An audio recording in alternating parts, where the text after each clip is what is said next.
Tamiotono e tu puola ola e peio le pama e tu putele e peio le arasi mai le panona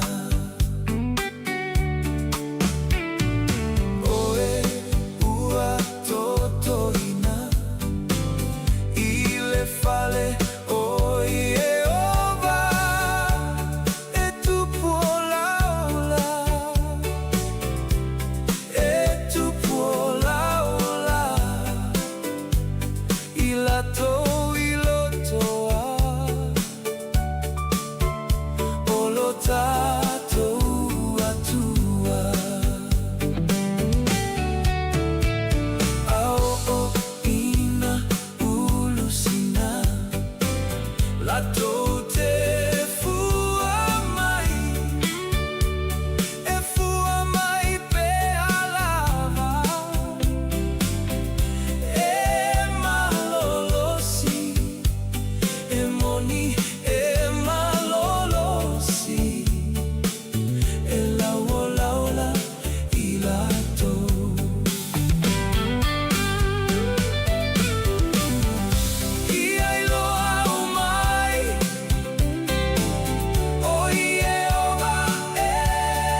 O te whatalofa ma o whono whātu tātua tunu ne nei tai au fau, whaftai le tua ilana tausinga malana leo leonga.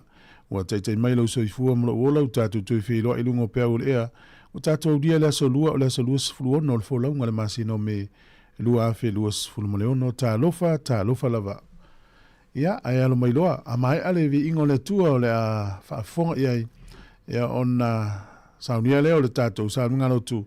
E te tala ia tātou whaasala laungo nei tai au.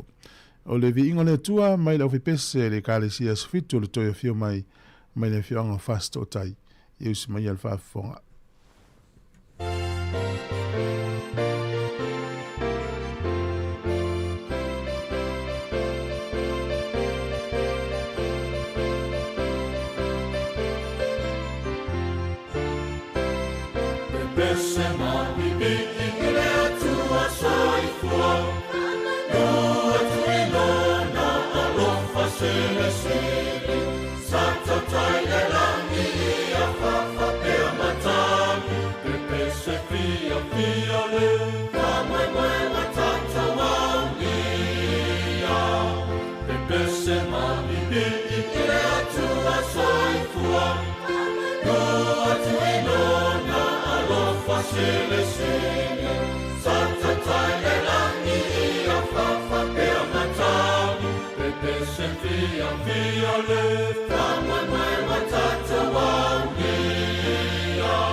E usi mai lon whaafonga le tātou saununga loto le nei tai au e tatala ia tātou whaasalaunga te ia le sunga le whaawhingainga pasta tuni anga ia mai le kale sia so fitu le toia fio mai mangiangi i Sāmoa. E usi mai lon whaafonga.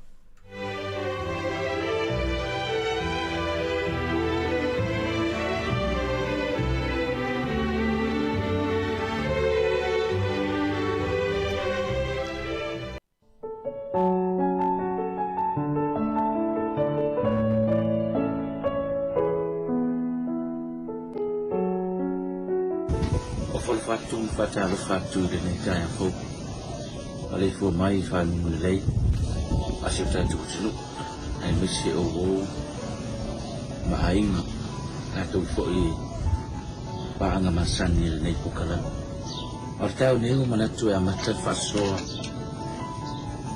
mai le tuso yo suo ya matai faso le lei vai sfo a matadi fo i chiu no favor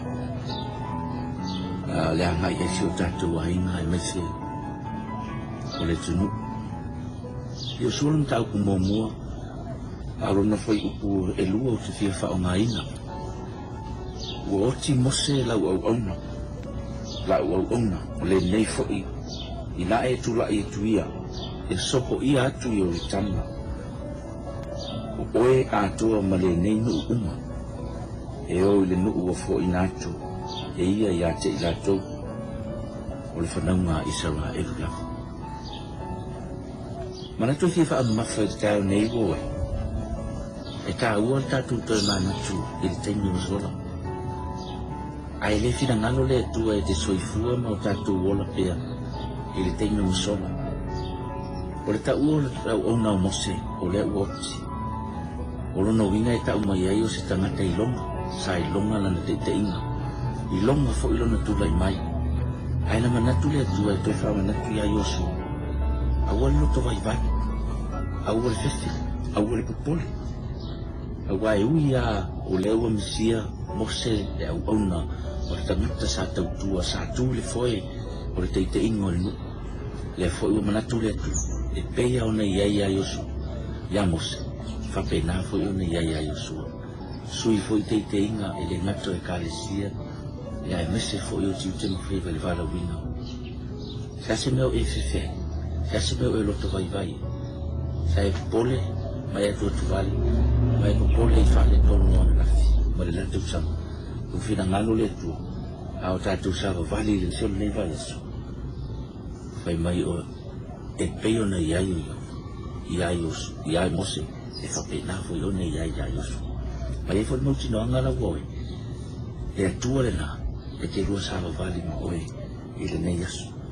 E leo whina ngalo le tua, tā ua e te au whamtalanga le whama, i nā tūla ia, na whali whamtalanga, i nā tūla ia, na sopo ia. Now arise. Lu pule o le now o rano inga o le teimi nei, whina ngalo le tua.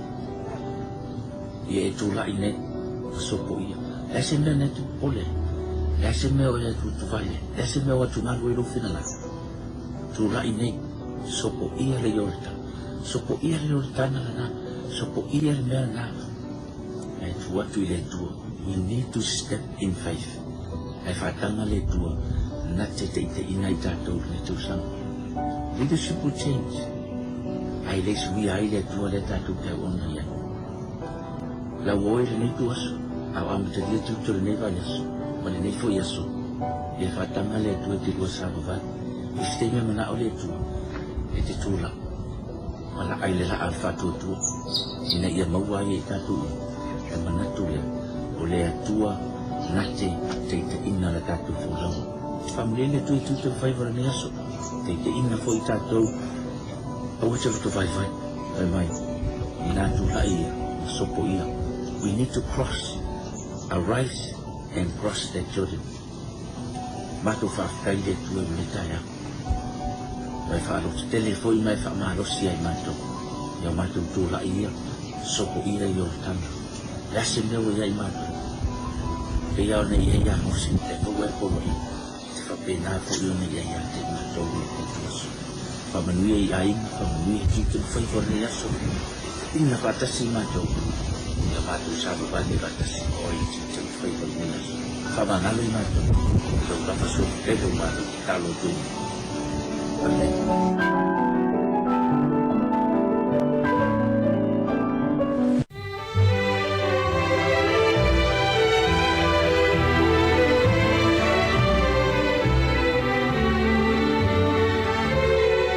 Na ua whafonga le tātou o tunu le tātou sānunga lotu o le nei tai au na te ie le sunga ia Pastor Junior ia mai le kalesia sofitu le tōwhio mai mangiangi Sāmoa. Nganga le whaftai muri atu le sunga ia maluia lava singa o le nei aso le awhenga ia I whaftai tele. Mai alvi inga le tua ia mai le pepese le New Life Singers ia ua na o Yesu mai le kalesia sofitu le tōwhio mai e o na whafonga le tātou pese whale nganu ia mtatu amata I lor por kalame o le atal taiau. E usumai le whafonga il pes whale nganga.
O le tautua le si ufonga o le laumua o lo iai fo i le langolango a le New Zealand On Air.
Hi, Sāmoa.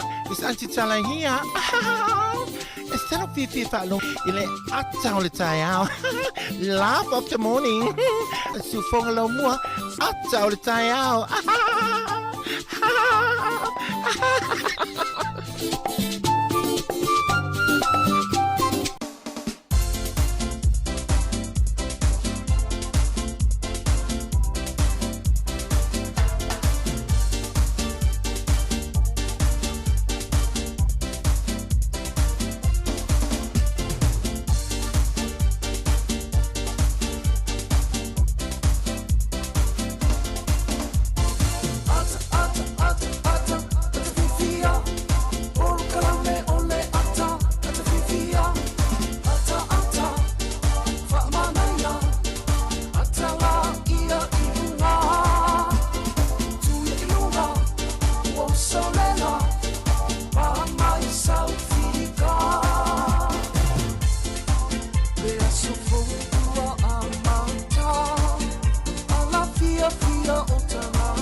Ia o le ngā whaftaina i le tua o whapopo mai ni yase lo soifua mlo ola o tātou te whilo. I le tātou por kalamene o le ata o le tae au, tā lofa lava māno soifua māno. Le fulau, wea, oa mai le.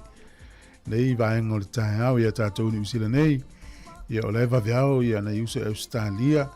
Ia o nisi atu vaenga o laulangi a fi Amerika, ia la ua whaasolo atu i le awa uli. Amerika Sāmoa, ia whapena le ua pe ua plata i le afo le valu, pe a. Ia o nei lata ua songfua, ia o Sāmoa. Nei le aso lua la ua lata i le afo le valu tae au, pisi fo i le wala. Ia tātou ni usila, ia le ua lusi fluiva minuto i te eneli fitu tae au le aso lua. Tātou fo lau le vai aso mulimuri o le masino me. O le tātou tautua amata le nei, o le siufonga le lau mua le porkalame le ata o le tae au. Ia, whamalo lava le tauatai, whamalo losi. Ia winga ia soifuanga lo tātou iai, mano lo nisi le po, whaingaluenga leau, nisi mano lo leau, whaingaluenga le po. Ia nei whanau whiangai mle tūlanga wa onga. Ia o lo iai universite nei taimi ala tau whaunga, ia whamalo lava i nei mātua. Nei e kālesia, ia nuu sa tapua, ia le tau mwhai o nei whanau. Ia leo whai uina manuia le tau mwhai nei vai tau, lo fia lava nei ainga. I whaunga o lo whiangai ai, ia o le tali lea ma le tali mai a whanau i le tauti ngā i alato mea o ngana whengai ai ia ma le tāpua inga sa tāpua i nei a inga mai kāne sia ia ma nei whawhenga inga ma whaletua ia o le nei la tai au good morning ma lor soifua ia whamanui atu lo nei tai au ma le tua wha au wala nai mamole to i tātou whaasalonga o le YouTube, Facebook o le tātou website o le www.samocapitalradio.co.nz ia ma le tātou frequency o le tasi ono tesi ma le tasi whamō. Ia tango e whasoa atu le tātou porkalame i lunga lau i tū lau. Ia pia e whinangalo ai, ia e mole tu alfa aftai la tau o lo whaso ina atu le tātou tautua ma i le aso. Talo whatu ia Tiresa, ia Mesio Amelia, sunga ia whafawina, ia whengawia i lo whatele atu. Ia whapea ia pali i Mesio natua amatua, ia mahalola wale tau atai le sunga Evelyn Masua, manuia fe au ngaluenga matalo ni tai au sunga Ellen ia whapea sunga Sione le mafuta me Australia sunga Saulo ia sunga Tapusoa ma le whai ngaluenga ia mna yuso o sunga Oka ia uto uma le waki mai le tio whalongolongo Facebook o YouTube o le frequency lunga le awala le uto whiwa i ni tai au lo ftele atu whamarui atu e tātou mātua i tono a inga sunga i whawhenga ma whaletua nei whanau ia onga ia manuia tele nei yaso la tātou ta ape fi au mga luenga ma onga le nei aso sunga ia whale onga kalolo lo ftele atu programe toi luas furu iwa minuto na tāna o le walu whawhonga le whawhianga ma ia ane se to whare moe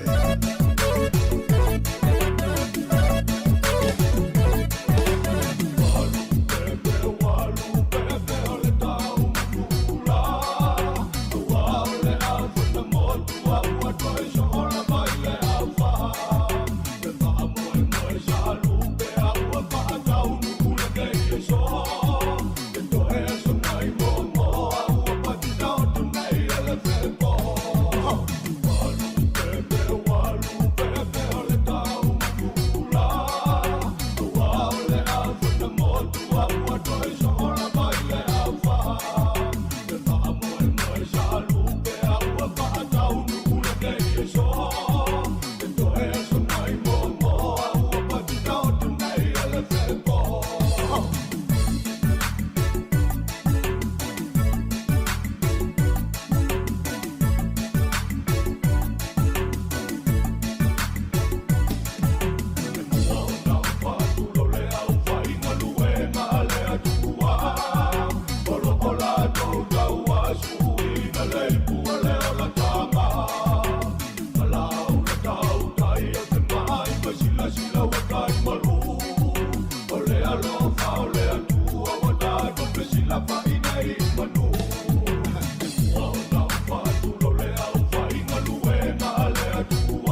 O le tatu talo le tau, smel va fonga pion whai loma i lo fisi le vai tau, mo le tai o nei, e o atu le aso sa matua lang i le lei lewa le tau i pion whai loma i. O le manu ulu le e le so i Wellington e manu ula tamai e fitu o le e mawhanwhana sifuru male ono. A maton tau va ia le nai timu i le songfua ma le aso lua le vai aso fau, pion whai atu e fisuisu ia i la wuminga o le tau o le vai mamau na le ofisa le vai tau. Ia langi le lei le tau, ia le watu a tau le saan vai aso le nei. A mata loa le o yuni ia na ina timu ma le tua le aso malo lor vai aso fou ia ono le la sisi le tatou fua ia o le mafu anga le aso malo lor vai aso fou le song fua le aso whana o le tupu o petania ia e fitau le le ma le tatou sisi ngā fua a mata atu e ma le tatou vai aso le ngana Sāmoa ia mo la tau e whangota le ni aso ia malo lava le wa malos malo fol tufa ia tau malo leanga le ya le ufa te atu fa malo leanga le maltufa fa ia ne o tonu o le tala o le taimo le so Wellington ya toi lus furu minute le tasi ne le vaviao na sua i tai pe le tai le toi fa minute le fitu ne le tai au ya ona toi sua le tai Wellington valu minute te ai le tasi le au le nei ya ona toi sua le tai le toi pe le tai lus furu 2 minute te ai le fitu na ne le fiafi ia o Wellington na ia mo tatou nei polilua i mana ia o le so lua le nei valu minute te ai le ono nei le tai au na sua i le tai pe le tai i le lusu tasi minute te ai le sifurulua i le auli ia ona toi sua le tai lusu furulu minute te ai le ono na nei le fiafi ia o le toi pe le tai te o le sifurulua na nei ia o le tūlanga na o le tau ma le talo le tai mo le silfia le tatou tunu i mudu te le ina ia la singa fuafuanga o le yaso. O le swinga o le tupe mo na toa la fola tau se le ne yaso fa malole au mafola mang le ina ia inga i Sāmoa. Tasi talani usila maua tupe Australia e valus fulsene tupe Amerika e 5 fitu sene tala fiti le utala 2 fulfa sene ia ma le tupe Sāmoa le utala 5 tas sene tala 5 tas sene pa angatonga tas tesi ma le lua valu pa angatonga i le so. Tasi talani usila maula tupu Sāmoa e tala 5 fulta sene i le aso nei. Ya. Malo la vanga lei, manuia tele oe mai tele ni tupe la fuilo ainga. Ola vado family anga soifua mo la to umar soifua nei aso. Ya malo la vol fola weli la tula family anga soifua fa malo tu nei. Tato pa anga ia mafuta mau mai nei tai au. Lo fatu ya epi Josefo le mafuta mai California America sunga ten tupe. Ya sunga sailau le sua tu mo peniata lo ftelatu telesia. Ya malo level fiona futialo. Ya malo Mary Lale lo ftelatu fa tail mafuta mai ala no ne family anga soifua. La to umar soifua ne ya soifa manuia tu lo was fa now. Le utatu ile so los furu no me. Malo folau ile umar anga fa tail tu ele tausinga ya ti oi. O tato email level na so fa now at samoacapitalradio.co.nz. Ia pe afia mai se fa manuianga. O le tus faitau le solo mau le fata oto momo fe pelus fumal tolu. Le liu mai ia i la ua o inga. Fauta o te lilingi atu lo wanganga i ate outou. O te whaelo atu au upu i ate outou. Le liu mai ia i la ua o inga. Fauta o te lilingi atu lo wanganga i ate outou. O te whaelo atu au upu i ate outou. Ia, oewa aila tā ua li watu ia o inga leri, ia, ia pēla bon wha upo el poto Solomona. Ia, ona, lingi mai leo na nganga ia tātou, ia mai ia wha iloa mai na upo ia te tātou. Ia, manuia lo wasa i fua, pesel nei ia wha manuia i uto was whanau.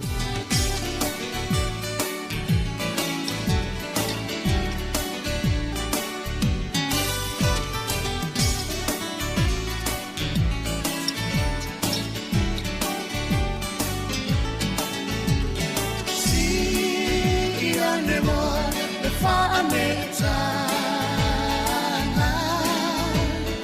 whaopopo mai a sole ona ana lea tuai ua whaafetai ua so whanau lea nei ua uia mai mori atu o alofa ana ma whaamanuia Happy birthday to you all Ia manuia Noa sa whanau nei Wa e au ni Tato whaafetai O lea tua lava ia ia Lea tua e whaafetai Loa lofa winga se Wa e foa I mai ai nei a soatele Alofa angalo ai ngalo a sosoifu Ai au ngalo mola O ai na ai mai se lea tua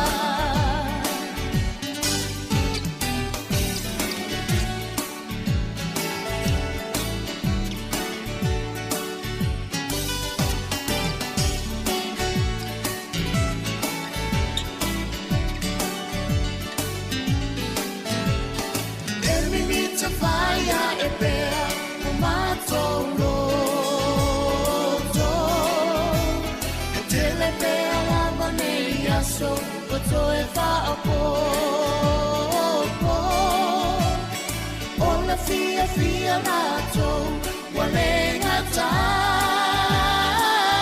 Loa so whanau Le nei ua ulia mai Manuia me tua I loa sa whanau Whaau ngai na rou soi fua iana wheau Toe whaau popo ina pea nisi aso se te Lea lofa anga mo ole E le umayo a inga pele Lea tuai whaafetai Loa lofa winga se Wa e foa I mai ai nei a soatele Alofa angalo ai Ngalo a sosoifu Ai au malo mola Lo ai na ai mai se lea tua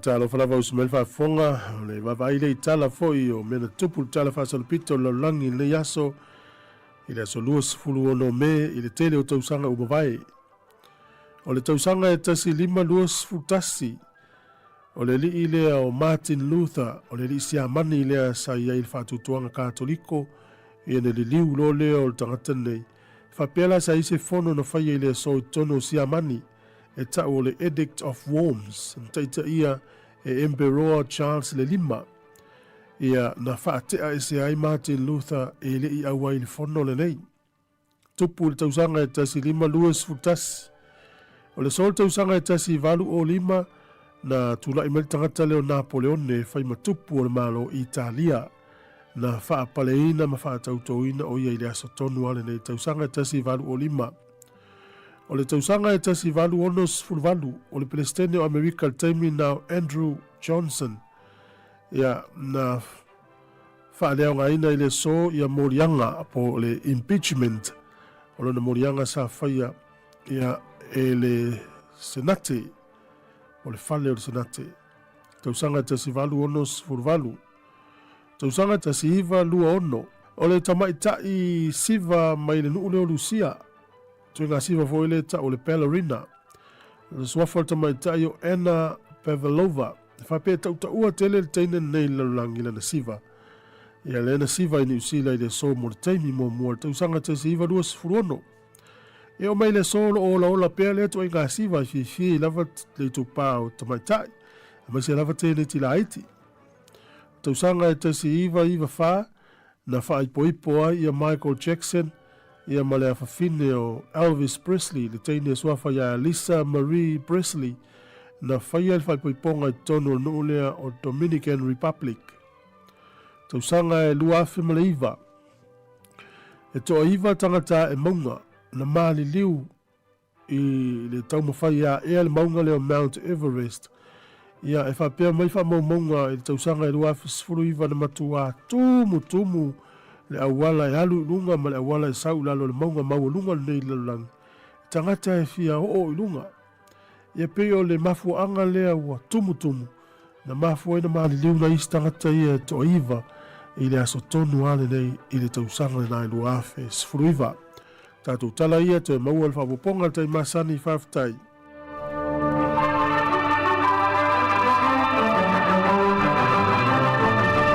Ole whawhonga mai mafuta mai le tautua le siwhonga o le laumua le neitai au o le aso lua u tātou iai. Ia alo whatu ia whamtua ainu vea ia mano lava lon sai. Whaftai le mafuta mai. Ne nisio nei tātou womba paanga ia o lo ki me pele tio whalongolongo. Ia mso se whaenga lava o lalulangi o loe mafuta mai. Leo tau sifuru tolu minute ana staa leo le fitu. Tā le valu tau nei le wa tā pena mai le vaenga o telefou. Ia ua fo i tātou telefou e peo na masani ai. Whawhiwhianga su i whiwhilo i nei teimi le tai au. Ia malisa mai tai o Keilini filo a Keili Siva Sāmoa. Ia alofa mai le li i tātou waso ma whamanuia i tau urumanga uma mfuafuanga o le awhenga i tātou tenu.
Maya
Talofa wa o le tiongie fafo au lalo o le tia maa pa fonga mai pea i le si fonga o le lau mua i Wellington.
Sāmoa.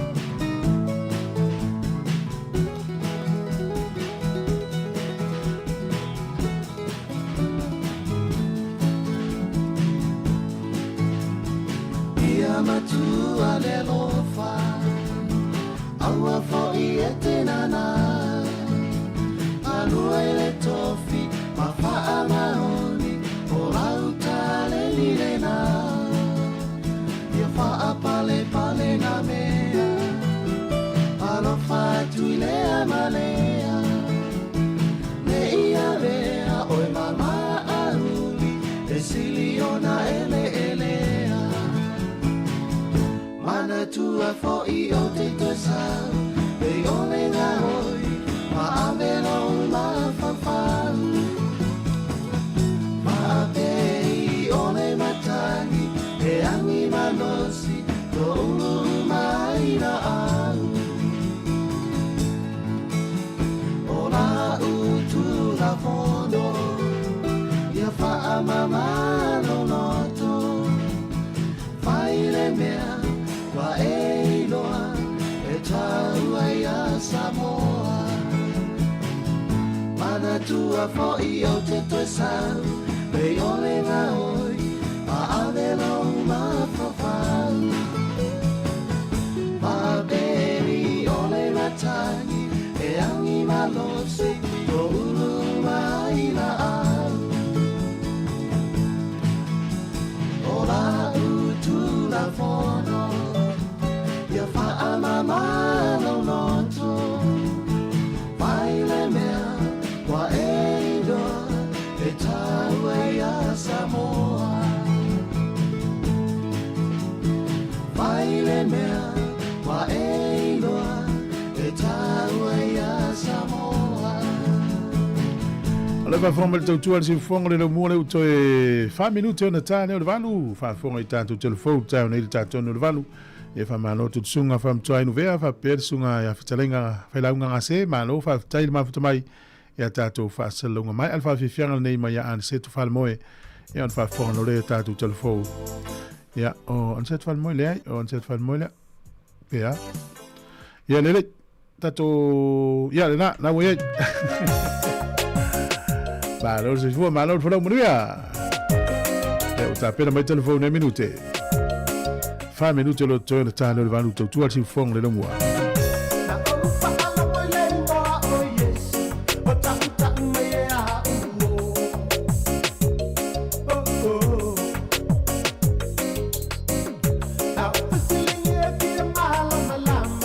Oh, yeah.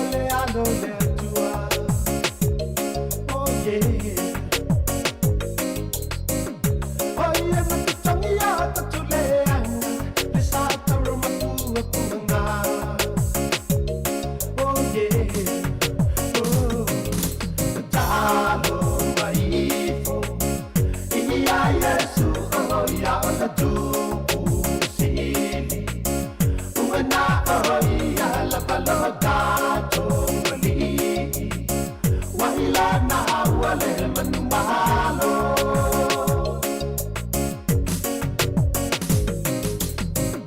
na o mana tuai na ua o iai ile tunga mau male o ti oh pulawi mai se na mahala malama ale mata no pia na ua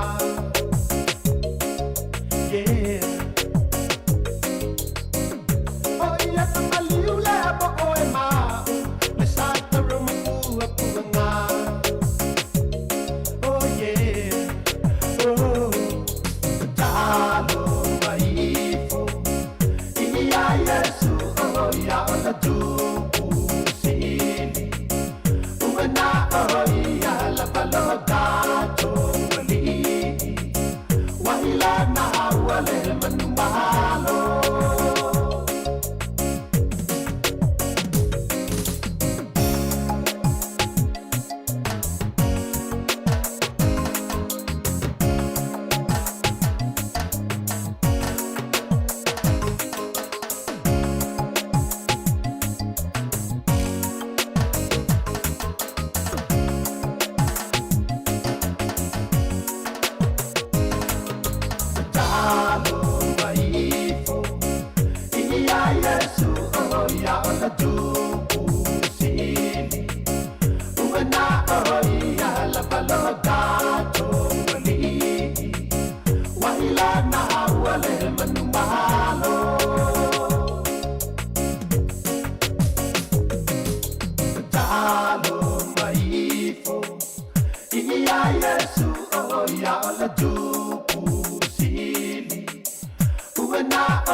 Toi whātala whātu le pa ialo tātua tanu le nei whai whaopo pongo tala whau mai Sāmoa o si mai elo whaafonga.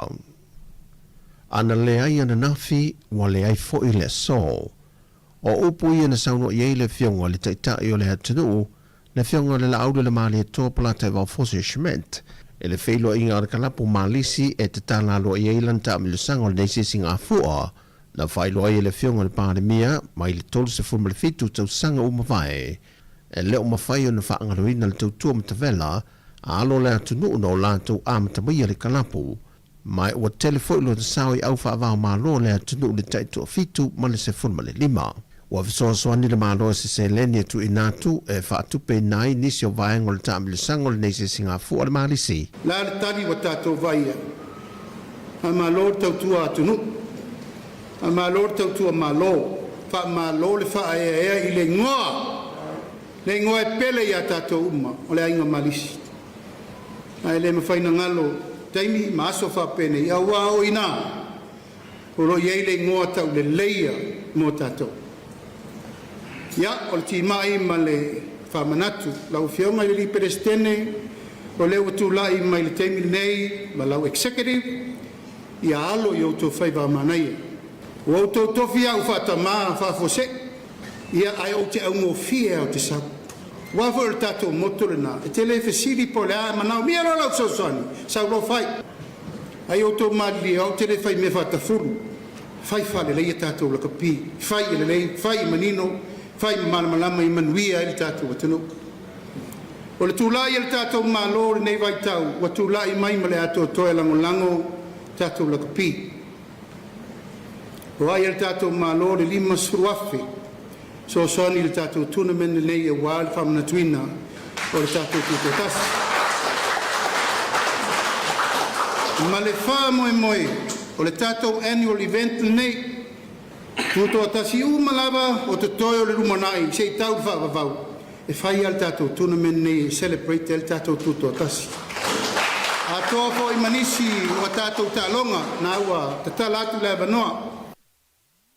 O le aso le atulmata ia le atunu o le toi tau au fiai o le pānemene lana whontanga, le wholasia i leo le isi tala whaatatau au tu o le tupe. Po a nisi atina e fau o whaata o le whainga malo. E lana tala whaatatau au tu o le tupe mo le isi tau sanga. E le tala whaatatau au tu o le tupe le sa whaata atia le malo mo le tau sanga le ua mawai. E tasi te si mane lua wha piriona tā la. Mai o le teimi lawa e tasi, o le ano fui e fo i maleno fo le tu malo vai maunga numero tolu, e le isi o na sui le ua toi manu malo mai le whainga palo tala i titi. E na ua malolo i lea sa manu malo mai le whainga palo te tele, le whionga tai o le seo fiti ai maso. O le atulanga ese le wha unga ali Universitea o al Pasifika li usa pili nei tu sanga, leo le a whatu tei le wha i unga le vaiaso, i le moto le wha la poptonga soka le Apia Park, ona o lea avele tupo tonga tupo leono, ma lato malo whaalongia, whaatase fo i manisi e mawala lunga tūlanga i te tonu le malo le Pasifika. O i lato o lea whaawina le whaunga le nei, le ngata o alo mawhana wa whaamai eina lato wa onga i te tonu Sāmoa lona la laia le fua, a o lea whaapena fwe o le whaawina i manisi o whanau o whaatasi mai, o loo a o onga i isi la la o le University i te tonu le Pasifika. Ma o tā pena fwere vaenga le pui puinga, mo le taunu mai o le fionga le tupu o tonga, mo le taleinga o tō whinga o le whaao o le University. Ua whaadia se pepa whaamtalanga le tāo fia lo whainga malanga a le Virgin Australia mo Sāmoa, ona o tūlanga taunga tāo le suau e a fua mai le tauolo tauina pe i sae tu tonu. Ua whaadia le pepa whaamtalanga o le a whaamuta whainga malanga a le Virgin Australia mai Brisbane anga i a pia, e amatatu le asolua se fuma le whao le masino o kuso. O Sāmoa le atunu lona lima lea iai atunu mo whātu langa le tāo fio malanga a le company valele le Virgin Australia o na o mafu anga le tangutā o le tau le swau. E lima mōrianga o whainga whātu sina ma whainga whaala tua o lo tua ia i le fionga le minister al whaamisinonga. Le fionga wheso lai a pulu tuinga mala o le sui fai pule li tumaloa ana lofi numero tasi. O le tua inga nā fo mai i le whainga palo te tele le atunu o le tusanga o mawai. Mai o mōrianga uma o lo te ena le fionga le minister. E tau le manga le whaamisinonga le vaiaso le nei, na whai loa i le li loi o lo tu lai mo le fionga le minister ya Alex Sua. E to lima mo le mau le tua leo leo o le mana na o e tu lai lu mo le whaamisinonga e wha awawa lanto mo le mau. Na whai loa te mai tai loa ia le tu te te i a mapusua tania toa i loa, o le ale mawhai o na wha alia so na whina ngalo i le mata au pule o tu i nātu e le loa ia le tu tangi. Mai e whapena foi le whionga le whaamasino i a lala toa Rosella Papali, a whai o le tūlanga lea e iei vai ngai au na sila sila iei, o le toi whaahui le tu o le mata aupo. A na tali sua, e le mawhai o na ia whaatino ina le tūlanga, o na e le tu i nātu se polo inga mai le whaamasinonga. Mai na whaawau i le wala au ngā le mō le mau mua le tu leo leo. A na whae loe le tina i lumo le whaamasinonga, e leo mana o e whaawau lana mō le mau, pe whaawau foi le mata au pui lumo le whaamasinonga. A maise o lana mō le mau na tustusia le teimi le whainga pālota, ua whaisi ma mau atu i tu o le teimi na whaatino ai. Mai ua mahe a foi o na uia tūlanga uma le whaale leia, ma toe wheso o tai i lantou. Ma ui manatu foi, ua se ele sao le fionga le li minister i ona tiu te tau ave le teimi nei. Mai ua te tau foi o na whaangalu i futia ua sola. Pei ta ele italiena ele loia le tua leo leo, ma wha wawai o na ia whasiringia pēr lea mō le mau. Pele i eisi tasi na ia whaafefe i anteia, po se isi fo i mafua anga ua toe sui aila na mō le mau. Ma o lo wha wau pēr le iloilonga o lea mata opo. O talafowia, manui tele ne yaso lo tātu tunu i ngā ruenga le awhenga iai, whasoi foia.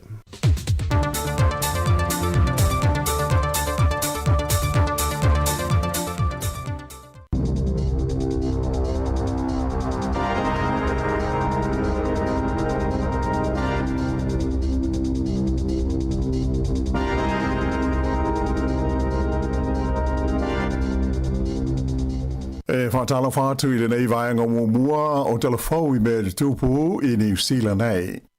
O le tala mua, o le astofi whaato a wholasi ai I luma o le Parliamene Wellington le tala whaatatau au tū o le tupe le mālo mo le isi tau sanga whaale tupe o luma nai nei. Peita ai o le ua tele a vaenga au tū ua uma na whaailo mai le whainga mālo I nai vai aso ia ua mawai atu nei. O le asanga fua nafi, le asa whaailo mai e fo istasi o fua whanga le mālo, whaapitoa le mo pis nisi, mawhai ai o na whaia ni alato ai tā lafu maa male tului, tau tu I titi ai le whaalangolango tele I le whaonga ino le kesi, mo alato ngā luenga ma au au nanga. O le nei fuafuanga, o lo au ili le tonu o le tala au tu o le tupe a le mālo, mai o le au fia ai se swing o le tula fono wha malo si ai company mati na o le kesi tu ina mai ni wha amtalanga le lei tu sai o le supply a toa ma le mo mia wia au onanga I le luma nai. O le polkalame mo le whaia o ai talafu po o wha auninga tupe a company mo pisi nisi mo lea wha amoe moe.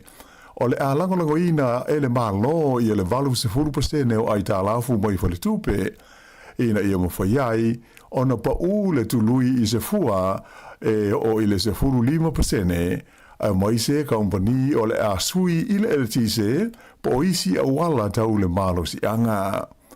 Whailo mai le minister tupe ia Nicola Welles, tu sa ma le wha se furu 4 miliona tā la, le vaenga tupe whaanga le ua fua le malo, moni wha le tonu ono tūla I mai, ai awano ai ma te tala mai le awha inga o atu I le tasi tesi ma le lua pili ona tā la moni wha au ngā tupe mana umia le awha I pis nisi mo lea wha moe moe. O le tau o le swau ma le pensini ma isi tu langa tau le malo si anga ua ave nei ma mata upu lona wha I le whaatu le ngana o mata upu o lo opopole, ma mafa iai manatu malangona o le au palota o New Zealand le teimi nei. Ai tu le mai o le patia le leiba, manatu le atunu au pito silio na ngawha, I le sa ilia o se fofo mo lea whaafita uli. O se suenga la tamai nei le whaalapo tonga, whaingoina o le Ipsos Issues Monitor, na iloai o le leiba le pati au pito anga waa I le pulea ma le whaafoeina o le awhainga fitu o ni whaafita uli onga se fulu o lo ofenga I nei ma New Zealand au ai le tau o le suau uma le pensini. O le taunu unga o le suenga ua manatu o se wha le taunu mamafa mo le whainga malo le na o le wha mata upu manatu le au palota le lei ai le national. O lo tu mo peo na mawalunga le tu langa ina o le leiba iwa le au whai o mata upu o lo nu me le tasi ai mai le au whai ngai lua se fulu wha atusa I le wha mo le pati le national lea o lo te ita ia le whainga malo so wha tasi. Taunu sfuru fitu tau sanga le matua o le tau le lea ua tau fia nei leo ua masalumia I le whaalawe lawe na mali waise tangata I le whale o se ainga I le awala I le Somerville Street I Dunedin I le Paulus for I le talwai.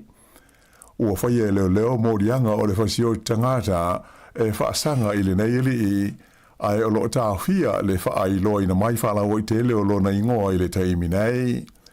Sa tu lai o ia I luma le whaamsinonga maolunga I Dunedin I le tai au le sungo fua ai le I whaamawina I sana whaamtalanga pe te pe io na molianga. O le whaai ungo le vai aso na whaiai sa I le linga ma suenga leo I le whale na tupu ai lea whaalawe lawe. Mai na whaai lo mai le li sa tini sinia ia Dylan Ross le o iai sesi tangata o sa ili leo tusa o lea whaalawe lawe. O le masina fo o uni lea ua whaatulanga I toi o ane ai I luma o le whaamsinonga ia lea mata opu. Ai I le whaamsinonga maulunga I au kilani to o whaata ngata o se au ainga saina ua amata I nei la lātou whaamsinonga I mōlianga leo e whaasanga ia I lātou Ona ole maliu o se tina mai saina, lea na maualo na tino, wa fi ini tanga pepo I ila, ma te whea ai le Sami I le Gulf Harbour. O le nei whalawe sa ali di mai le masina o mati le tausanga I lua awhi luas furfaa.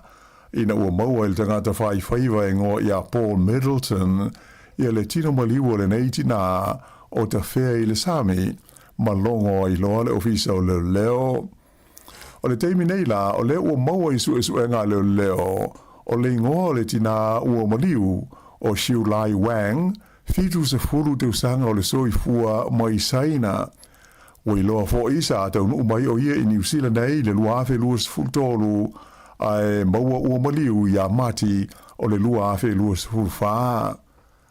O tangata te o wha ia ua mōlia ai lea whalawe o se au ainga saina e no nofo ma wha mautu ai I au kilani. To o se furu lua lao wha inga o wha tonu po o sui o le jury ua filifilia mō lea wha amsnonga e to ono ali to ono fo I ta mai tai. Wha ilo mai le wha amasino o lo whea ngai ma lea ma ta aupu le wha amsnonga maulunga o au kilani a tonu pe o le wha I le ono vai aso le umi o le awhanga solo ai lea ma ta aupu. Na I tala mai le Pasifika, ua whawa ina e tai o malo le Pasifika, ia se whaalapo tonga wha I tūlangi, e whea ngai ma whaafita auli e haafi ai le malo si anga tau le swa uma le pensini, ona o le taua I Iran. Whaalia e stasio tai o malo le Pasifika, e te le lava la whaina o tu motu le Pasifika, pe a whai lea e le to e a whea e ni waa swa uma I whafo, mo le au mai o pensini ma swa uma na mia, mo ngā luenga whai. O le foi wo ia se la pute inga mai le malo Australia I ta o le Pasifika ina ia sa uniuni mata pena mo le ono fa umi o le vevesi o lo tula I mai nei onda o le taua I Iran ma le fa le tonu ai o le fela o inga o loa tau le malo si anga e au fi ai sua o mo pensini fa pe le kesi. Ua wha vai ina ai nei e malo le Pasifika se wha la tonga e au fi ai min sta le vai whafo e sila I nisi whainga e ono mawai se soani pe a o ina le to e a whea e wa asua o mai whafo I a tunu o le Pasifika ma a wha ina ai le au mai o le sua o ma le pensini mai se sa e tūr tonu. Ua ta pena fo I le teimi nei malo le Pasifika e tu ina mai alo ia se la tu fa silanga e fa manino ai lo la tu langona o de tau na fa muta le tau le Iran ona afianga I le tamau ai ngole lo langi o le asitia I le se furu ta la lima se furu sene I le tu la ia le totongi au pito mawalalo fa tu la fonoina I le atukuki po le Cook Islands e amata I le aso mua o Iulai. O le fuanga na wha ailoa le palemia ia Mark Brown ina ua sao noa e tau au I le palemene I Rarotonga ia le tala utu o le tupe ala na whainga malo mo le tau sanga lua ono fitu. Pe tai la o le sitanga I limas fusena I le tongi au pito maa walalo le asa se furuta la I le tula. Ua tele ina whai teo ina e whaipule a maise o tangata whainga luenga ma pisi nisi ia e manatu e le tai tala whea ngai ma le maurunga o le inflation ua iai whapea le sitia o le tau o loa. E wholinga mai e mafuli le manatu o tangata panota o le atukuki ina ia whaia se sitanga lutele o te togi o tangata whainga luenga e tau whaafetau ia I le tau ngata o le tau o loa I le atunu. Ua whailo mai ele minstawa onga Erica Stanford ia le filifilia leo stasi na avea mua ma minsta I se whainga malo le Labour e avea masui o le komiti whauwhautua o mata upu taua onga mo tangata Maori. O ia lea o le lii o Calvin Davis na umia ni tuwhinga si ni o le kabineta I se whainga malo lata mai nei o le Labour. Ta ua e le minstawa onga o Davis o se tangata e lango tele I polokalame whaale awa onga, ai mai se la ati nae o tangata Maori, mai o se tasi o taitai e whaatua ina maamana ia e ona tangata, mai sa ia umia ni to finga sinia i le tonu o le kapeneta i aso ua mawai.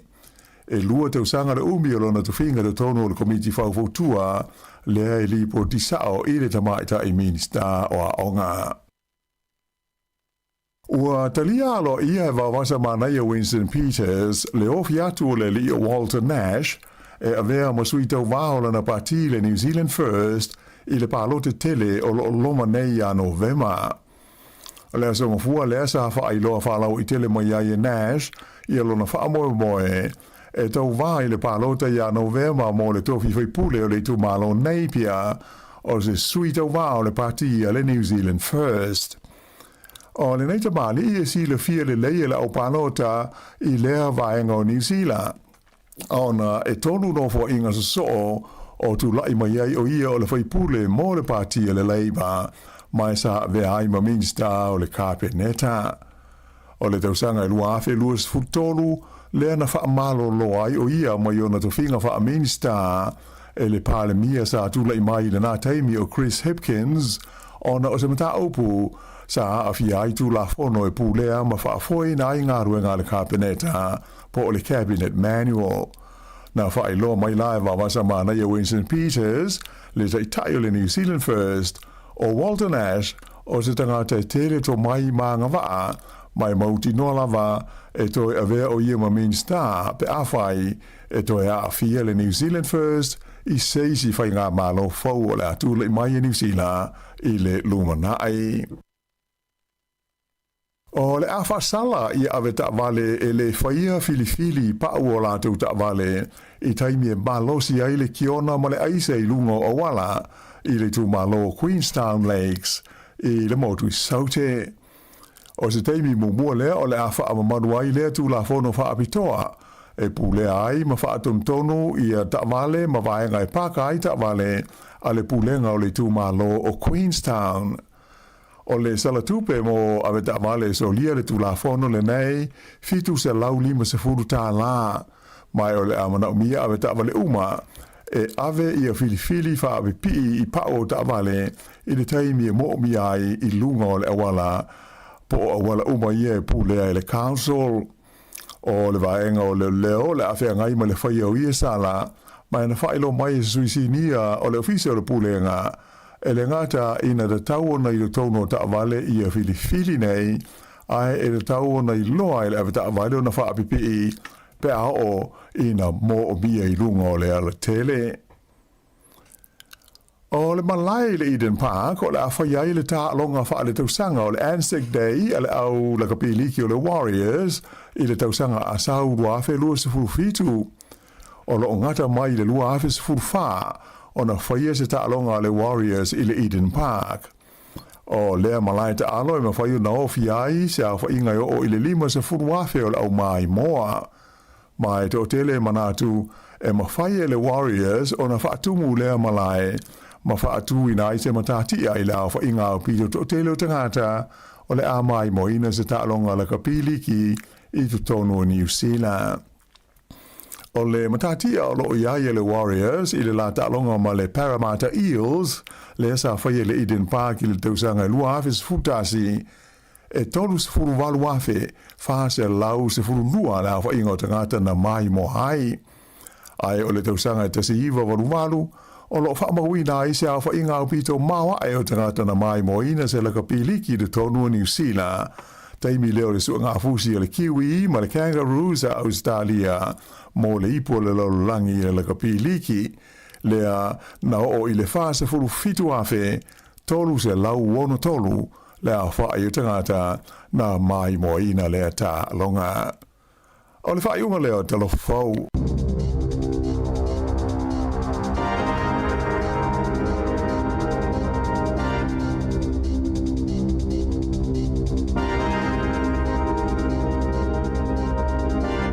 Au whafonga le tunu i tātou telefau a matala ni tai au mai le si fonga lau moe Wellington pe ona tāpina le fionga e lauano atilawa tala mai Sāmoa tu ina mai le sunga tā se salam sem tu whafonga le tulai vale tau nei wa luas fulua minute te nei le tulai valu ya malo wale usu ni tai au le solua alo alfoi Ova malos o mai le ya moni al ni tai au tai le tu al malosi male ola yo mo le ya Loa fia lava sisi o manga te alu iai ngona le ti ngana ele la vai va viana mo malo si wala ti fia sa ole le ai atu loto man mafau i sisi o manga le la ia nga ia i la sofo peo mena tat na o me yonga luenga pelo na tanga sa tato ai singa luenga nga luai sisi te la ngona lo le fia ia te le fia ni mela tu poi po winga o tangata ia e o te mitfenga luenga o le fia lu tfenga fa atu sa ole le ia sa ole nga luenga foi te mo wel fia ile uso tu fa fine mo transfenga luenga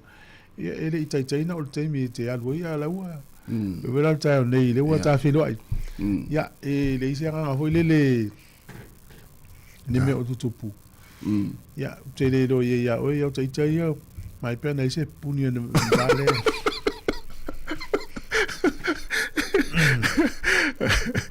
no eri lo at foli na le va va no ia vela filo nei aso o ta si le le tu foi le il ta uai a maftanga il ta ia o le ta ia o ta tu o foi lo te mo le po pe o tu nao tu fia lu mate mafuta mo se uso ia mena lo tsa le mal va le we no lo na o tu mafuta mo se uso o mo tu ele sia so ia nei matua e nei tata matua e te mo tala mali pe vola tala len fam tala na fiu atta ia le ona alan mo tala ta mal pone le stemio le mo no fa un martinal te mi tal no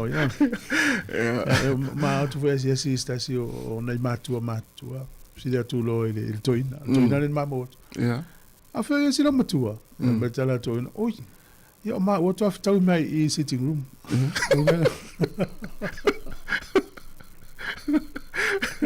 ele ile to ina mele lomtu to ala fe lo ima in sitting room mo mkuka enunga no fortanga te lo pot ya o ma fo fa pe o le tali ile to ina le va pe le tata no telefoni ya va pe o to o te vidi matal no mo to ina o fa pe o ma si lo matu a sal tali ile o le mela le oso o lo ma fo faula o te le o fa le to ina mo lomtu ale pe te le o tai stadium la tato el bueno le oye ele teles fale al talile na même toi malia to afta ya no mo sitingo venga no porta te lo no posso oh mai ya tali mo lum tu des spot ya le manguya ya la te metti allo sitting room ma si tas volu ma ya tafta o sitting room ala tu la to ina sitting room sefu fiu va tali lum tu ala to ala tu lum tu sutas ma so ava me metat foto is fulu ala foto sa sutas pe ya pasivo ia tau no tu l'espace tau no tu l'espace ave passa selva ai ese me l'espace o mo pico passa selva ya na o molon fa ile ti dem kuka la ta imita tau i va pe molon tafta ma il fa le fifi e tal fa o le mas fius do ina fo no foto sa lum tu to lua o ile onno no fo o ma ile le fa le to sa le onno le fa ma lua tu e o tuai ma i ta fe tafta ile kuka te le nga lu nga fu e fio so mete alma tuai malia to ina mlo ma tu sa sa ta una le nga li hol wei vo le la fa pise mo to wei pasia so o fio ri talo tu ya e na come ala tafta le la le ya ta ya o te sa vale voler tu watu le te sau o so ila o misi la vai ya o te lo ai nei ngari o lo mo le ola ga pasia ya no ya le fai disi ya le na ai se lo ngai o me tum to atal no o fare le tal no ya ole va pena tato o la tu na fia fa mai fo ia le tinale me sone esa ola tala le fa tala lua pokalamentu fo fa tu esa mai o in tu poi fa no tu pure si ngari inga lo le fa yo tu ele va a le teatro ele lo tu menale uma yo tala ngare sa tala e sa lo so nga sa ile tu no va bon Te wha mana tu atu vaenga le na. Ia whai au le ua wa ai ai si au to lua. E le nau ta maa foi. Poltina. Ai wa ai ai le te ro taimi whato a se tau tala le au. Ai te lea ina moe le po ma te le lan tau tala le po tu lo taimi moe. Na ilo lea. E ele whi au le mori mai. O le whi au le mori mai. Tu se ava no i si tala no i le taimi o le tai au. Taimi o le au ato. Ia le wata mai la ia o tau le fale fai mea ia le la vea ia. Le ai mas taimi mo stala fai sa taimi fai sa tala fa o mai le ia matala no. Ia le nei nai fa fianga le tai au. Yo. Os ful minuti e te el valu tau tu si fonga le mo po kala me atta o tai au. Ia se fatalo fatu se vai ngai fatalo fa mai. Ia is a sakaira manuia lava le nei tai au. Fai launga ia manuia lava le tai au fai launga ngase. Te te lava le mafta mai Rachel Sefa. Ia manuia le tai au se Yuli siuta sua. Te te lava le mafuta mai William Tolefa. Manuia le tai au diamu. Ia o mafo Eric, ia o Simeona, Suena, manuia lava le tai au Meiselino. Manuia ngā luenga, sunga ia malo presauma ele mo wala malo mele masanini tata noi. O fletua ia Epi Merina, manuia lava le tai au, ia o Poni sao mai. Ia fletua ia o le sunga, sunga ia Amosa, Leu, ia manuia lava le tai au. Ia o Cap Silipa, ia tama o Cap la le mo o te vaenga lea. Luas fulvalu minuto te ene le tu lai valu.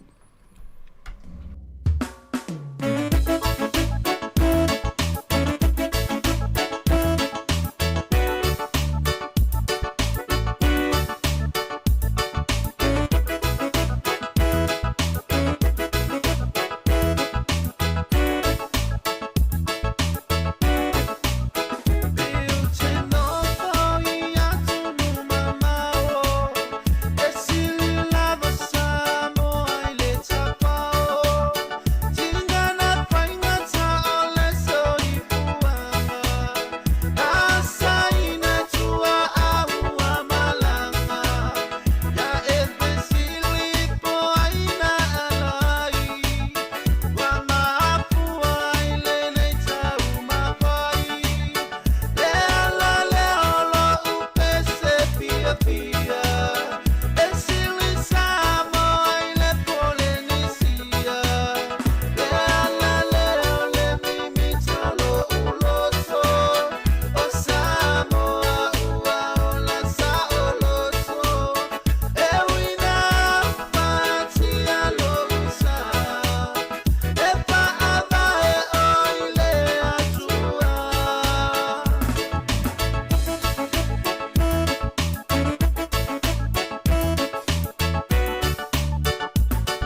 O mawhai nei ona whaatau top up al Digicel li lunga le website le ClickX Pacific. Mawhai fo ona la fo lau se eleni le mai cash al Digicel li Sāmoa tonga whiti mawanu atu i le fi na o le 5 tala. E le leile rate i aso taitasi mai whai mo fia fo ona le sitala ai oe. Si asi le website www.clickx.com. E lafo ai sau top up al Digicel. E lafo ai fo i sau tupe le mai cash al Digicel li Sāmoa tonga whiti mawanu atu. O li si whaamtalanga whaafsota i le o lua tasi, 5 tolu whawha. O lua tasi, 5 tolu whawha. Sekia Digicel.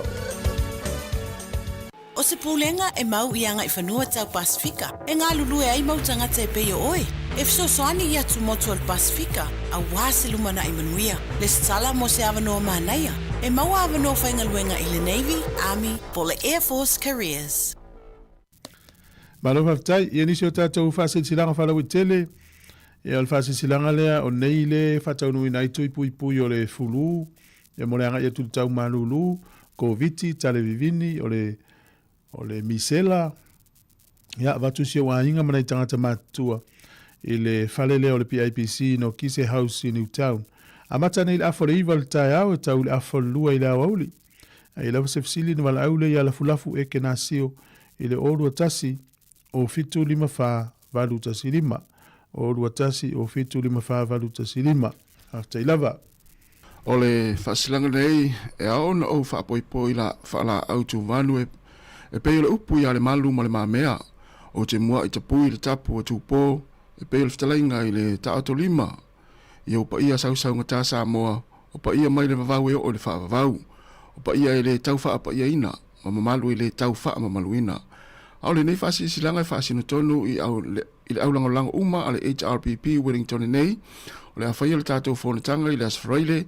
O le vai aso nei, le aso lua se fulu i me i le itulai ono i le fiafi. I le no whaanga i whaiai o le numera fast full maleiva a Man Kevin Avenue i Porirua. Whamna tuat fōi o lo o iaia tātou tusi lulu o lo o tutohe. Se fulu tā lai le pepa. Se lau tā lai le tusi. Ma neia whailonga mua o le kuata eka. E 5 whailonga ta i se fulu awhe tā la. Ono whailonga tupe ta i 5 awhe tā la. Amna o mia se pepa lulu wha mole wha ta i maina nai i le o lua o tasi 5 iwa tolu lua wha o lua o tasi 5 iwa tolu lua wha. Pole taita i whangono i a sulunga i le o lua tasi lua iwa wha tasi o. O lua tasi lua iwa wha tasi o. Ma le wha alo lava wha aftai o lo sainia e le laulaua whano. Leisi tātou whasilanga nei o le Wellington a inga fast. Whasilanga na whanotanga a le Wellington a inga fast. Toi wha talo whātul pa ia mali mamalu o le fast i Wellington e tupu matamari i mese lasi al mafutanga malu. Le atou suiel tātou whono wha le masina i le aso ma le taimi o tā ua. Le sto na i le stolus furu o me i le St. David's i Pitone numero lua, Britannia Street i Pitone. Sfutasi li tai au e o lua i la wauli. Wha mole, wha manatu atu i atu langa masani o tātou whanotanga. A mese o le tātou la whonga masani. E lo whangia e leli i taita i atu rautou soifua ma so mātou wola i le aso to whaina. Ma le whalo lava wha taisa i nia laulau a whono le Wellington Fast. I o lisi o tātou whasisilang mo le taimi. Alo lava le, tau ata i whiau ngā luenga amata lo nei aso le ua amata tau pisi mai le wala o lo wangi lei per tau. Ia, nei whana wa onga manuia, ia a onga nei aso, natu nai tau te whalongolongo mai, to tele tono ta vale. Ia, anga ia tu nei o tau mātua e mori o tau le onga nei aso. Ana ia tau. E ile le tu la fono a New Zealand le o whamaluina i le so. E momo tangata foi e tasi e peye e muli a e su e po o lo usau ngale mu so sa le au tu le mo tangata foi le la po la sa wa ina po la pat ingo we le muli ta inis pe o te ile va o ta u ya o le toma fai la malama o e fa o le manu po la se me le anga o te fai ya o o le pui nga la o e le au tu ya il tu la fono le ya o lungo online o me o te fai ya o le vili atu o me uma va pena O la te alu le train, ane fote vai mele te alu atu fo le train. A o ele te atu whenga luenga, o le te latu ala malama oe. Ia. Ia, o le ala wele tu la fono na New Zealand, o le stoka, New Zealand loa. Ia o le wha maluina i le so, e mwhai na o atu i le lima i tausanga e. Falpuipui. Falpuipui, pia... Pia wha maunia. Ioi, pia wha maunia. Mana ia fo i le tu la fono. Pui ai nei tangata wheo i wai a tangata wheo i o lai wheo i mamala tau e tangata o muli ta ia le tau te wa ai le mele te tupu mai a tunu i whafo. Ia, mo ia. Ia e oa isi tangata e lama ia isi tangata wheo ia ono tūlanga whangai na fuala whasaina ia tunu i whafo. Ia. Leo tupu ina mo ia le tupu ina i ai leo. Ia, mana ia fo ina ina vaenga e mese la ia tātou fo ia e mese au. Ia o ngala te au tūla fono na. E to tele au stoka ia fo le te vai le muli ta ia te. Esa. Alu polo punya o tala fu ya la. O mele le tala fu afai. Ia. Ele ta ola tutanga ta tuli o. Ia. Pe tuli. La wa tai lo al me fai a o tala fu ma ya o. Ia no la tule tonget. A pe le te lo le si me na le tuli o tanga. Ai se tala fu tupe. Al mong al vau le tongi se vai e so le fai mo film so. Malo. Ele vai o telefone o fai lo mai o le swinga mo le fu o ngana Britania. Ia o le o fa la tele ma fai swinga le malo ni sila o ia inga matulanga mana o mia tau no o le silfio. Mana mo tangata mai fa fo ngana Britania. Ia pe atalu sanga se visa fai ngaluenga. Oh. Ja, ole to inga visa na le ta ole accredited employer work visa ole visa fingalung. Ja, ole am tanga ole masina fo. Ja, ole ala fa malu swinga le ya ngatusa ma fua wa fata tia mo ngana male maulunga ta uno o yedi silfia. Ta tele o lola visa nei pe tele ni visa fa pe o ave ta tanga Sāmoa. Wa ene ta tanga te o mengalunga fa vai tani. Ya o tanga na le o mai la lo por kala mele al malo o vao. O malo Sāmoa ia ma kompania mai tangata. Ia. Ia o te loa pe apalaia ina le visa le pe le. Ia te fai atu le tau pe fia le tau le la to inga visa. Ia a o le ngana la le fa ma fa le tala na le na mai. Ia. Ngala ia fa pe o fa te inga ia tu no ia o stanga ia tu no lolang. Ia. Ma tu ale le ia ngana ingirisi ale o mai ni usila. Mo Pio le sina va nga leva va ai le tu la fono le la sui vol mas no fo. Ya o tele na tu la fono i wa mata no fa sau e. Io e uia o le tau tata o soi fuanga e le tele se va nga tele o. Ya mlesi me ona o tele tu la fono na o saputu mo le tai mi o le vai tau sanga fa nga palo te ya le lo e pola tu langa o ye le fa nga palo. Pe te o pale mai si pati fo io na to sui fo ila. Ava pe la sui. Ale o msilu fa tau no me na man o ele fenga malole. Yo na itu la fono na mo ya light. Ya la fianga ini stanga pe tu sa pe il to mai mal si le fia le au siel tapula o ngi si fatula. Yo na fa me vena fa mana to ile tunu. O le manuia le ini stanga Sāmoa i tu la fono le usila tau imi kwese. E mau lo no fo mau apa le lo sitse. E te le fa tali stemi umi. Ya tunu o do tau sanga. Ya o le la nga ini usila tau sanga fo i fisili tali ya la ke fa ono la tali fisili. Ya ai le mau la no te min le i le su enga fa ya.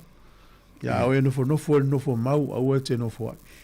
Fai lo sit seni te min le. Ya. Te ua o tu tau sanga le fa su enga e fenga tale mo ni si o tato. Le fengo fie o le mo sit seni nei pe a umana mo no fo mau.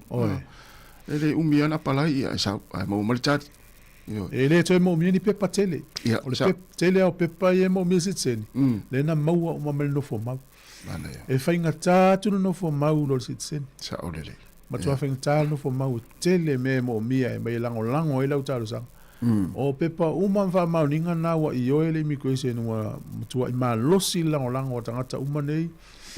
Ya, ona mau lo no fo mau, ono no fo mau lana. Mea umana tua lango sit seni. E le tele ni me mo mia.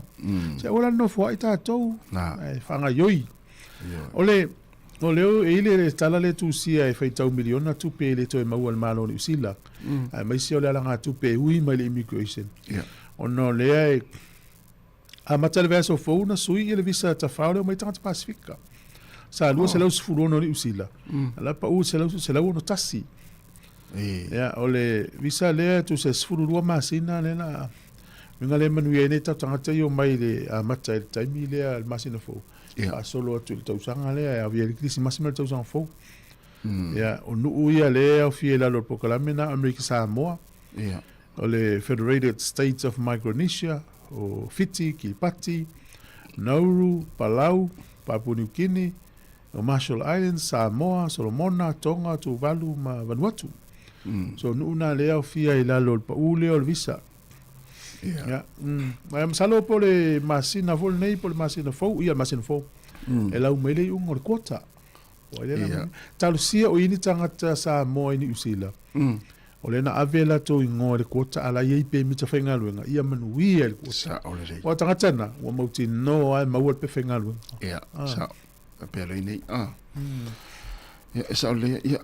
O le o tatu i le tausanga le whainga palo tani usila talusia ia vavi o na mou mai se tali le i le se free visa le na talusanga i tātou le funa ave i tai le palemene o te loa tasi na vaenga o lela au mai se tasi e se whainga se vaenga whaupu whai ia wafui la tu campaign ia sa talusia ia vavi na maua au te loa e a mai nei lunga o taimi o campaign a fuelelea Avanga fa opfai mele. Pe a mo me stala mana. Was fulu lua masina le pa o tau le visa. Ele se me tu mau. Ia. Ala pe a masina tava pe ele la fa visa free la mata tua ki se mas tau sa fo was to ilo le tau sa. To mana ia.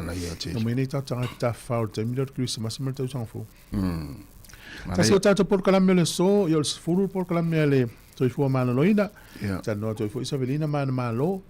Ia ele por kalame faptol tau nei i le sutas. E stasio alo Samoa tulanga tau faufale. E le lafa tanoa to e le fionga famsanga. Ia a meise ia le atau le sa ken akui. Ia le lata tanoa to nei sutasi mana i por kalame le mo le fio nisi meo e taunta to i loa. O le maino le ipona le pepesi nei Congo.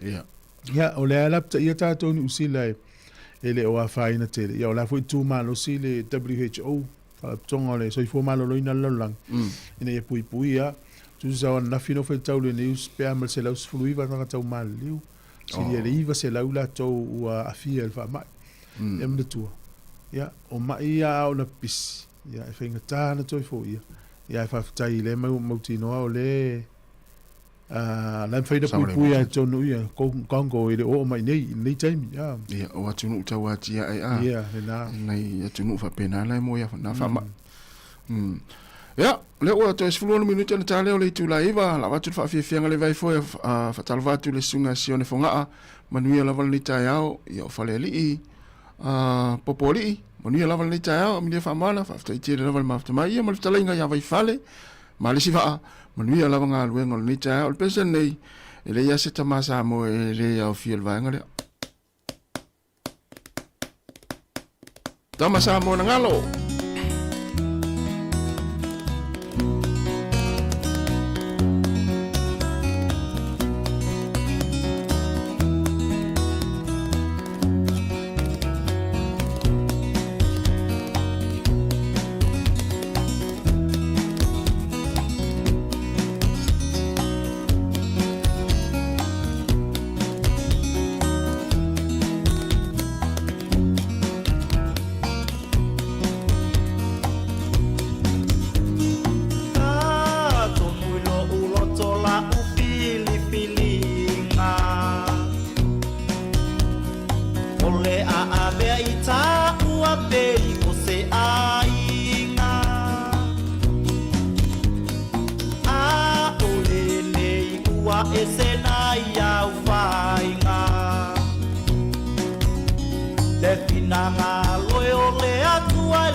tau su e o ni pa I mani popo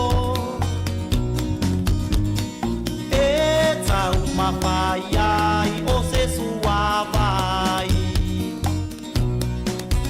talu ai lo umusui lo tamasu mane I fia ai se mea lava a whai ngata o le whai awa e moe le polonga o le lotoala I le tinga o oi le vate a pulo le sua vai vai so vai va ai ale alu ua lau lau le mativa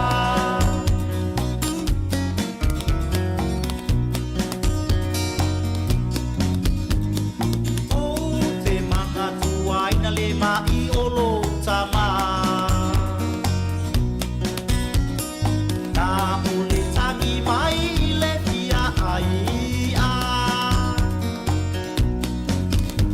tinga lo le lava malo vai vai o usau o utango I le mata au ingatai se mea lava a whai ngata o le whai awa e moe le polonga o le lotoala I le tinga o oi le vape a pulo le sua vai vai so vai va ai ale alu ua lau lau le mativa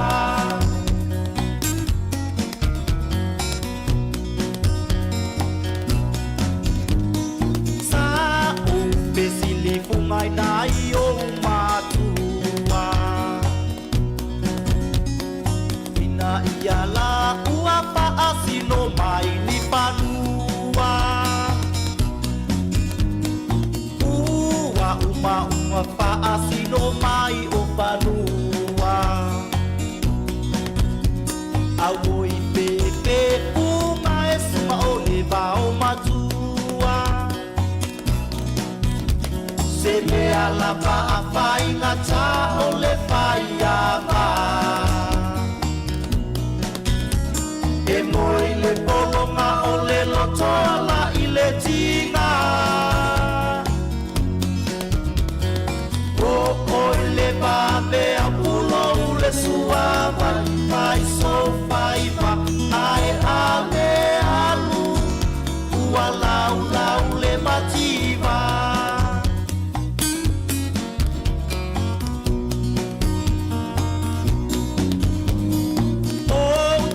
matua ina le ua o matua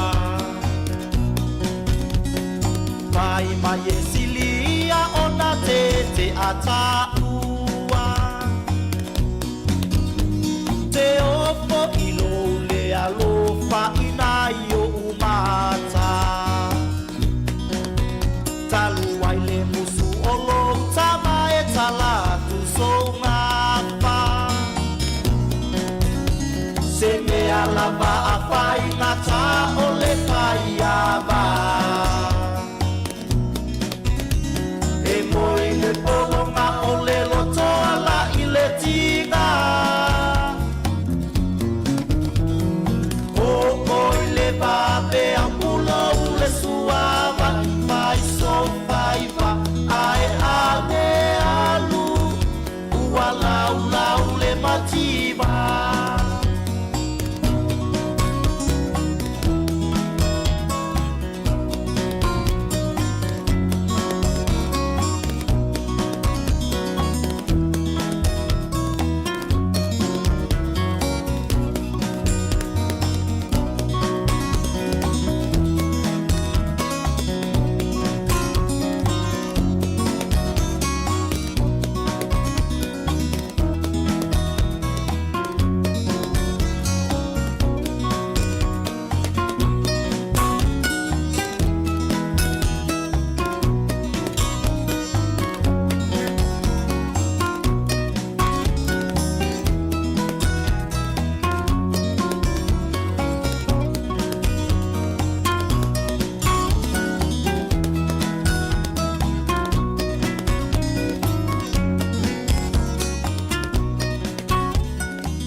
Tu whakamari ea o tama Sāmoa na ngalo ia mara pese na ia e au fia ma ia tātou ia i tūpau tama.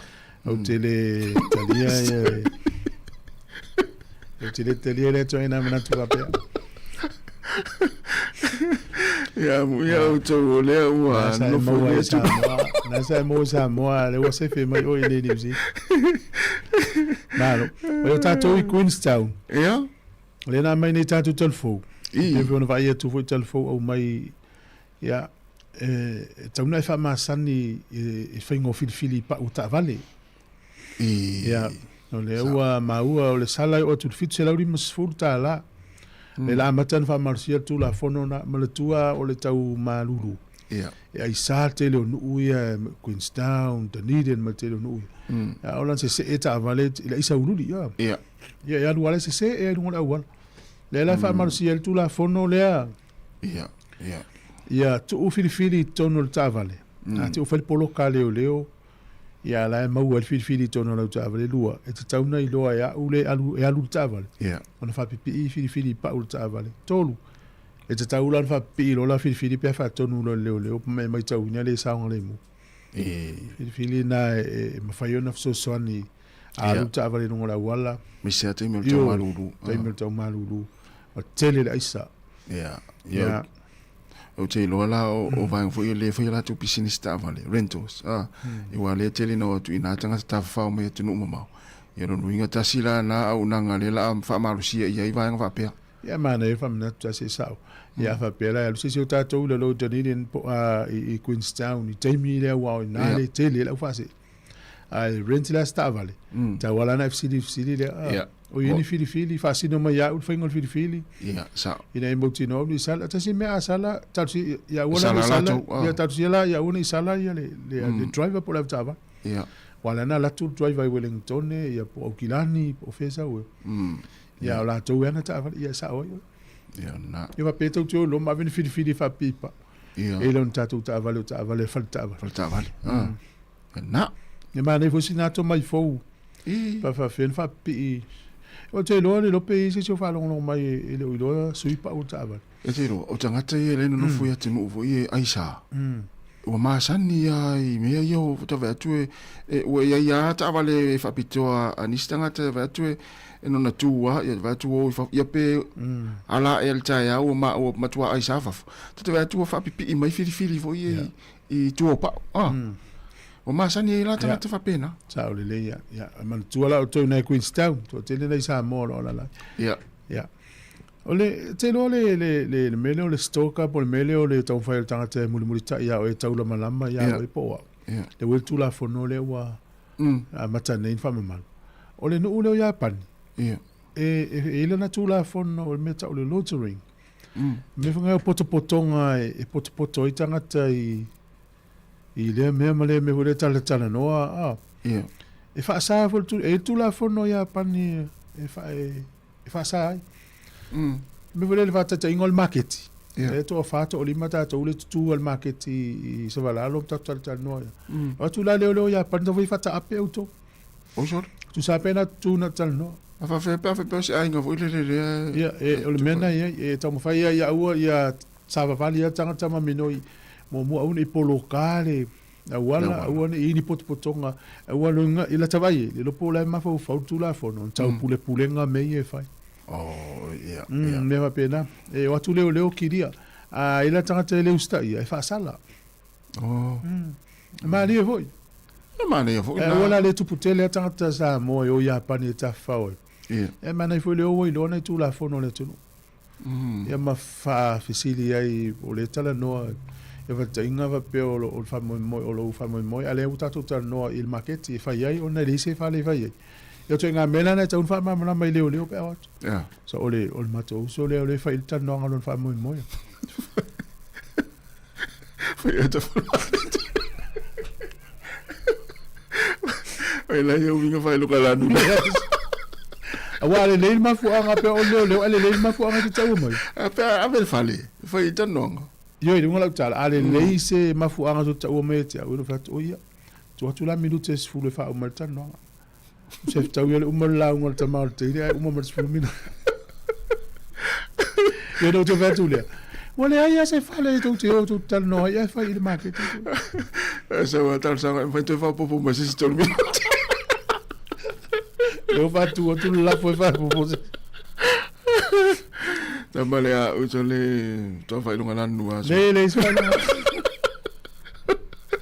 Na tata do pese. Leo tal foa. Leo tu pelo mai tata tal fo. Ta si ele tal pese ele fa silanga na al vaanga leo le Air Force o le vaanga le New Zealand na vaanga au. Ja. Ja le mai fa sa lunga mo ta tanga Pasifika ta Sāmoa.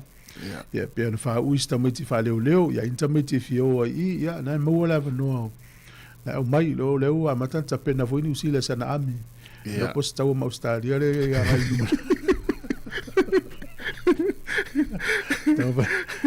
Ya wal meta na ia so se atu no ai sana vaanga au. Se mangal Pasifika na ta to leo ala ia ma tai leo sa ile fif. Ja, na. Ana ya. Ya talva tu sunga sivala wi ya mala sunga ya fo ile si leo te vai tu ile fatal fo mai. Yo na nisi na mafuta mai. Ya le la tal pese le te pena mai ta tu tala mai Sāmoa.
Toi whātala whātu le pa ialo tātua tanu le nei whai whaopo pongo tala whau mai Sāmoa o si mai elo whaafonga.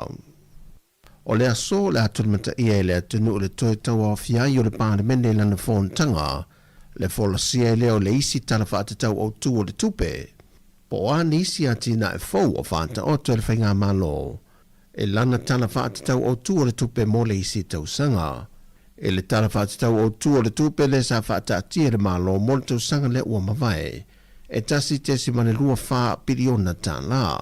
Mai o le teimi lawa e tasi, o le ano fui e fo i maleno fo le tu malo vai maunga numero tolu, e le isi o na sui le ua toi manu malo mai le whainga palo tala i titi.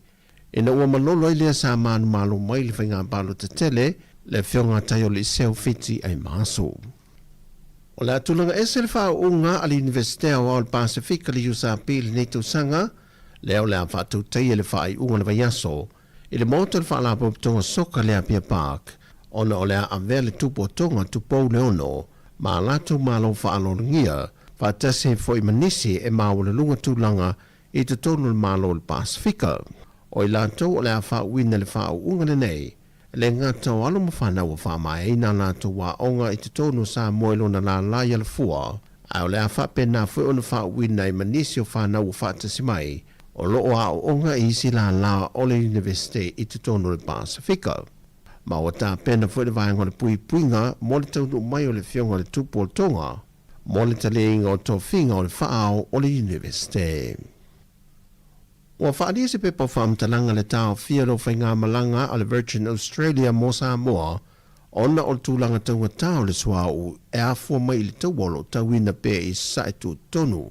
Wa whaadia le pepa whaamtalanga o le a whaamuta whainga malanga a le Virgin Australia mai Brisbane anga i a pia e amatatu le asolua se fuma le whao le masino o kuso. O Sāmoa le atunu lona lima lea iai atunu mo whaatulanga le tau fio malanga a le company valele le Virgin Australia ona o mafuanga le tangutā o le tau le swau. E lima morianga o whainga whaato sina ma whainga whaala tua o loo tua ia i le fionga le minister al whaamisinonga. Le fionga wheso lai a pulu tuinga mala o le suifai pule le tumaloa ana lofi numero tasi. O le tua inga nā fua mai i le whainga palo ta tele le atunu o le tusanga o mawai. Mai o morianga uma o loo te ene le fionga le minister. E tau le manga le whaamisinonga le vaiaso le nei, na whailoa i le lilo i o loo tūla i mo le fionga le minister ia Alex Sua. E toa lima mo le mau o le tua leo leo o le mana na o e tūla i lumo le whaamisinonga e whaawawa lanto mo le mau. Na whailoa le tamaita i loa ia le tū te te ia mapusua tania toa i loa, o le ale mawhai o na whaalia so na whinangalo i le mata aupu le watu i nātu e le loa ia le tū tangi. Mai e whapena foi le fionga le whaamasino i ala la toa Rosella Papali. A whai o le tūlanga lea e iei vaenga iau na sila sila iei o le toi whaahui le tua o le mata aupu. A na tali sua e le mawhai o na ia whaatino ina le tūlanga o na e le tu i nātu se polo inga me le whaamasinonga. Mai na whaawau i le wala aunga o le mōli mau mua le tua leo leo. A na whae loe le tina i lumo le whaamasinonga e leo mana o e whaawau lana mōli mau pe whaawau fo i le mata aupu i lumo le whaamasinonga. Ai maise o lana mōle mau na tustusia le teimi al whainga pālota, ua whaisi ma mau atu i tu o le teimi na whaatino ai. Mai ua mahe a whoi o na uia tūlanga uma le whaale leia, ma toi wheso o tai i lantou. Ma ui manatu foi, ua se ele sao le fionga le li minister i o na tiu te tau ave le teimi nei. Mai ua te tau foi o na whaangalu i futia ua sola. Pei ta ele italiena ele loia le tua leo leo, ma whaawawai o na ia whasiringia pēr lea mōri mau. Pele i eisi tasi na ia whaafefe i ateia, po se isi fo i mafua anga ua toe sui eila na mōri mau. Ma o lo whaawau pēr leilo i longa o lea mata opo. Ana lea i ana nafi, wa lea i fo i lea so. O upu i ana sauno i eile fionga le taitai o lea tunu, le fionga le la aude le maali e tōpula te wau fose shment. E le feilo inga o kalapo malisi e te tana lo i eilan ta amilusanga o le neisi singa fua, na whailo ai le fionga le pandemia, mai le tolu se fuma le fitu tau sanga umawai, e leo mawhai o na whaangaroina le tautua matavela, a alo le atunu no lantou a matamia le kalapo, mai ua telefoilo te sao i au whaavao malo le atunu le taitua fitu ma le se fuma le lima. Ua visoasoani le māloa se leni tu inatu e whaatupe nai nisi o vaenga le taamilisanga o le neise singa fua le maalisi. La le tali wa tātou vaia. A mālo tautua atunu. A mālo tautua mālo. Wha mālo le wha ea i le ngoa. Le ngoa e pele i a tātou uma o le ainga maalisi. A le mawhaina ngalo taimi maaso wha pene i awa o ina. Oro iei le ngoa tau le leia mo tātou. Ia, o le tīmai ma le whamanatu, lau whionga i li perestene, o leo tūlai mai le teimi nei, ma lau executive, ia alo i auto whaiva manai. O auto tofi au whatama, whafose, ia ai o te au ngofia o te sau. Wafo le tato motore na, e te le fesiri po le a manau, mia ro lau sausani, sau lo whai. Ai auto mali, au te le whai me whatafuru, whai whale leia tato la kapi, whai ele lei, whai manino, fai malama i manuia i tātou atunu. O le tūlai i le tātou mālo le nei vai tau, wa tūlai mai ma le ato toe lango tātou lakapi.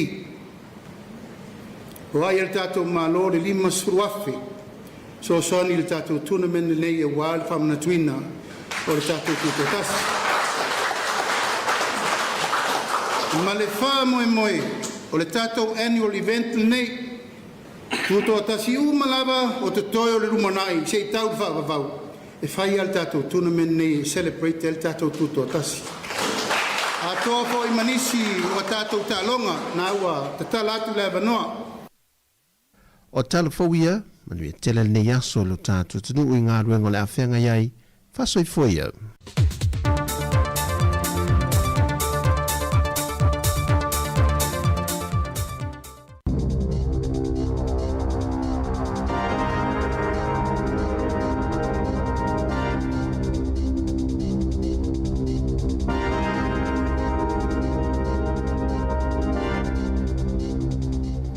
Whaatala whātu I le nei vaenga mua o telefau I me le tupu I New Zealand nei. O le tau o le swau ma le pensini ma isi tu langa tau le malo sianga ua ave nei ma mata upu e lona wha I le whaatu le ngana o mata upu o lo popole ma mafa iai manatu malangona o le au palota o New Zealand le teimi nei. Ai tu le mai o le patia le leiba e manatu le tunu e au pito silio na ngawaa I le sa ilia o se fofo mo lea whaafita uli.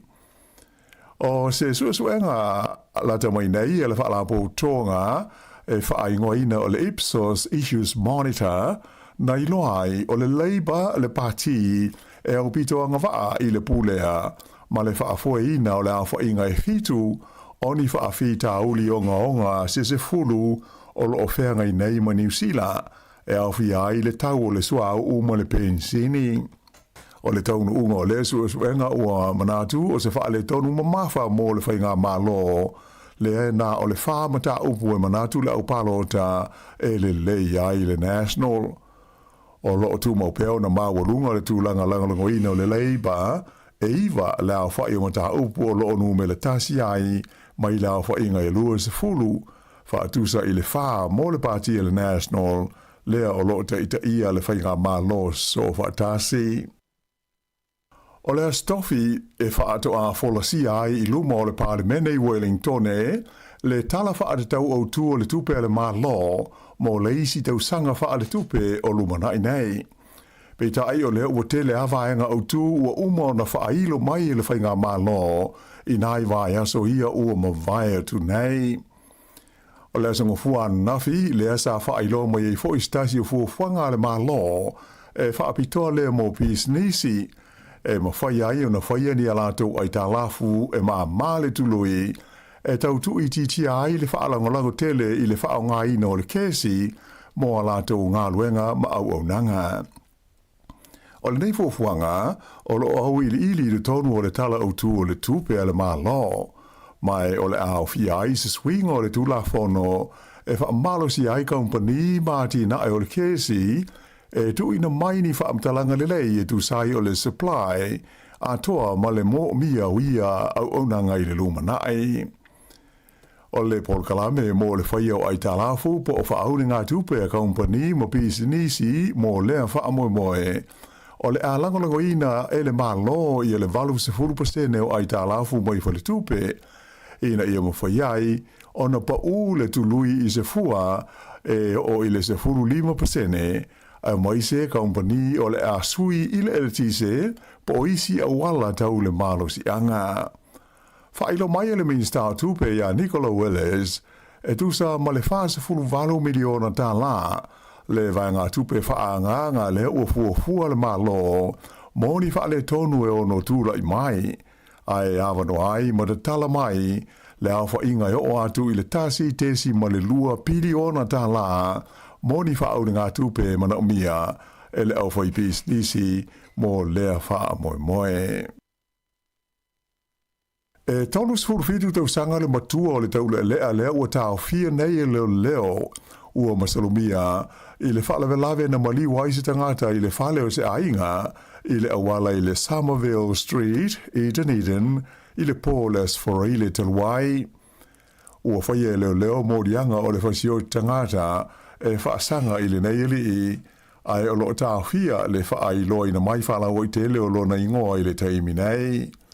Sa tu lai o ia I luma le whaamisnonga maolunga I Dunedin I le tai au le sungo fua ai ele I whaamawina I sana whaamtalanga pe te te pe io na mōlianga.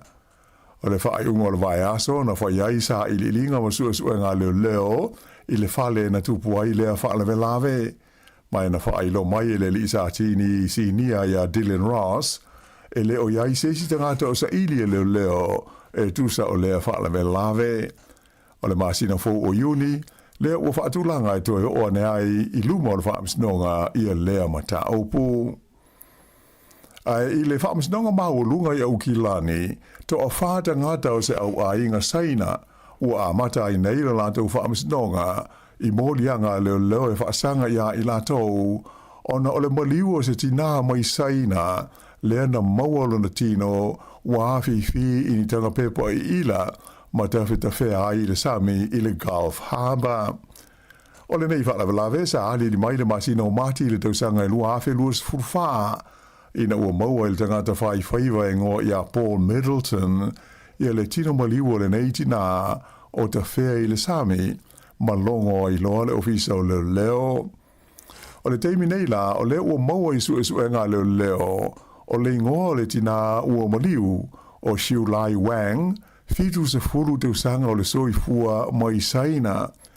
Ui loa fo isa tau nuu mai o ia I New Zealand nei le luafe luas fultolu ai maua ua maliu ia mati o le luafe luas fulfaa. O tangata te o faa ia ua mōlia ai lea whaalawe o se au ainga saina e no nofo ma wha mautu ai I au kilani.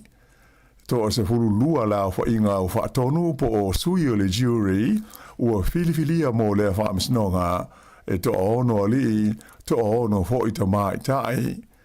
Wha ilo mai le wha amsino o lo o whea ngai ma lea ma ta aupu I le wha amsnonga maulunga o au kilani a tonu pe o le wha I le ono vai aso le umi o le awhanga solo ai lea ma ta aupu. Na I tala mai le Pasifika, ua whawai ina e tai o malo le Pasifika, ia se whaalapo tonga wha I tūlangi, e whea ngai ma whaawhita auli e haafi ai le malo si anga tau le swa umo le pensini, ona o le taua I Iran. Whaalia stasio tai o malo le Pasifika, e te le lava la whaina o tu motu le Pasifika, pe a whai lea e le toi a whea e ni vaasua umo I whafo, mo le au mai o pensini ma sua o mana mia mo ngā luenga whai. O le foi wo ia se la pata inga mai le malo Australia I ta o le Pasifika ina ia sau niuni ma ta pena pena mo le ono wha umi o le vevesi o lo tula I mai nei onda o le taua I Iran ma le wha le tonu ai o le whela o inga o loa tau le malo si anga e au fia I sua o ma pensini wha apea le kesi. Ua whaawai ina ai nei e malo le Pasifika se whaalapo tonga e au fi ai min sta le vai whafo e sila I nisi whainga e ono mawai se whasoani pe ao o ina le toi a whea e waasua o mai whafo I a tunu o le Pasifika ma a ina ai le au mai o le sua o ma le pensini mai se sa e tu tonu. Ua ta pena fo I le teimi nei malo le Pasifika e tu ina mai alo ia se lātou whaasilanga e wha manino ai le lātou langona o te tau na wha muta le tau lea I Iran ona afianga I le tamau a ingo le laulangi. O le asitia I le se furu tā la lima se furu sene I le tu la ia le totongi au pito mawalalo wha tu la fonoina I le atukuki po le Cook Islands e a mata I le aso mua o Iulai. O le fuafuanga na whaailoa le palemia ia Mark Brown ina ua saunoa e tau au I le palemene I Rarotonga ia le tala utu o le tupea na whainga malo mo le tausanga lua fitu. Pe tai la o le sitanga I limas fusena I le tongi au pito maa walalo le asa se furuta la I le tula. Ua tele ina whai tio ina e whaipule a maise o tangata whainga luenga mo pisi nisi ia e manatu e le tai tāla whea ngai ma le maurunga o le inflation ua iai whapea le sitia o le tau o loa. E whoringa mai e mafuri le manatu o tangata pālota o le atukuki ina ia whaia se sitanga lautele o te tongi o tangata whainga luenga e tau whaafetau ia i le taunga tā o le tau o loa I lea tunu. Ua whailo mai le minsta wa onga Erica Stanford ia le filifilia leo stasi na avea mua minsta i se whainga malo le leiba e avea masui o le komiti whauwhautua o mata upu taua onga mo tangata Maori. O ia lea o le lii o Calvin Davis na umia ni tuwhinga si ni o le kabineta i se whainga malo lata o mai nei le leiba. Ta ua e le minsta wa onga o Davis o se tangata e lango tele i polkalame whaale awa onga, ai mai se la ati nae o tangata Maori, mai o se tasi o taitai e whaatua ina maamana ia e ona tangata, mai sa ia umia ni to whinga sinia i le tonu o le kabineta i aso ua mawai. E lua te usanga le umia lona to whinga le tonu o le komiti whauwhautua, lea e lipo tisao i le tamaita i minsta o a onga. Ua talialo ia e wawasa manaya Winston Peters le ofi atu le li o Walter Nash e avea masui tau wahola na pati le New Zealand First i le palote tele o loma nei a Novema. Le asonga fua le asa hafa iloa whalau i tele mai ai Nash i alona wha moe e tau wā i le palote i a Novema mo le tofi whaipule o le tu malo nei pia o se sui tau wā o le pati a le New Zealand First. O le neita mali i si le fia le leia la o panota i lea vaenga o New Zealand. Ona e tonu no fo inga so o tu lai mai ai o ia o le whaipule mo le partia le leiba mai sa ve ai ma minsta o le kabineta. O le tausanga i lua afe luas futolu lea na wha malo lo ai o ia mai o na to finga wha minsta e le pale mia sa tu lai mai le nā teimi o Chris Hipkins ona o se mata opu sa a fia i tu la fono e pulea ma wha foi na i ngā ruenga le kabineta po o le cabinet manual. Na wha i loa mai lai wa wasa mana i Winston Peters le tai o le New Zealand First o Walter Nash o se tangata e tele to mai maanga waa mai mauti no lava e toi avea o ia ma minsta pe awhai e toi a fia le New Zealand First i seisi whai ngā malo fau o le atu le mai e New Zealand i le lumanai. O le awha sala i ave ta vale e le whaia filifili pau o lātou ta vale i taimi e malosi ai le kiona ma le aise i lungo o wala i le tu malo Queenstown Lakes i le motu i saute. O se taimi mumua lea o le awha amamanu ai lea tu la fono wha apitoa e pulea ai ma wha atum tonu i a ta vale ma vaenga e paka ai ta vale a le pulenga o le tu malo o Queenstown. O le salatupe mo ave ta vale so lia le tulafono le nei fitu se lau lima se furu tā la mai o le amana umia ave ta vale uma e ave i a filifili fa ave pi i pao ta vale i le taimi e mo mi ai i lunga o le awala po awala uma i e pulea i le council o le vaenga o le leo le afe ngai ma le whaia o i e sala mai na whailo mai e suisinia o le ofisio le pulenga e le ngata ina da tau na i le tauno ta vale i a filifili nei, ai e le tau na i loa i le ave ta vale o na wha apipi pe a o ina mo o mia i lunga o le ala tele.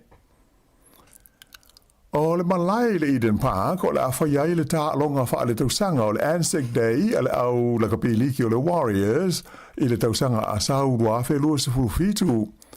O lo ngata mai le lua afe se furufa, o na whaia se ta'alonga le Warriors i le Eden Park. O lea malai ta alo e ma whaia na ofi ai se a whainga o i le lima se furuafe o le au mai moa.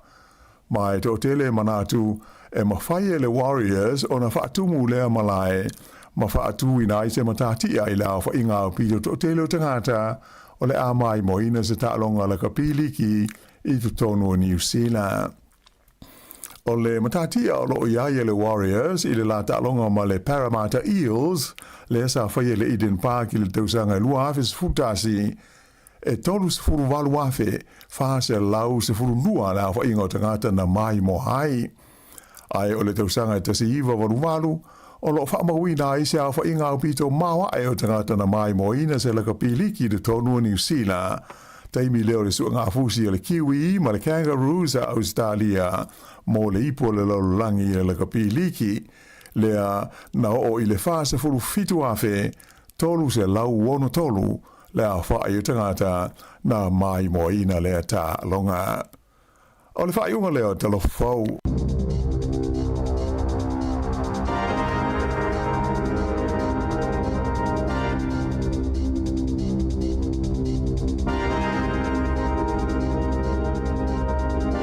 Te whafonga le tula sfulu e tātou telefou ma tala mai Sāmoa ua 2 minute ua te enei le iwa. Ia malo lava le mafuta mai. Ia wa to nei na faisi fa unga i tai. Ia. Nisi o alum fa na u fa mo ina la to tam fa. Investe. Mo le ia. Ia fa solo fa unga. Ia na. Tala fifia la le sfoile nei le la welli si la fa u nei tātou li tio le sfutasi tai au. Mana ia. Pea na tātal no ne vai aso le malo tia Wellington nei matua ma inga malanga mai Sāmoa. Ia le ngate leo au kilani mai si tuoni usila o fa wala to fa nau. Mana ia te. Tato vai foi la I family yanga o nei fa nau ni o. Mo wala va noi fa manu nei la to tam fai. Mana ia te. Ia o se fianga I matua me se lava nei matua malanga mai Sāmoa. Ia saula. Wina nei fa nau na. Mo le fa le lima tau sanga na vela tu mata pu nei. E me solo no foi tono Wellington e vala mai inga le smithing o le. O le si tu ia o le olanga fa universite pe ai malanga I se wa tengo tomiti Wellington o ia kilan. Ia. Tomiti Wellington o lo Dunedin.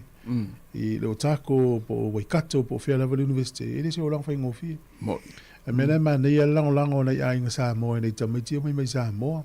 Ia. Eu te lo lava lai tau ai pe ta tau ava pe o le lai ki la ni o lo ai nga le ni ia la tele o ai tatu ai nga ngai so so ni ya oi ia e fe na to na ia le sama e va le weekend le si tatu angola I o ki la ni sifo mo ile ia a I lo fo o e so o ye le si ta ia ve na alu le tatu angola o tau ia fa tu lo la angola o tau tasi ia tu wala wa ngala sfoina sa ule molva ia na so la le tatu anti le eventeo se lo vingo tala vele tele tatu ainga ia la tolo anti le eventeo mai na no fa longo na sa mo lo so pa o mai lo ale te mai ia lo ni mogana ia lo foi le stato le ila vole to ni nei ia mo tatu angola o takanini ia la mamma me o so la ona tele ainga ia aro na e o leo o e fola tatu angola I takanini ia ole sfoile le neile o sau e mal fatau o lo foi fatau tele le miti lo tau ma ia va lua pe tolu masina ia se e tele to o ala ia ia va ele ola ngale o la la tau na ma o le ngon le ola inga tas ia angos ma antis ia tu se va no ia tamitina wa sa tau la volo la ngalo no fao ia atalu nei la iso voi ia e moti no at sauna sa masta ita I wale fa tali atu la inga le e mo yo ro a inga le fatali ia ai sa we le se ma le va so no pula la lo tu tu ale dia va ia ai sauna le salula no foi la lo ia le lau tau ia le moli me lo fa nga va ala wo tu ta tele lunga na moli lo fa nga lo le ai mas fi fa lo ko le se mu na mo lo la fa ma ai al vo la onga usura onga tate alu mal mautino tate sawe le se me ia le na a mo se me ai o se ulo le sa se ulo le sa le fa tali tu se vai ia le o tu no fa nga fu le ia wa fa na la market ai ke po ai telu to fa men no le no fa onga ai nga moni wa le vo le tausi le ma mo fo le vai le al mera le o no fo ai vo le nai onu uma fio anga ia le mera na mo ai fu ia le vo na fa mtala le siaso istala o fe tala patu tenga la tele na la tele ta to heche ita priu ya la tato se atu fa fianga le tai au mana ia au ni ngalo tato por kala mel soi fu malo loina ne se fulu ia su tasi le la fatal no tuai le sunga ya le atau sa ke na kui ia mustasi fo yo alo ka muto le tunu ia lo peso na se vai ngata u e pe on se fie le tunu nei fa mo nei ta no me fiong le pule mana ia su lua tal fo ia fa fianga o le au ia tatu tu fa to mai el lua ia na ale tal fi o le verso fo na la fata u al tatu ngana Sāmoa io ma tu al tatu au tu na u ma no te no na u mo tatu Fai stato fai nga solo, stato fai nga pesa. Fai stato fai nga solo, ia o le aso le ia lafo malau solo tato address na o le info@samoacapitalradio.co.nz. Ia le la tato. Na mo le tu ula tunu. Yes for really, le aso le. Fai la tol fam sinonga po el solo la sili. E mo se fai no. Mo fai longa. Ia, vai la mana ia. Ia, la sa mana ia talo leina va so le, that's for really. Ia ona palota mai le tunu po ai e fai foi ta solo, tato solo, tato le olto vang. Ia, fai solo tato ofisa. Ia. E fai tato solo lango el tato ngana Sāmoa. Ia. E mana tua. Sawa tu fonga lo mo, ne tato airport ngana Sāmoa. Ia. A wala ngana Sāmoa, ele na le aso le fa mana tua. O le tausanga atoa ina e fata ua tato ngana e vai ni fu tono tato manu rauti. Ia na ia le fa fia, fa iloa. Tu langa tau lapta inga, tu langa tau wa onga. Tata ua tato tu manga ma tato nunga fa keusian. Ia ma fa ola tato ngana. Ana ia. Haftaina ia kalesia, ia o ainga, o tato o nanga le tio le ngata tato o isi le tio Sāmoa. Ia le fa ngana Sāmoa, pese Sāmoa. Ia ila tato app na o le ngana Sāmoa. Ia fia o lau tau tala po se siol whanau. Ia download i lau telefoni. Le sauna o tato le tio na i umai na le wha leo ngoma ta itusi. Ia, wa le ua mana ia lava ia le whainga o meo wha ma mafa ma koma li liu. Ia wa matana i loa le wha leo ngā upu. Pio le upu leo le o ti o. Ia, ai vai le upu le toto. Ai i wha ma mafa i lunga o e lua. Ona toto. Ia, na. E se rama ki ko foi le. Toi no tonu foi no ki ko. So, o tua pita ia sitting room. Ma so le vai le amata tu foi nga solo le wa mata le palo to mitanga. Fa mai. Mai. Ia, e ma lo le solo tas sole. Foi le wo so palo ta le foi solo. Pia jangan tere festive tayo no. Bele ringa se me Sāmoa alfa momol palota le fai solo. E momol solo to afel palota. Al palota mai America. Ma jo rufi. Ya, alfa tu jo. Ya, ma lo lava ya ma le tual tato au tule na ngana Sāmoa. Ya. E fa pia. E a fua mai maunga te tele manuia o le nu. Mana ya. Ya fua le isa solo nava ya so yo solo. Ya pe manea ai tolu foi upo la solo, ma tai fa leina foi upo tas. Ja. Na, ta pena le tele taimi. Yo, mo tato fai longa al vas fo, fa ta ua tato ngana. E a fua man monga te tele manuia o le nu. E na tango le tusi a tolu foi upo la solo, ma a tolu ia ni foi upo solo. Ja. Fa leina foi upo tas. Ana ya. Tua ia nei vaenga na a. Ja. Mua, ja. Pol vaenga mo mua ya. E fa leina. Ya luna lua, fa ona leina. Ya. Ya pa fa pem fain fa pena mana o lua fo yupu le ya fa mana ya. Ale mana fa ali ulangona fo pe fa li marisima ya. Mana ya. La fo mai de. Fain la fo mai le info@samoacapitalradio. Ya. Ia pe lau mai o lau solo lava ya so. Mana ya. Ya, o le tulanga na ya. Ona foi lá se swing o tatu fasa longa vas fo. Ia tape pena ia no le sa o fainga no tu le tuto tasi le son fua mai mulinu. Ia le tele ala tatu por la me au ngai sa mo tuto tasi. Sa o mai sa mo. Mana ia. La ia fo ia le swing o taimi o tatu fasa longa lava yas. Ia o tele le o fonga to le fione de pule le fa un versione por la masani fulu tasi a for Ia mana ia. Na. Ya, matara watu sunga ya faltua ya leo nga upu manuia lava ni tau salva ya te lava ni mafta mai te to nufi manuia lava ni tau ya te lava ya o si alo le tunu le fa interview nei le tau ya o le sunga ya ngalu le tiu ya o yana ya le falele ta o le Fair and Square Building Services. Ia pole au nanga le na. Mana ia te. Au nanga na ta o le Fair and Square Building Services. Ia o le a tala noa ai ia le fawina o flats. Ia po fale ia ta o granny flats. Ia fa tanola nei sfutasi. Mai tau mai swafo si alo le tunu o ngalu le tiu. Ia na. Mana ia. Le o te a flavor. Atu fa fianga vai foi.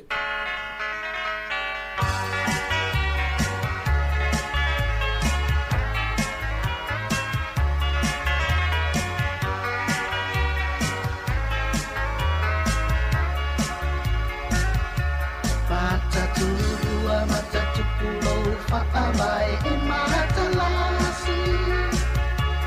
Ua taua oi Sāmoa i nei lalolani. So o se tā alonga ua lau tele ai mo ta whawhalua. Sa tau au tiro tau leilo ama e aia so ana mua. Oi Sāmoa e se i tātou a me o le wha mua mua. Pali e toa e lau toa whina lea ua mai lea tua. E mua la maleta la lele ua so o ai le la lolani. O le na Sāmoa la tāpua i ka tusa o i le lani.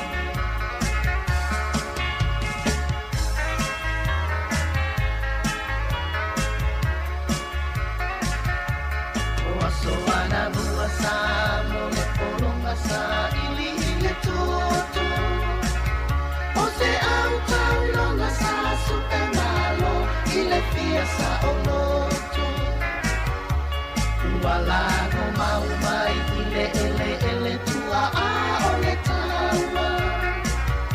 O i lato i ana sa ili malo tenei ua maua. Oi Sāmoa e se i tātou a me o le wha mua mua.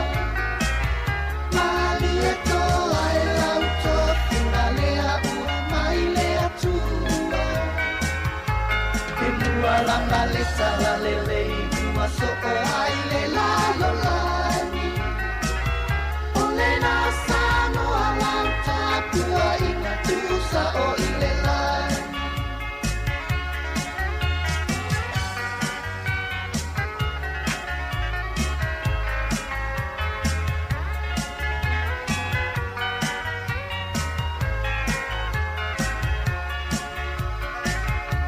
Le manu Sāmoa o le toa Sāmoa ta silongo uingoa. A o te ire tua ua toa ta siroe i le masaraloa. Pai si lava o ta alonga wailoa ai o e Sāmoa. Lea ua ta sapi ai nen tau fupa lea ua tau aloa. Oi Sāmoa e se i tātou a me o le wha mua mua. Mali e toa e lau toa whina lea ua mai lea tua. E mua la maleta la lele ua so o ai le lalolani. O le na Sāmoa lau tāpua i ngā tusa o i le lani. O le na Sāmoa lau tāpua i ngā tusa o i le lani.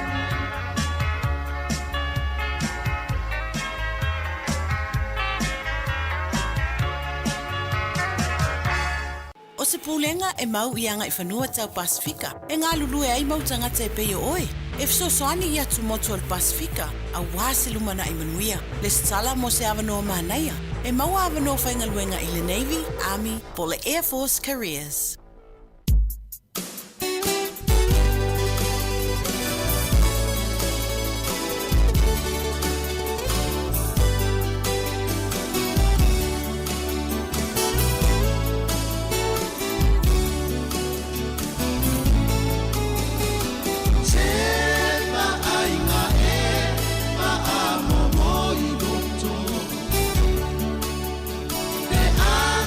Toto e te mata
serua vala auina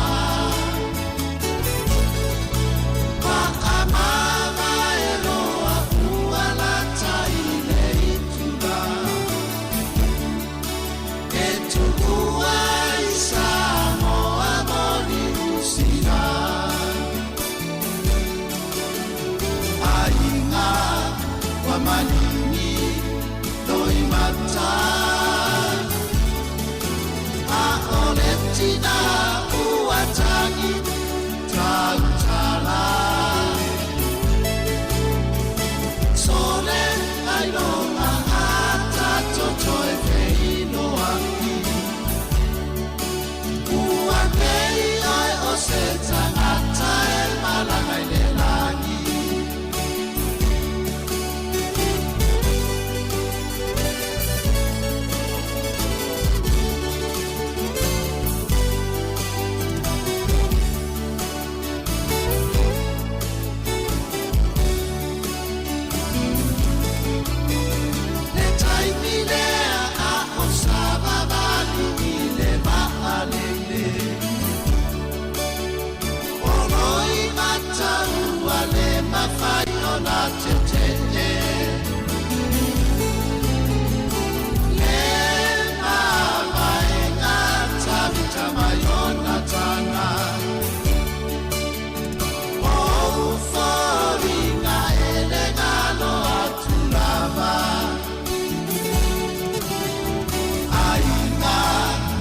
Malini doi mata A oletina uatangi tautala Sole ailonga ata totoe keino aki Ua kei oi o se tangata e malanga i le langi Ainga wa manini doi mata A ole tina uatangi tautala Sole ailonga ata totoe keino aki Ua kei oi o se tangata e malanga i le langi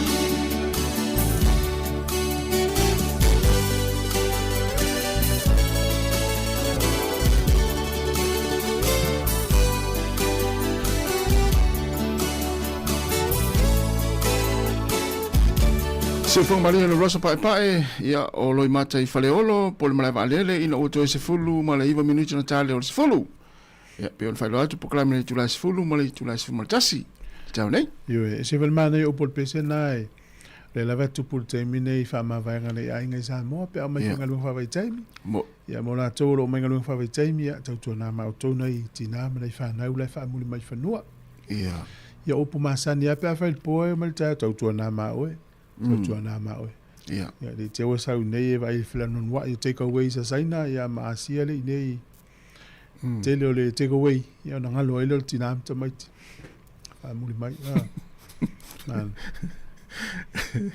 meti atai ate do wele se seng wele le la ile se seng o fa mvenga mala vale li fale olo ya so ni masola ia te longo fia tanga te wele malanga menga lunga fa vai temi uftangi si yo au tanga ta masani vai wele oto ye me na stangi ya se wa fela sa ole le ia o te lo ona o la o misiel ma tanga utu ia ole la ma te mo valvalai yo ia pe sa so o so le tu a faile la wenga I ol mala vale anything of a me se pe sa we no for the night a ingol tamale sa wa ia no foi misian fa na chan si o le late thing os tina ni te wa ese thing fa ye pe tu o matam to fifia le tala ta longa o le fa ma vale CEO po le fa tonu o le saori la kapiri ki Australia ta telo Andrew Abdu ya o le la alu e tau ave la CEO le tenisi Australia ya o ye mta tau lo tenisi Australia o sta longa ma wa fo langi tenis ya le le tomai ya alwa tu le singa luenga ya la mo mai le singa luenga ya mo tu longa mo lunga pena Ia o le fate ia wa o mai tauina le tupu le lakpiliki e Australia. Ia. Le ua fa mawai tangata le. Ia le lafa popo isi au e lua le au Perth tau sang fau. Ia ma le au le Chiefs mai o i Papua New Guinea lua filu val. Am tau tia. Ia le po fa mawai ta ma loa lau i loa ua ma foi lona taimi ua manuia. Ia. Sauri stangata e fai. Ia o le isi tala o le foi lau filfilia ia le faululungo le tenisi e New Zealand. Kasi le ta alonga sa lunga la lo ya le umai tawina le ua filfilia. Yo tai au le State of Origin mua. Yo e. Ina isi. E le se mela malolo e mga luenga tai au. Ma pe ngā luenga. Na ilo e lea pelan walan wala stofi pelan mumu maroons e pelan wow. Ia. Mo tino ai tanga fuiti ngā le vai le solu. Le stofi. Vai, la son fuor las folio sa malolo. Ja, mooi. Zo. La so fam natu, la so fa na ul tupu. Ja na la mo la no e ava pe malolo o taia, ja na malolo le son fuor vas ole. Ja tulua, ja. A malo si me la son fuor fe ngal. Va tu le si au tala vo na na po. Au tala vo a toa. Ja me fa ngal ai ja. Le polte tai au tala vo le. E tapua i le ona na au le kunselani. E vai o kunselani umai e si.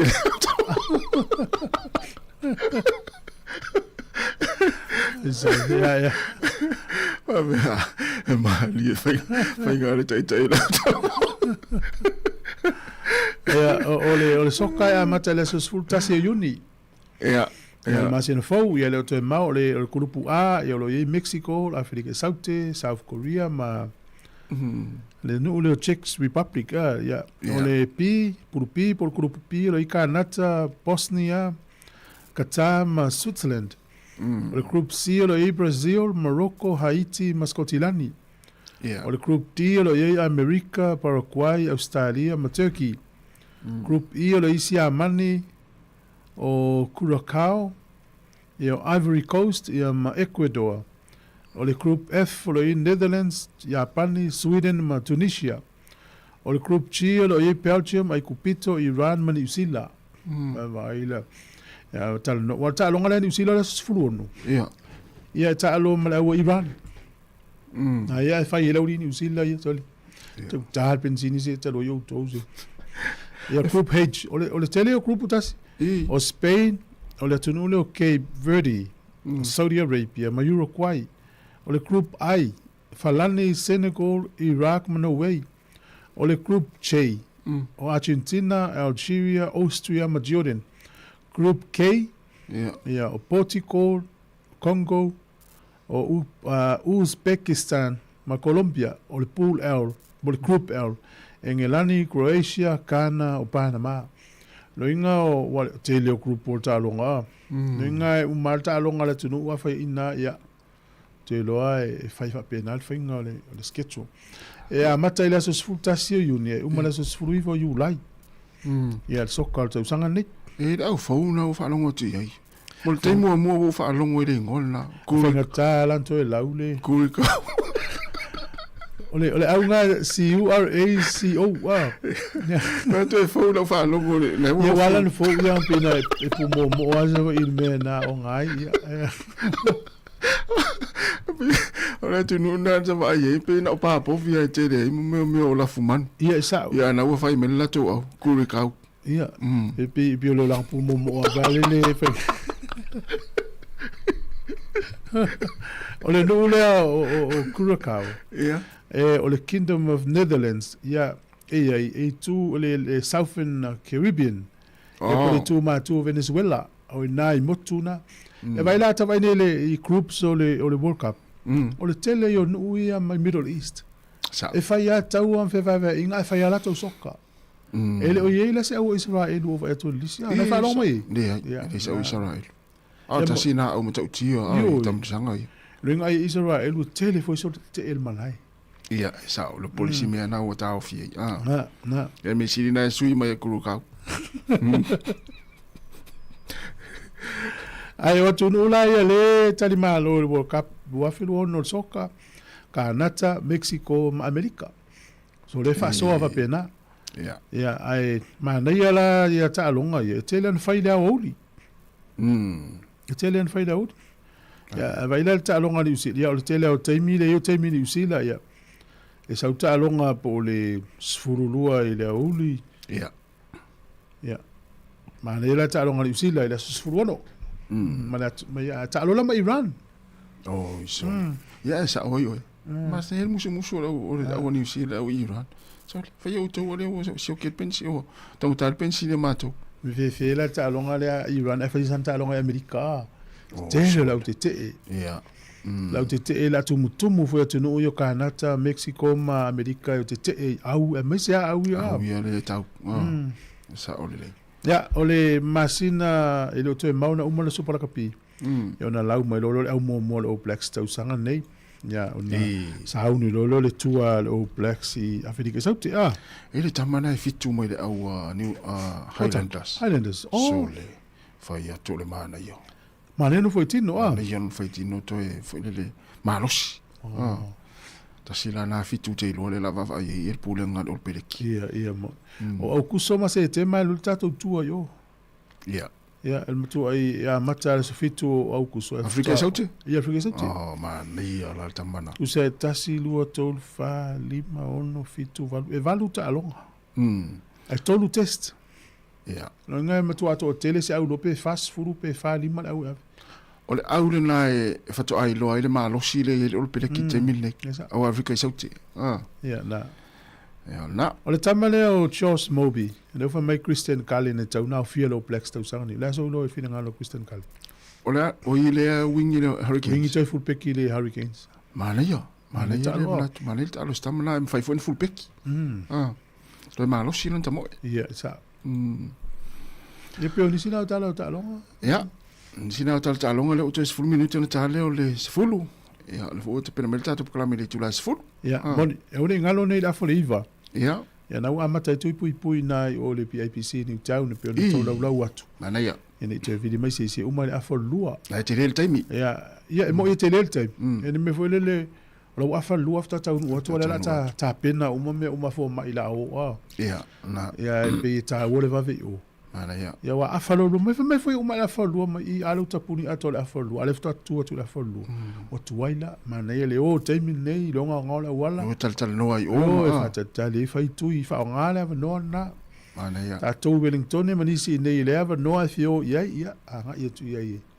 Na fa tali mai le si va nga le na PIPC ni tau le fa mo mana ia. Mana ia. Ana le pisita wo walu ave o fa no tu. O le mele so le ale tau fio o le fa no tu. Ai mo fa no tu. Eu não vou tau fio o. Eu pepe di fa ngo fio na tu. Ia le se tau fio o le tau fio. Eu ma tau kana mela to ta. A tau tau o sitting room. La ora to pena sa ma do ta. Ia, tau tu se no se tan no esta nga tara inga. Ia mal mo el pom tau ta. Tau va tu ani vi posa, manuia lava le ni tao. Kevin Swoka, fa te te le lava le mafta mai manuia luenga, lo fenga yai. Oi lava lo nga le te mi tono fa fenga luenga po tono lau ta vale ne te lau pa se ana ki me lau li tio. Ile tasi ono te si ma tasi fa mo. Ia fa talo fa tu le tao, manuia nga luenga, tono ainga. Ia, talo fatu nei matua lo mafuta mai ai, ina ua toe iwa minute, tari tūlai se fulu.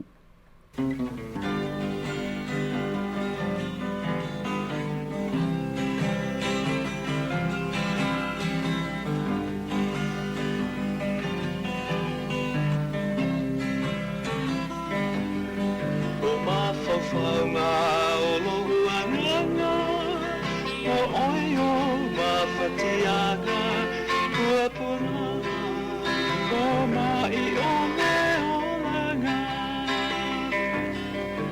Ono sa i mawhaatutua, ta talo i le atua, ia manga toe mawhawhaunga musai fua.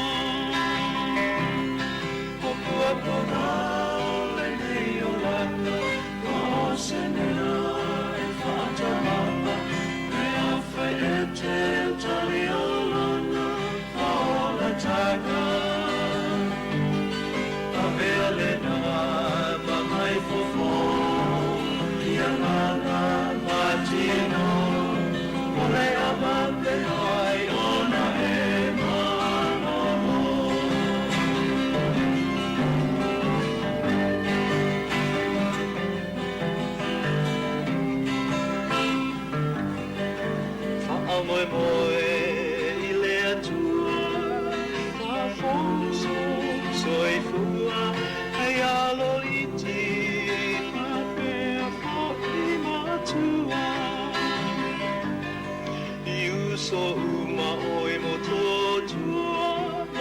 le mai ui tua ia tali mai le tatalo atua tua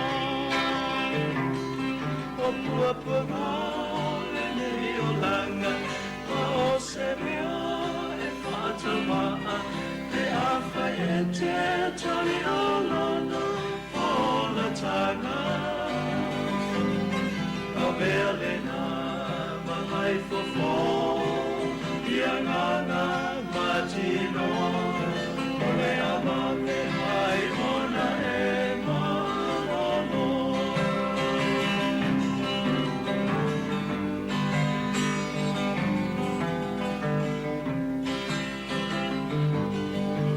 e o ngā senga seina ina o le ale whangaroina o touma i le nei ngā singa tumu atu pea e le matai pea umai te roto i ahi ana mai o le tino o mai o puapuna le nei o lana o se mea e whātamaa pe a whai e te tali o lana o la tanga a vele nā mahai fofo ia ngana matino o le ama me ai ona e marono o puapuna le nei o langa o se mea e whātamaa te awhai e te tali o lana o la tanga a mea le nā mahai fofo ia ngana matino o le ama me ai lona e marono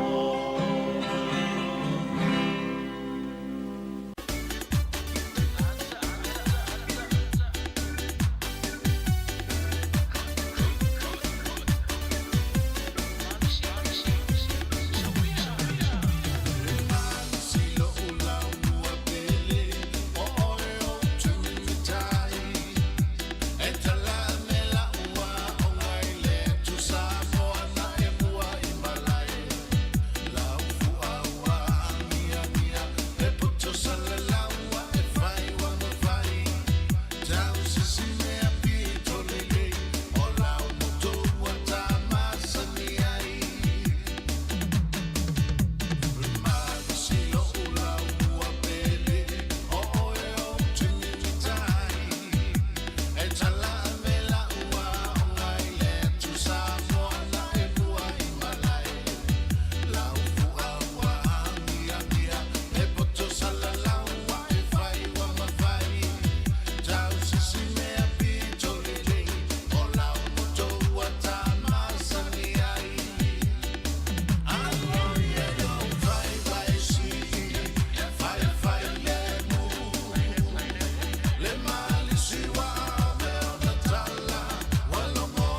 se mai Sāmoa malene I vasa O tuma vai mole atua I le tino mawhau whau malea mana Manua o la upele O te mita mita I pea manene Lau whaatau tainga I le lalo langi tele Ualango mau mai ti asani si o lupe sae whaawhai lele A ole tala lele e tupu pea mo Sāmoa manu ese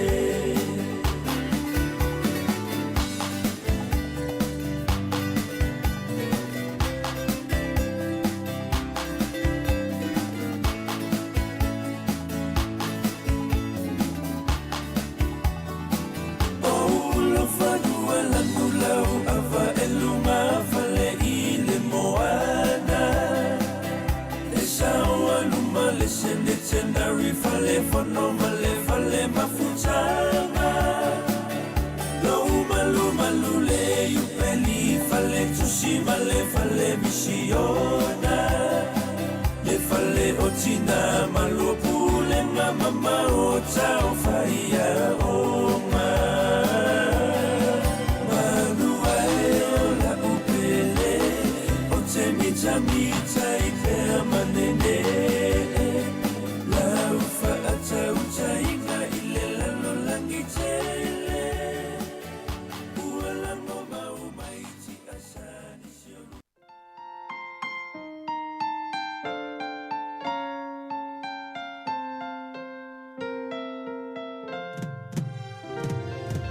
Eva piau, e tai au fu O tamai le lungo le pupe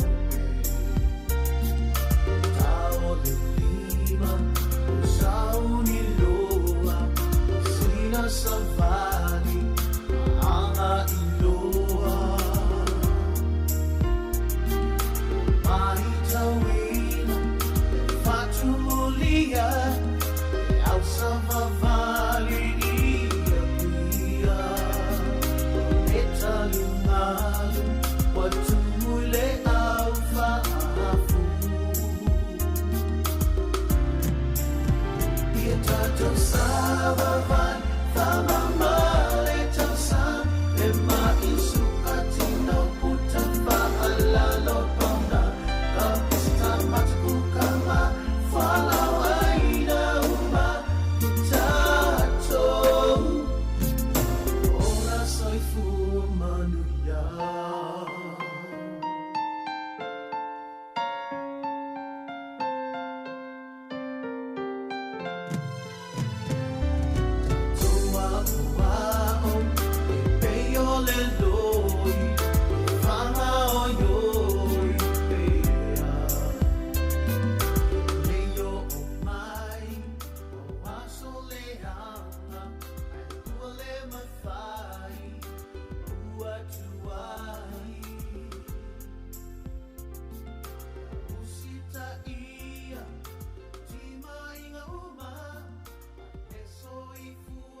se au tāua o fia wha manatu ma momoli atu.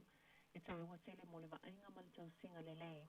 O le soifua maloloina, le ngata o lo o tong, soifua maloloina, ia whapea fo e so mātou o la malolo le le.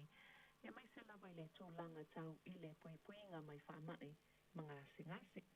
Ia whaatalo whaatua I nei tai au, I loa sunga linen ma pronwet, mano saifua.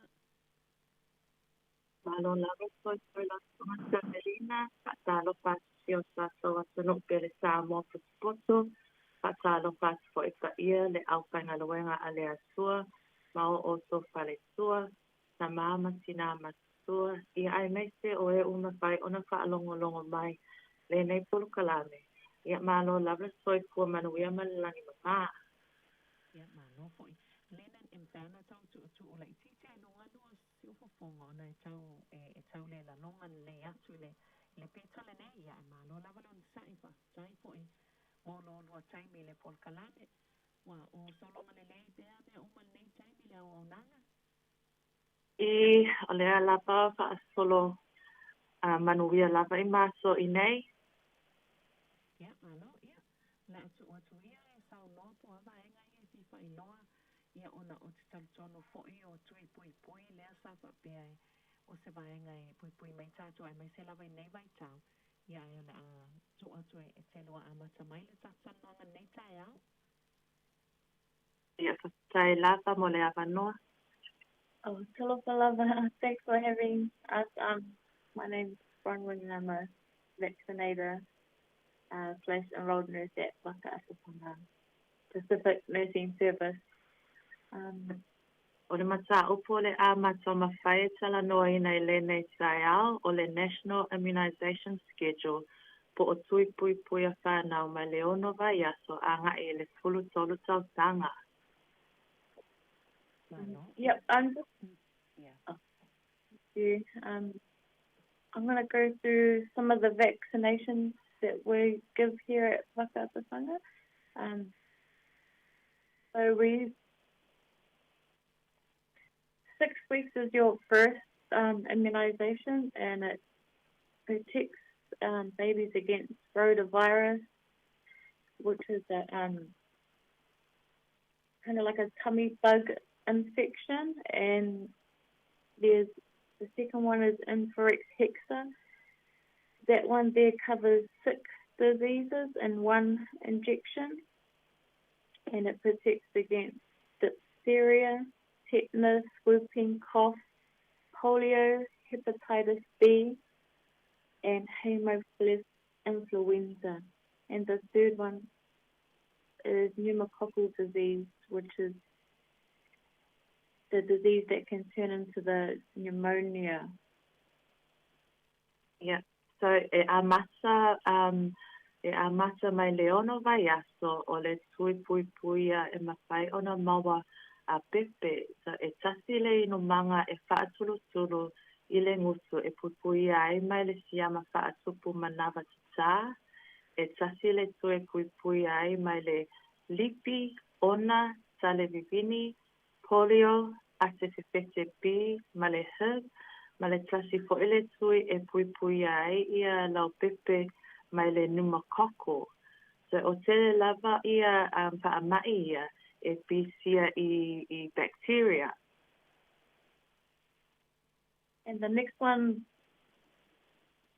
they're due is at 3 months old, and again you get another rotavirus injection. And same again, Influenza hexa, the one that covers the 6 diseases we just went through, and they'll be getting their first dose of what you call a meningococcal B, which is the one that can turn into meningitis. It's the 3 months. Yeah.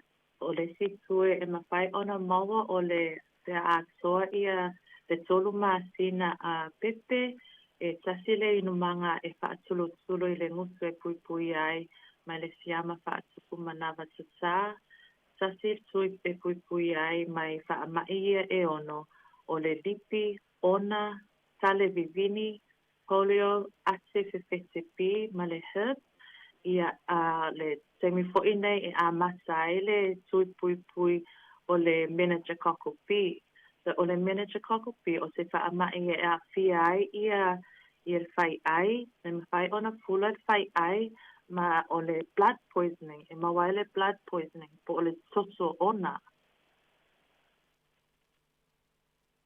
And the next one on the schedule is the 5-month vaccination. Again, another Influenza hexa, the one that covers the 6 diseases, another dose of pneumococcal, and another meningococcal B.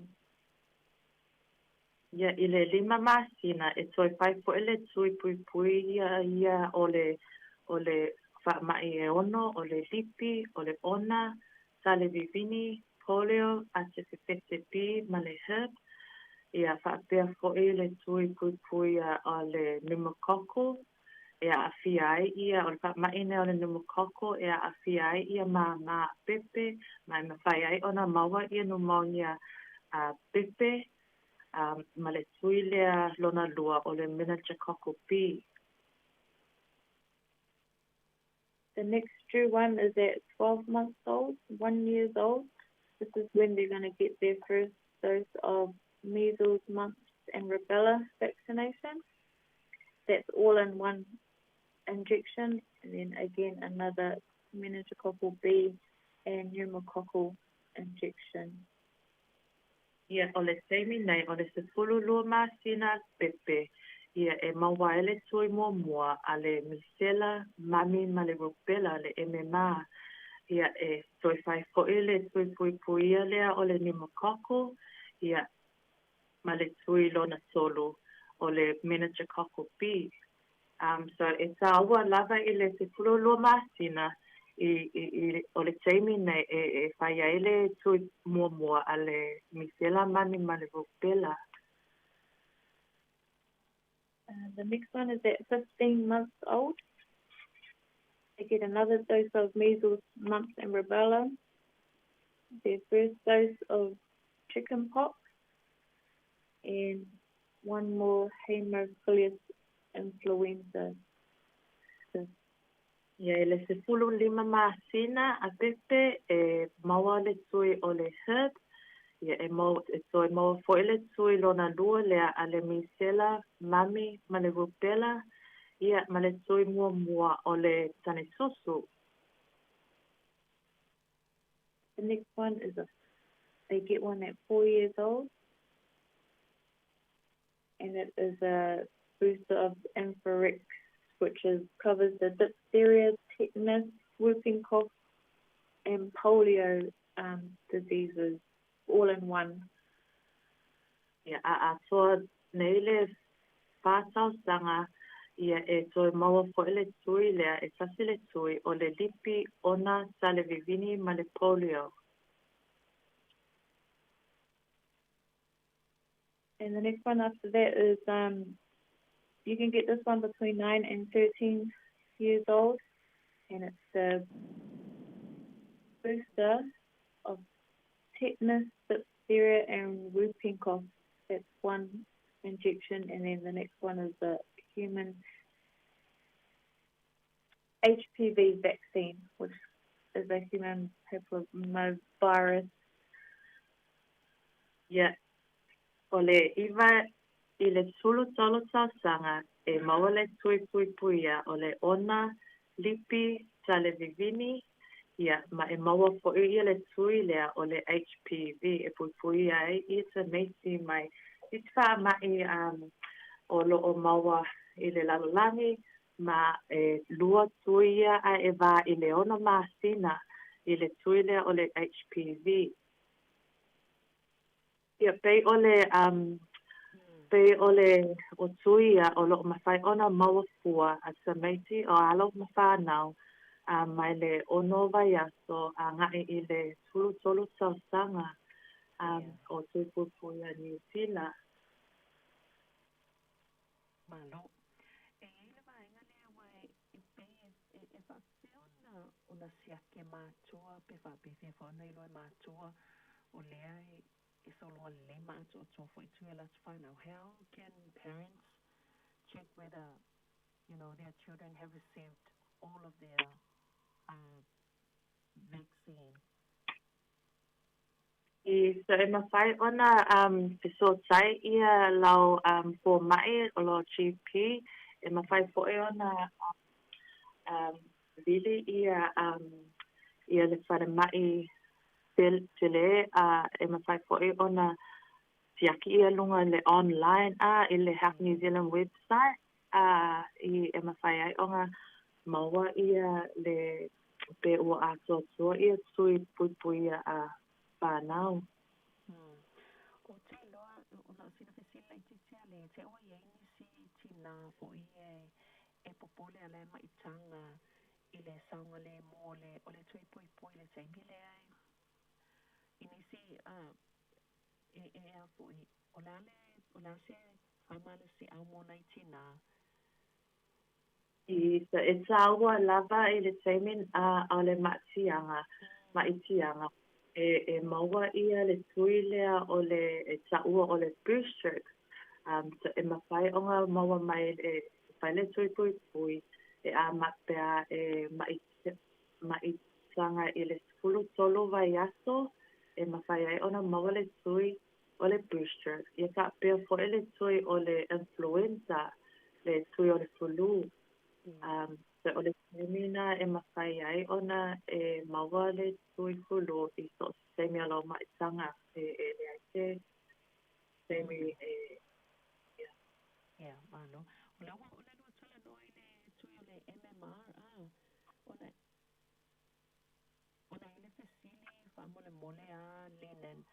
Because we occasionally hear about measles outbreak. Fia lola be polale me leina tupu. Why do these still occur? So o le mailea o le misela ma le mami ma le e mai se lava le misela a klaso ma fau I le teimin na I Sāmoa na tupu ale wha a maile e vave tele ona pisia le misela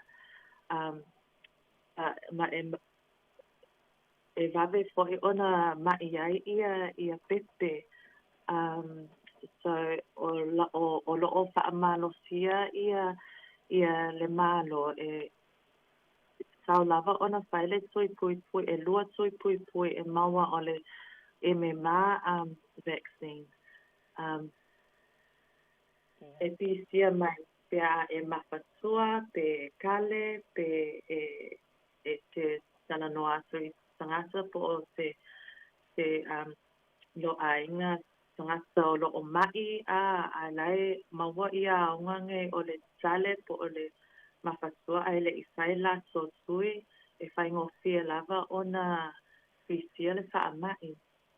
O lo whaamalo sia foi ia tato tangata matatua a whai o lo e a whai o lo e mai I te tale po o te pulu e le lei lava ona whai ia mask Yeah. Mano. Elesi mai le tsa whanongo tole na lua lau mai po le diphtheria. Pea le no tsa whanongo atu I nei vaso tona. Io le na pei wa toe topo nei Australia. Po se popo lenga o tau le soifo malolo ina I le vaenga. I o lo I Australia lo o pisia fo ele ka ma ina o le diphtheria so I o le advice o ma so ia fai e pui a pea ia sa so lava ia I papango I sa so lima le hand washing ia o le whainga o le mask wearing mask ma ia a whai o e tale po e mai po e kulu e le leile ina e kapa kapa ia lo poponga pe a whai o e mai a wa e whaingofia lava ona pisia ia le diphtheria Ia, malo whawhatai. Lea wailo atu le na vaenga. O le la ua lua tala noa le influenza, ia po le flu vaccine. O ea, mwhaina wha amatala po le ale, how is influenza different from the common cold? Po le fulu masa ni le telena, mawai tātou. I whakatele lava o tātou e pe o e pe e le loa ia e susa lava aunga o le fulu ma le cold o le fulu e matautia lava lo na le whaamai e maua e api ai lo tino a soa ma e tele mawhai ona e ai e se asia ona e tau mafa o e fia mana o e ino se vai e tinga tele lo le ulu e tinga ai a maso o lo tino so ma e te le lava fo e e maswa le lava i le fulu a e umi fo'i le whaamai o le pulu a o le kau e pupu lava a e o le sale po o le Ia. Ia, o ai fo la tau le maua le tui o le fulu e au no ma se totongi. Whaamole mole a linen. Le ai se totongi o le tui pulu, le ai fo'i se totongi o tui a tamaiti, o lo o maua fua, ma o le tui pulu e maua e amata mai le ono ma sina anga e i tangata matua. Ia. O taimilane le whanga solo tui o le fulu a. I o lo o maua pea lava ia tui fulua, e uma ia le campaign le o le tui fulu ia te sema, le aso mulmuli a te sema. So e tā ua lava mo tātou e whai tui pui pui o le fulu, ai mai se lava e le i o i le teimi o le malulu. Ia, o anisi vaenga e whaamalo si awa i tatou a inga Pasifika i le whainga o le tui nei o le fulu, wai e lava whaamau maunga e mai stau sanga ia pe e pa u lava tatou whainu mera pe a, ia alea se whaamalo si au po se tūlanga i whaalo tele tatou tangata o pe wai tau longo pe nei mata upu, ia ai e lava fo inisi e whainga tā, whainga tā ona ona e fo isi ma fo angata tau. I tele lava o isi au nanga e mawhai po I ona a whai le ava noa e whai lo tui pui pui pe e mawhai lava ona ma so o atu I le so vale e whai ai tui pui pui a oe malau a inga e whaamalo sia pea ia tui ia o le sulu. O te lava tangata kai mai ele te mana o I le tui lea o le fulu a wā na mai I le teimi sanga lea na tea and ele o le tui o e te mai ai a o laitama whai o le tui e tau pa a boost I lo immune system mai le flu a I le tui lea so it's our lava le tama fai tato tangata Pasifika it's tama fai e so soani fo I tangata ia o lo o ngase I cancer po diabetes po isi fa mai ia a e mafai ai ona tato pui ai po I la so ele mafai ona mawale soi fulu. Ia, alo. E nisi vaenga o e fia Sāmoa tili ei, Linan? Le ai Savelina. Ia.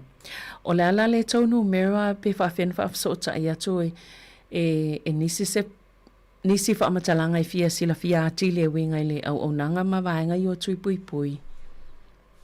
Ia, e mawhai lava ona ti lungan maso website o le waka asafanga .org.nz po o e mawhai po I ona sota I mai na no mela o lua sasi solo lima fitu solo valu sasi. Ia. Ia, wale lei whaftai a whai ele se si vaenga ia malo a whaftai Linan ma Bronwyn mo le talanoanga nei tai au. Sai lava mole ava noa Savelina e manui tere lau aso. Thank you. Ia, whaftai manuia fo I lo luaso e me se wengal wengal waka tawhanga. Ia, e whasoi fo ia. Ia, o le tatou polkalamena, talanoanga na ma le masui o le waka tawhanga. Pei o vaenga o lo o wha mafa mai peo tui pui pui o alam whanau. E tautua na, I e fasili pe I lau fo mai, ia mai se lava o le ia awane I misi tui nei o tamaiti mailo lava tau lai tipi o na whaamtalatala ina. Ona esel tau e tele lava ia mai nei pui pui mai la tau. Mai se foi tui o misela le pe I e whai ma pipisi mai nisi taimi. Ia aile lei lava le maawane ia ala ua umana whai tui pui pui. Ia pena on le whailoa tupea au nanga nei. Ia e pule lava le matua ia e esel tau al pui puinga. O le telefonina e wala au ai mo le waka atawhanga o le olua tasi, tolu lima fitu, tolu walu tasi, ia pe awhia mauni whaamtalanga atili e winga i tui pui pui. Ia, ai mai se foi. O leile au nanga lea mo nei tangata le mwhaiona o i tutonu e whaitui, se lava tui al fulu, ia le mwhaiona lo atula tōku tangata e whaiatui i leo maota, pe a whai mo mia se fsosoani whapea, ia e whaftai lava le whafonga mai newa ingal tai au, o le a whaanga solsolo pia nisi o whawhianga ia manisa po kalame, ia ai i le po kalame o lo tāpena mai le tula e sifol matasi, ma lo whaftai lava le whafonga mai.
tua i se motu tufua.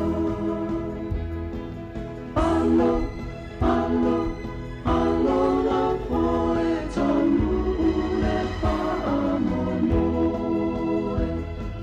Alo, alo, alo la poe tonu ule whaamonoe.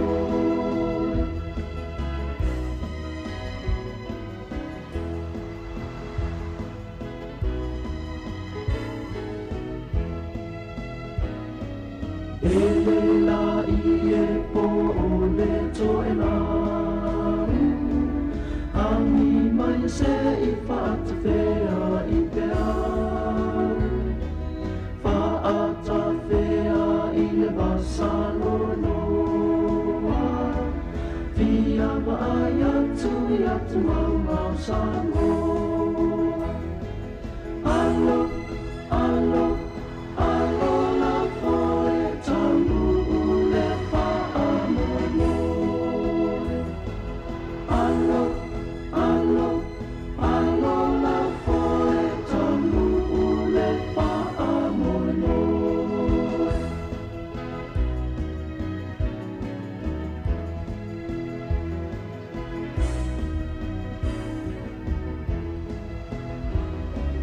Le matani e se iangi iangi mai Se I lape ai foe e malono ai Ua lango na foe o le vai vai Kai whaamano si mai o le tautai Alo, alo, alo la foe tonu ule whaamonoe.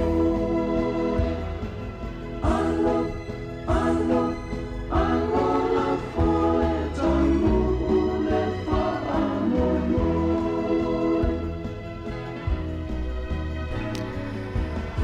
Ia, o lea ua toiluas fulu anu minute tali tu lais fulmantasi. Ai e fifia lava ua mofo lava noe mawhai ona tala noa tua I le sunga ia lafu I kena asio ia o le maftanga lea tangata tinama I tamamatua I le ekalesia PIPC Newtown. Taiminela I whaanga solo la latou o polo kalame o whainga o tui, pui, ia matulanga whapena lena tala noa tui lamtanga. Ia le o maulava noe e tala noe ma le sunga ia lafu o lo whaatau teia le vaenga ia soifua manuia lafu. Soifua manuia Savelina, whaafutai mo le awanoa. Ia, pei wana e tā ua o le ua whanga solo I le tui le nei aso. O lo opisi ai o lo telefu ia le awanoa a whapea o oe e fia sau. O mai loa e o mai ai maua awanoa. Mai tui whamanatu atu. E isi tui e whai mai o le tui o le fulu. E tutongi tangata te whaasfulu. Ai e lingi tutongi nei aso. O lo mai a teine fo mai sauni. Mo tatu tangata Pasifika e o mai o le a ngā lulu e whaatasi mai ia pui e moli atua ila o whaafutai a whamasanga ma le tau ofisa. Whaafutai a le a whaasiresila. Tatu ngā lulu e whaatasi o le mea silia o le pui ana ia tatu tangata. Ai o sina tala pu ngā lo te le lava le awanoa e manuia lava le aso. Ia, o lale taimia e mai ai lafu? E mai e le lua. Ia, le whaafutai pe o le vainga lava nā le safia māua atu. Ia wale le whaafutai manuia le whaamoe nei tai au lafu. Whaafutai ia manuia lava. Whaasoifua. Ia le ia whaasoifua. Ia soifua. Ia manatua le polkalame nā lo whanga solo I le mauta o le kalesia a PIPC Newtown ia whai leise me o ianga ilo I le taimili nei pe ono tau whafonga I le sunga ia la flafu le mau lava noa so stasi lava ianga ia tu iai ia ma mawai fo I le nava no e whai tui pui pe ono tala noa ia I le polkalame momo atu I le tāua o tui pui mo I tātou malava ia mai se fo ia le nei taimi o le fulu ia le ua whanga solo fo I tui ia ma ngaluenga lava lo tamwhai pui ngana ia tātou tamama tina mātua whapea fo ina i whanawiti ia ma tātou o malava ia le ato e whaawaua tātou pesepesenga i le nei taimi o le tai au malo whaftai lava le whafonga mai.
le o le la i Sāmoa Sulungi ai ma le nei mutu atu Lau whanua ua lanu lau alma Le a sulungi a ele sami tio ata Lei atau a ma le whetalainga ia futi Ma le mamalu i le ai sa muti muti Ma tua sa lei atau a ma whale manonu Opa ia na e mi mitai lo lutu Manono lo lutu pele Malawi no e iatu no e se opeo O se susana Wasulu atu lo malama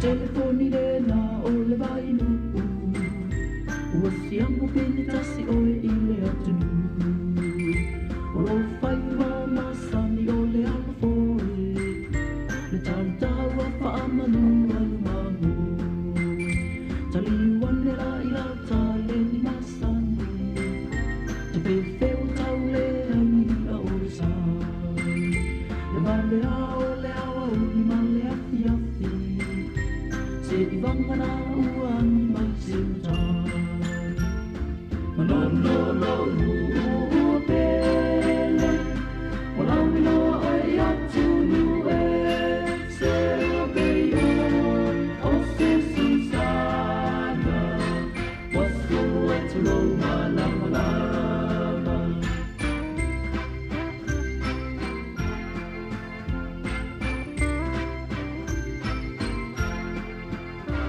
E ai fo i malesimo tui chai Leone one te savali balia O mea uma ua lasi i la ua ai A ole pona e uti uti le sua vai Malanga mai loa masi o whale tua E te tanga i le mai sua nua Le puia i o a pai sa nuia Fale ua siona la mua Le lua i po le tamale le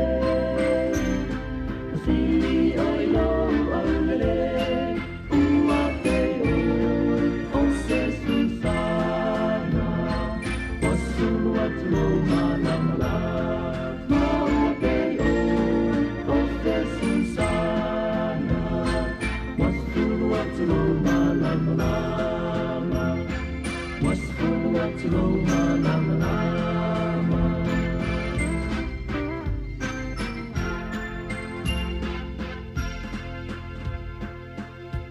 Talofa, I'm Tiana from Miti. Keep listening to Sāmoa Capital Radio Wellington.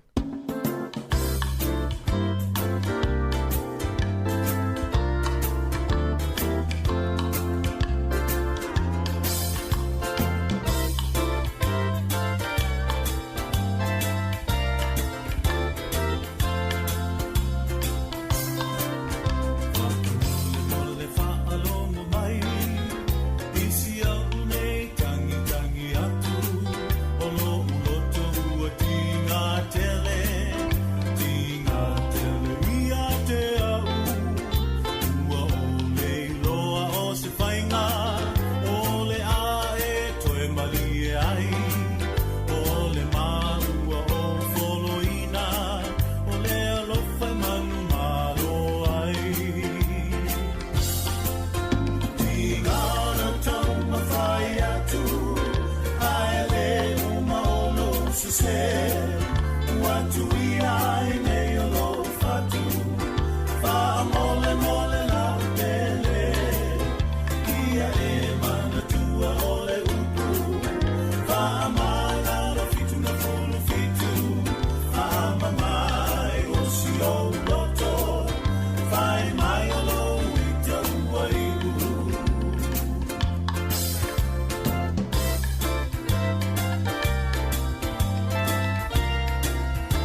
just don't make the grade.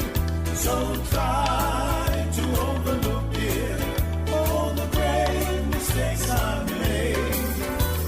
To err is love human, forgiveness divine. So please forgive me, darling. Say again that you'll be mine. Tingana tauma whaia tu, ai le una o lo se se. Ua tui ai nei o lo fatu, wha mola mole lau pele. Ia e mana tua o le uku, wha mana lo fitu e fulu fitu.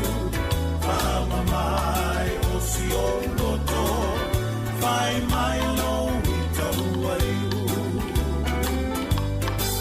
Wha mamai o si o loto, whai mai lo i tau ai u.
Sifofona ole Samoa. Samoa Capital Radio. I love Samoa Capital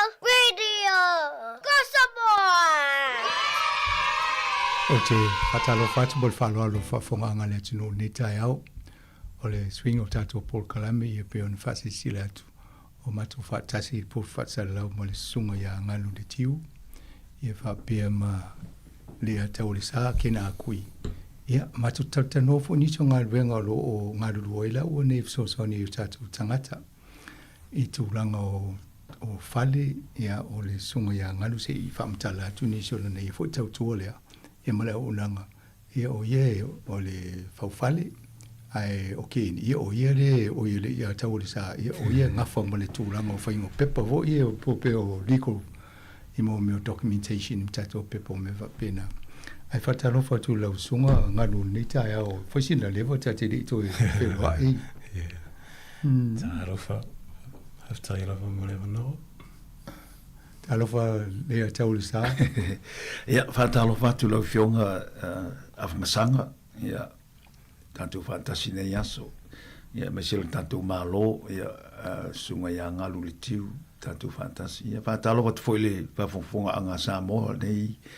Tu lao le aso. Mālo wale on sai. Mana ia malitau ni tai au. Mālo le suifu. Maua malange ma. Ia, tātou avele utambi ele tua. Maua ni eso fau e whao popo le suifu malola. Tālofa lava. Aso nei fie inga ruenga ia lau wanga ia awa. Ia tau ina pawe ngā ruenga. Fie mai ngai ona ngā ruenga ia whai tau na pawe na mai ngā ruenga. Ia pawe ina muna wali whafo wale o la. Mane ia. Mane ia fwoi pe a mata ngā runga le whafo ngā lea tino. Ia mese fwoi lai tau mai mua mai lunga o le tato social media. Ia whai lolo tangata male o nanga wei nei o tau nei vai tau le tino nei. Io, o lo ingo o ngalu afi le tiu.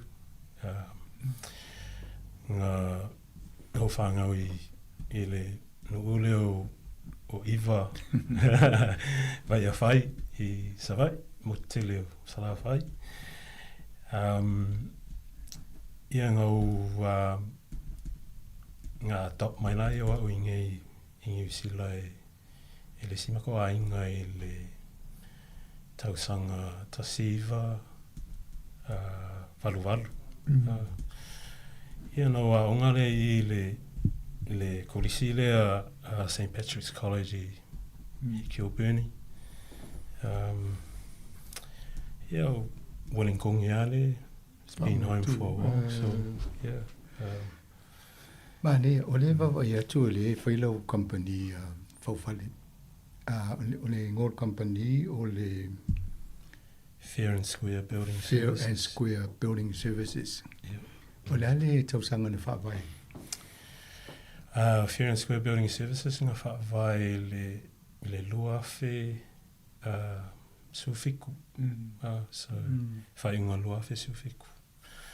Nga o pa ona i le sipisinisi ki le aku e whaingai ngā luenga commercial, so buildings ki le kaulanga ma. E sfolu lima o kausanga mo iai i kampanginga, South Coast Construction. Ia ngā o alue se mai la ia makai Fair and Square Building Services ngā mga o ke move back into il whaunga o whali. Building houses and residential. So maka mai la e ko kolu a kamanga maka mai maka o whainga lunga. Au kaiminga i pe e ko se fulu mako ainga e minga. So ke lo maka ngaluenga o the whole Greater Wellington, so or Hart Valley, Wellington, Porirua, Horowhenua, and sometimes and Wairarapa. Just so avidi mai tangata mai Hamilton whaisina mau mātou. Yeah, whaisina mau kili. Yeah. But you know, available more advice if our mom has advice. Mai so amata mai lua pe sufitu o mai nei o lona winga o fioro loala ninga luenga o mone tau. Yeah. O sia ni fale o nei ainga Sāmoa. Ange Pasifika? Ia, ko kele ia mako.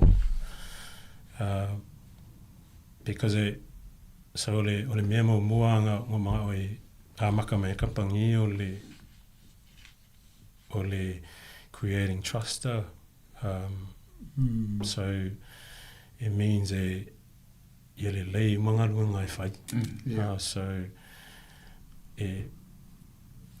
and then e whaonga rola ia voices o kākanga as our sort of advertisement to e mawaingia ngisinga luenga. So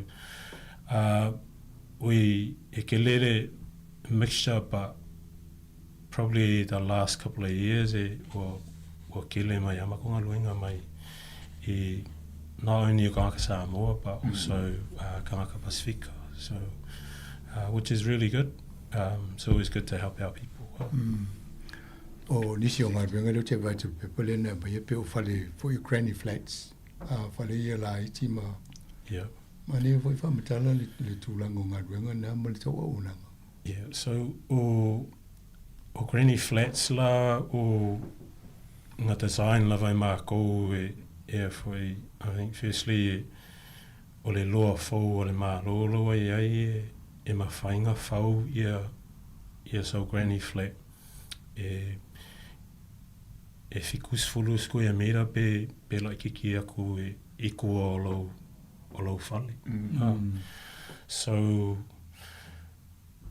o le main thing la ngā mako manga o ai e ave ese mai ia cost ia design cost for one. Ave ese mai ia cost ia wai cost for kāka ia pricing anga luenga. So all the extra costs on and then finally a whai e meet the criteria malo. Ia ave ese for ia cost ia the council, which can be so there's tens of thousands of savings that can be made just on that alone before you start a project. So o whalela ia e kai lua, le one bedroom, ia bedrooms e lua, e bedrooms e kolu, depending on what kind of space you're looking for.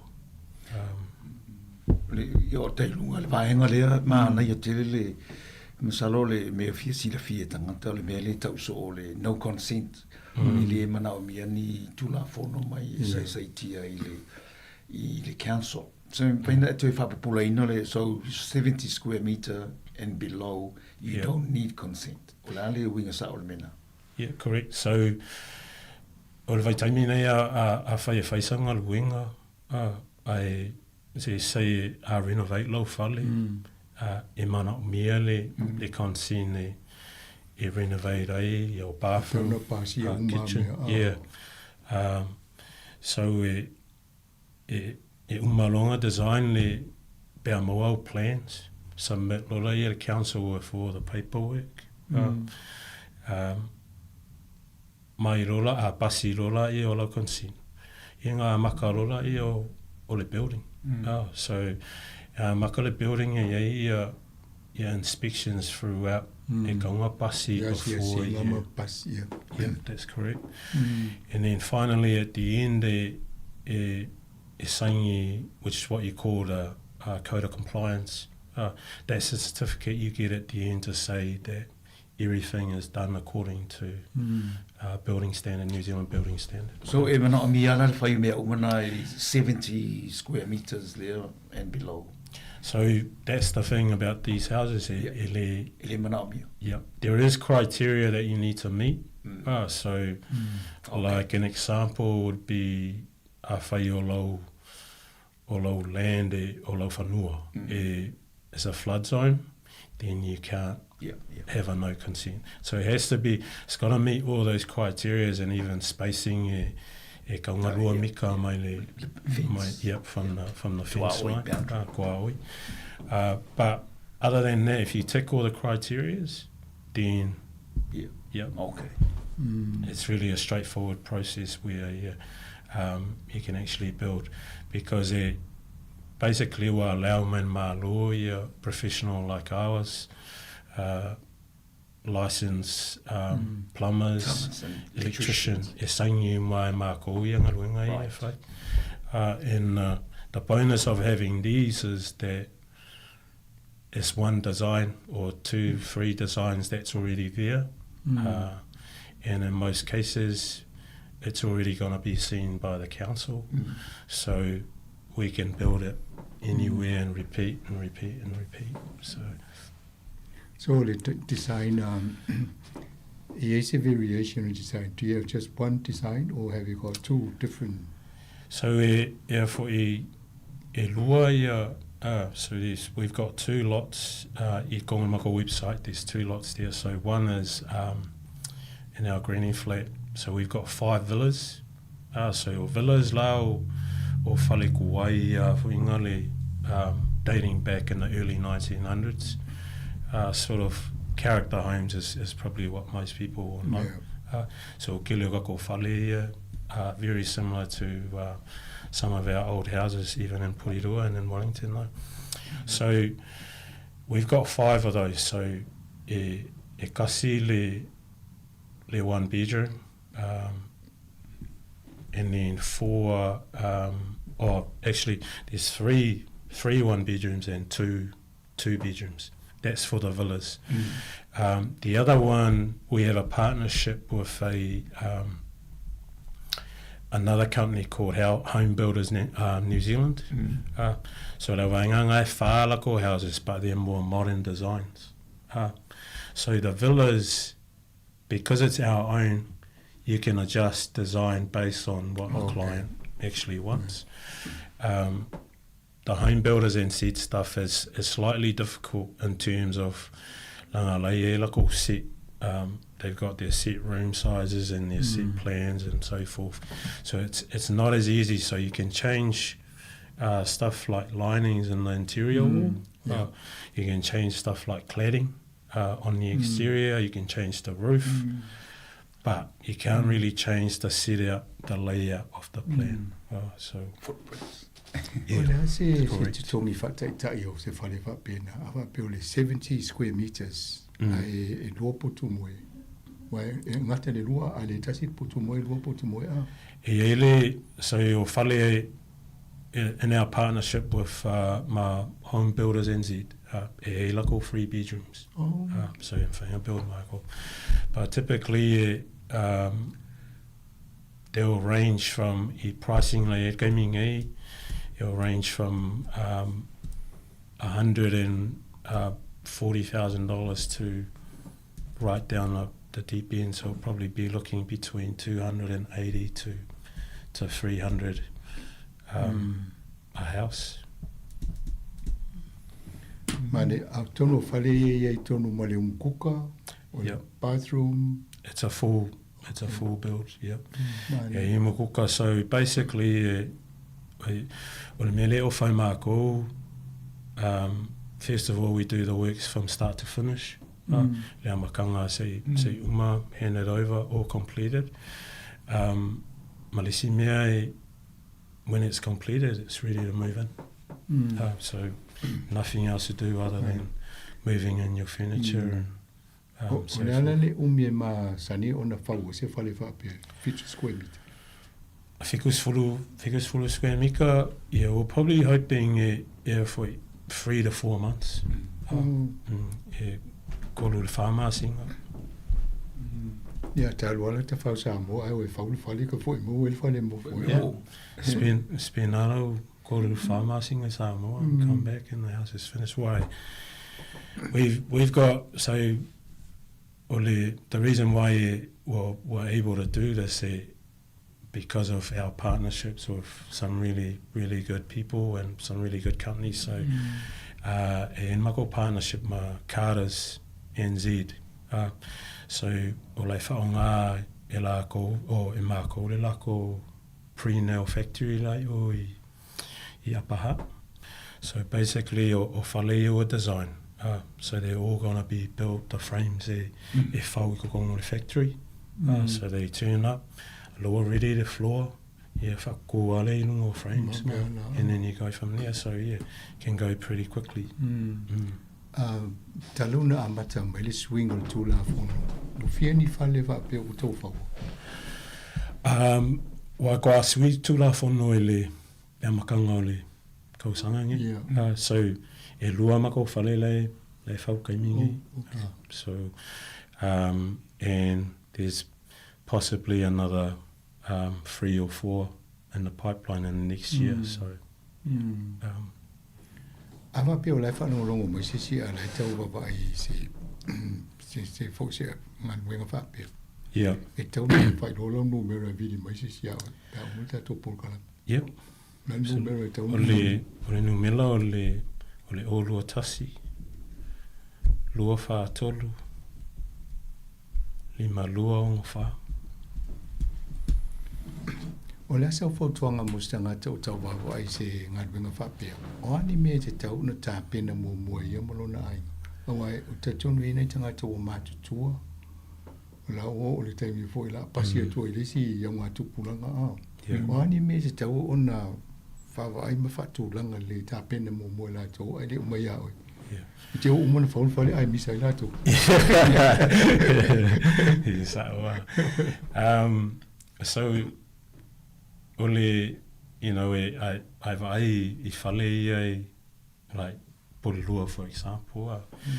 Ole tele o whale e one e kakokanga o freehold you know, ngā whakau le 1970s. Lai, it's still under the parents' names. Yes.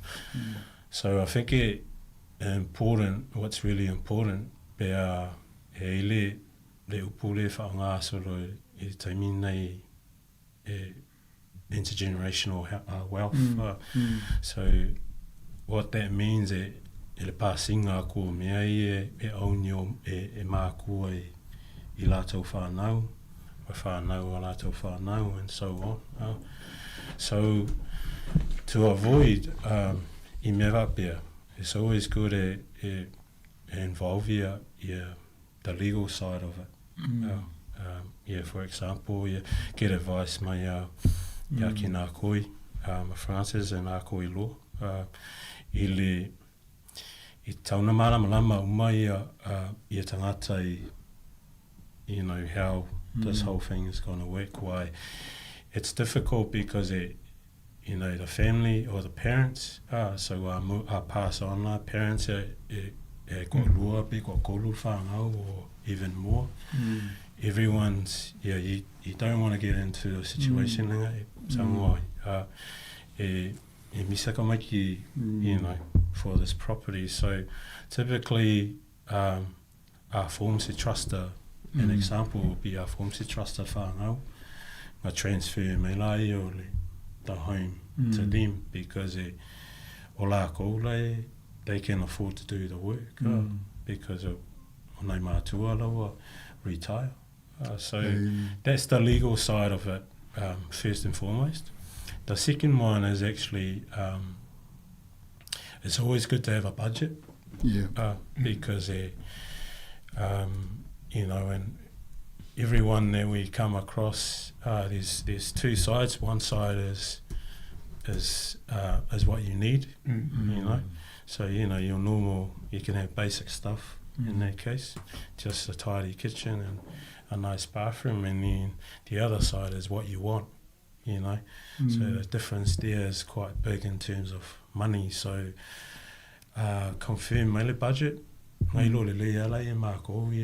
we're working to, the amount, because you don't want to go and overspend as well. So those are probably the two most important things.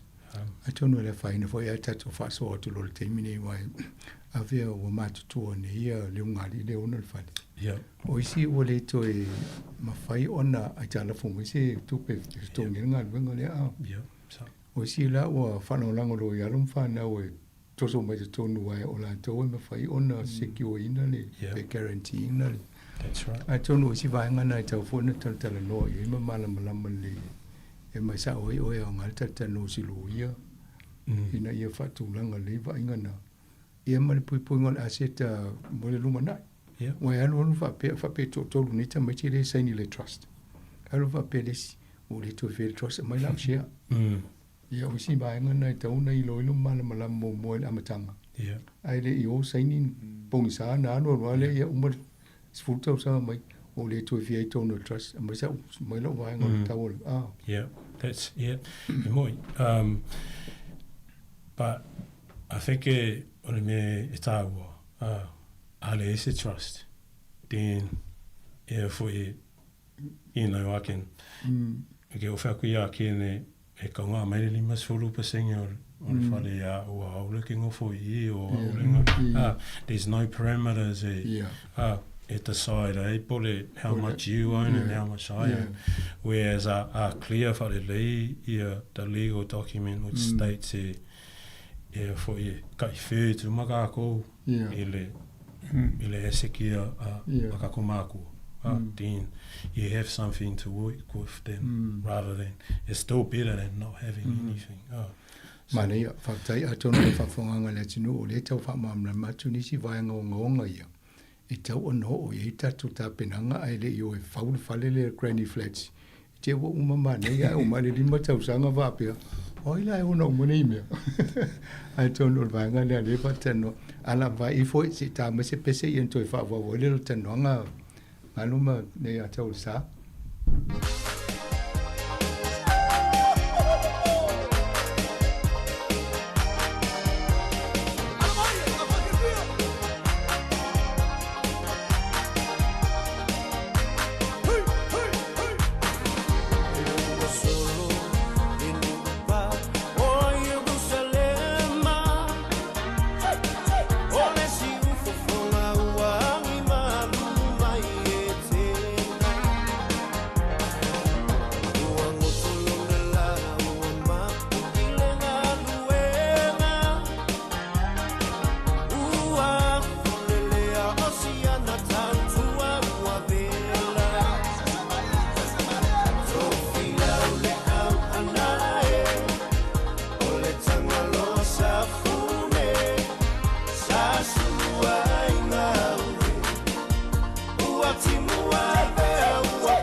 Toi whatalo whatu le whawhonganga le tunu o ato taltanoa ma le sunga ia ngalu le tiu ia o le o ie ona le pisinisi le whawhale ia le na fa vai ma le lua fesu ma le fitu pe ona fa ilo mo moatu ai tua to le lua fesu fitu sa ia na a company tele na e fa le tele ma fa le vo i sa ia mo le si su lima tau sanga ia o lo fo ila no ne tau tu le fa wino fa le terminate a matela na yepi sini sina o ia lava tolu tanga te whainga luenga le terminate o sfulu la tau lau whainga luenga e mga lue a le la matu talta noa i isi ngā luenga le whai la tau o li fia vatu mo si le fia talua nei na sui el malo le whainga o le tu la fono o wha whainga o fia i ona maua ia ona whawina whale ma leo no ma le tau sa ili mo i o whatanganga ma le pune nganu a tono le vaenga na e mo nisi fo i fio lolo le na fo le sais o lato whanua po te leo lato whanua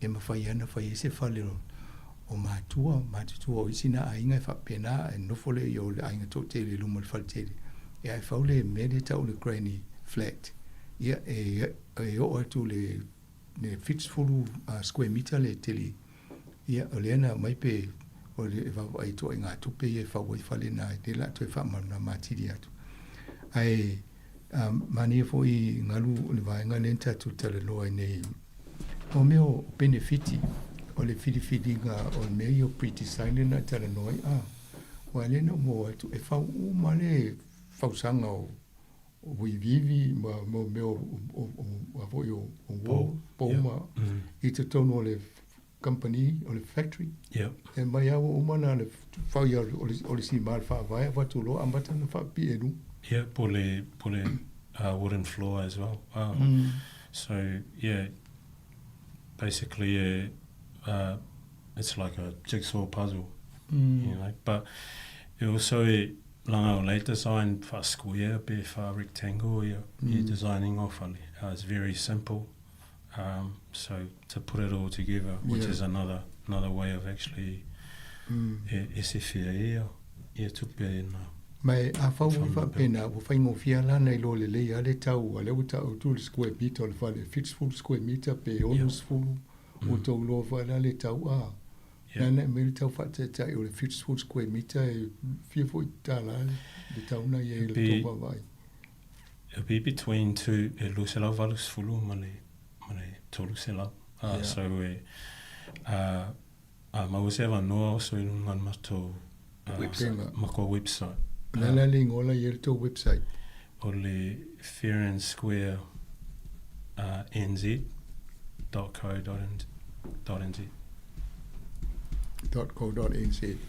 na mai tawa ele ngona mo nisi se tu fo lunga le website ta to le le tio stain mo ia no fo le mai mo e nga mo nei ai ngo tawa ai mo fause fale fo le no fo i mai to po sistema to le ai e o ta to e fi no fatas ia mai nei na isi ta te mai Sāmoa e re sa to fa mo palasi mo le to fa to valua ia fi o mai lo le pot ai ngai la se me va pe e fa si fale no fo is ia fa mo fia ia la ia e mana ia fo i pe so o le si au walanga e fa ngai le granny flat wa vai granny flat na design mo tangata matutua a wainga le ai. I le tau granny. Yeah.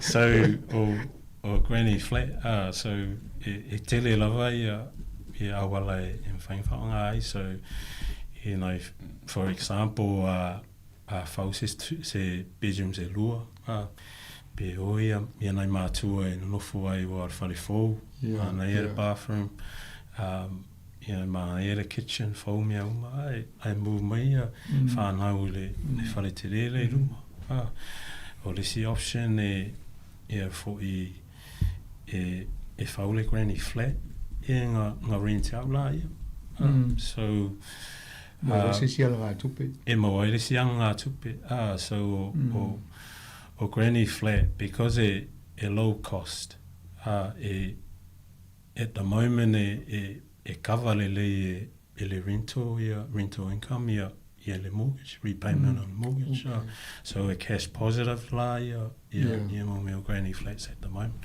so it means te iwa mo mai se se limas fulu, se lau tāla, se lau, se even, lua se lau kāla, le whai aso, mai, mai le renting on mene. O te leo tāta e le mana o e share like all space with someone else, and it's totally understandable. But I guess the main thing for mō tātou tangata and our Pacifica community as well, or adding value i lau asset. So lau asset la o lau whanua ma lau whale. So Pape le fix la wa fil terminate. Yeah. Ava popolo ma le fale le fix full square meters i o fa popo ma le. Yeah. So am I add, your land is now worth a lot more because it's got 5 bedrooms and 2 bathrooms as opposed to kolu bedrooms mo le bathroom because so I know for long mo le rates. Well, it depends on how the rates are calculated. Or let's see why. So o le whainga sa o le granny flat rule and mālo.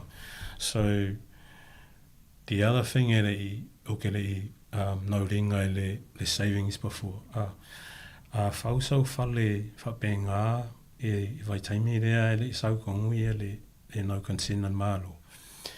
Not only you pay for the design, you pay for the consent, but you pay for what you called a developer's contribution. It's because it typically whausau whale whapenga.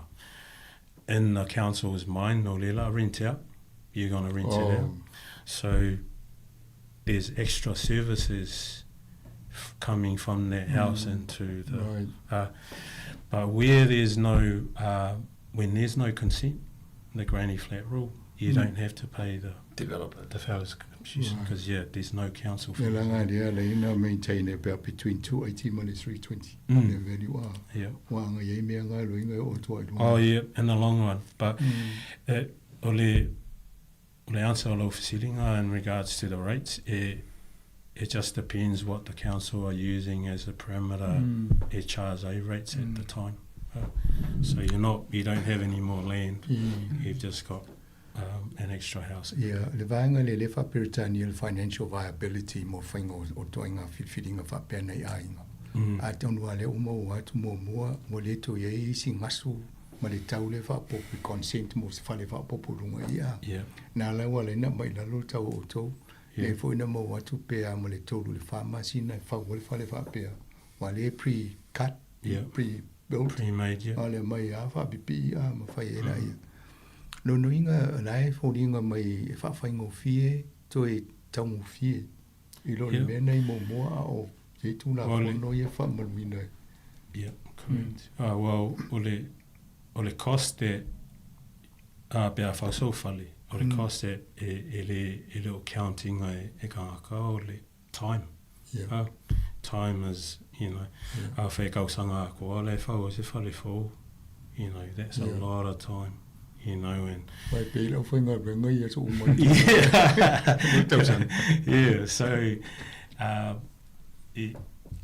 so to put it, bring it down, le koruma singa, le whaama singa, that's a lot of time saving.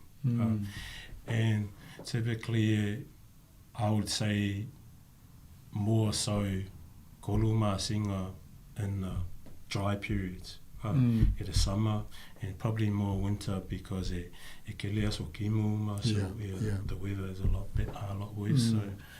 So there's a lot of bonuses for. Afa pe o isi si fa fonga mal termine fa pe fitala no ya ngalu mo se mato. O le ana le process o to ma se ne fa to te fiutanga I tal no ma va le fanua. So le memo mua ai e whasota I mai I launu Milan o le po through the mako website le form. O tonu nā le website le mako consultation form. So le form e tua e lau suafa, lau address, ma lau telefoni. details mai mana mi e mātou e understand nei le kind of work like e mga I undertake. So, maua mai lore fō, ia o vili atu roa ma organise time e po se aso fo i o te aratu e first of all meet face to face. So you know who I am, and then secondly talk some more about you know the ngaruenga manga oi, whether it's what we have here or just a general renovation of your family home. E whai umai mātou ngaruenga whapenga, so e ein mako team e le designer, so an architect draftsman, e le engineer, e ei fo ia le land survey e confirminga ia borders or boundary o lo whanua. So mea umanga e confirm more, but o le consultation period you know, it's free of charge. You know, it's my time. Ngofo I lalo, kalangoa whalei, go through what you guys are planning on doing. Ia ngā wakulolai or advice on the best way forward. But typically, from near umar consultation, agree lo le family, ia ngā wakulolai o le cost o le design. Design process. So the first lua contracts agreements are mako FA. So first one o le pre-build. So lua design. Lua all the way through the consent. Moa mai consent. The second one o le build itself. So frames so that's so lua pricing confirmed. So once they lock in, that's the price we're working with. And then the second one of the build, unless there's unforeseen circumstances where la kulpalama e whaianga luenga wa ka e uma le paipale on the ground and he needs to fix it, or kakalaku le wall pala uma ia members o le framing ia mea benga. Other than that, it's very clear we lay out what's been allowed for and what hasn't been allowed for. So e tu la fono le vao le granny flat ma le fale fa pe wo si anga pe la mene mai nga fa pi fa si mai va se wo ko e fa ngo fi ngo service. Ese tu la fono le mama o le me fa tu le granny flat ma le main house. Ele ese tu la fono le timing but because it's early days, you know, we're only talking a few months that law has been coming. Fa use me va pena. Fa pia tu mas wala ma fale fa tu ai fa fo. Mai go feeling of service. Yeah, so ke leo councils there, so nga plaima ko ile what you call a PIM, so pauanga ne mea e kaunga apply more. E sau mai ia information o lau land, o le mea moanga if I had a council o inga le piki mai ia it's a flood zone no fale. It's a tanki la robo. Yeah. So o mea benga so we apply for that more le si fale in mako granny flat lab build o te horo. So one of the things that nga mākaua ko e fo I o le whale mua lea a Kapiti Council. They haven't done o le mako application o le whale mua lea the first one for lako, because I could tell they weren't sure about a whole lot of stuff. So you know, there's a few things there that they need to confirm and iron out. But as you say, laku al fale a repi ilesi fale, and they say that's fine, then it should be okay for the time being. Mana ia o le renovations vangai se si vainga I te fia sau noa I mo granny ma fale fa pia a fita no wa to unanga le a fia ma le fawino fale ngo fale ma renovations Wani inga wenga tele na watu itanga te ya uto mo fasidi ngel to so so. Ale ale process tapina ila to fatuna nga vai ngana. Ia ole tele au wa e mata o tu o tele o whale nei polua le e own e tāna Sāmoa po tāna Pasifika. And even some out in Lower Hutt. O whale ia na whātau ai e vai taiming o mai ei. Taunu o mai nei. So, ua mortgage free, o te le taimi o mortgage free e whale. So,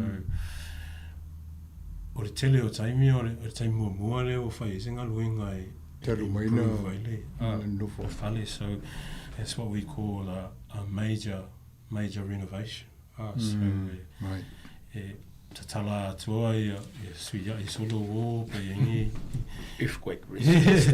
Well, yeah, pe ingi ni potu o potu tāua mo whale, o the bathrooms, here ma the kitchen, well, here ma the living room as well, o I dai, e tele eire, o tele o tatou taimi sitting room. Yeah, sitting room. Yeah. O lai ko kalmea ai o 5,000 dining room, and in the bathroom is, you know, you wash up and but those o areas ngā fui, o areas ngā fui tā ua, while the advice e ave I tātou tangata pēr mana o whaisi renovation is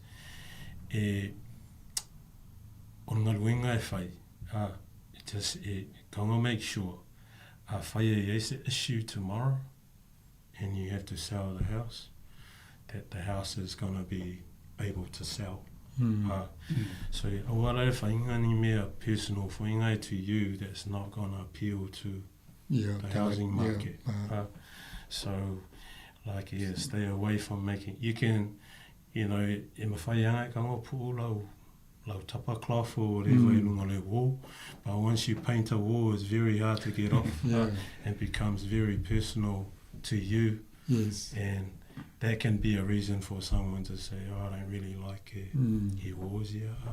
So that's the first advice, but most of Unga Luenga whai māko, major renovation, basically o whamalama fō, te tala ato tongu, insulate mai a wall, mai whanawhana ia le ainga. Ia masui mai whamalama whainga e from the old wooden double glaze. Yeah, to double glaze aluminium or UPVC. So, o mea uma ia, so in the process, organising mai I māko, and then it'll be broken down the cost in pieces before the final.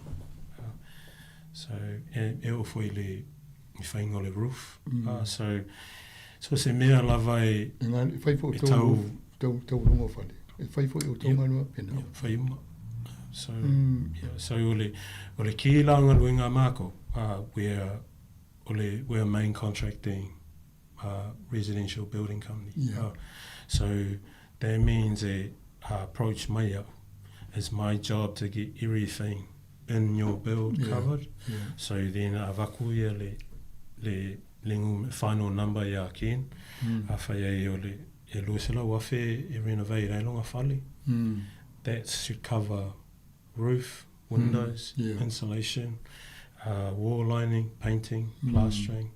Mea lava ka ngalu ko ngorfalinga. A mea umana le whapepa fo ina sainela I o le whengainga mali. Tangata le ona ngaru. O le pātnga o le konkalake po le whengainga mali. Mane hoi mauna. Mane fo wa ngata tano le ofisiri atua I wa te loe e moni ei lau sau noanga. Te lau sia ingana na whau al whale no nofo ilo. Le ai mese ngā ruenga e furu wha whirta apa le tausanga ale whale le furua furu ale timu ne sau e. Yeah, I think it's important now. It's important langa e fwoi. I see this all the time. Ska mai leak. You know, ngā ku'u ala ia. The problem with the leak is like yeah, like we'll inga patch up, or the son comes and patch it up, or the other relative comes and patch it up. And then it still leaks the water. So the damage goes from near to the wall framing, all inside the wall framing, the cladding. So by the time it decide to fix the problem might be but you probably spend more time and more money on patching it up. So it's fixing. I say, you know, if there's any problem at all, it's better to fix it now before it comes up. Se toinga tau fo lele mfaina fatulanga I loma for te lo le tau like let's say average cost per square meter se renovation.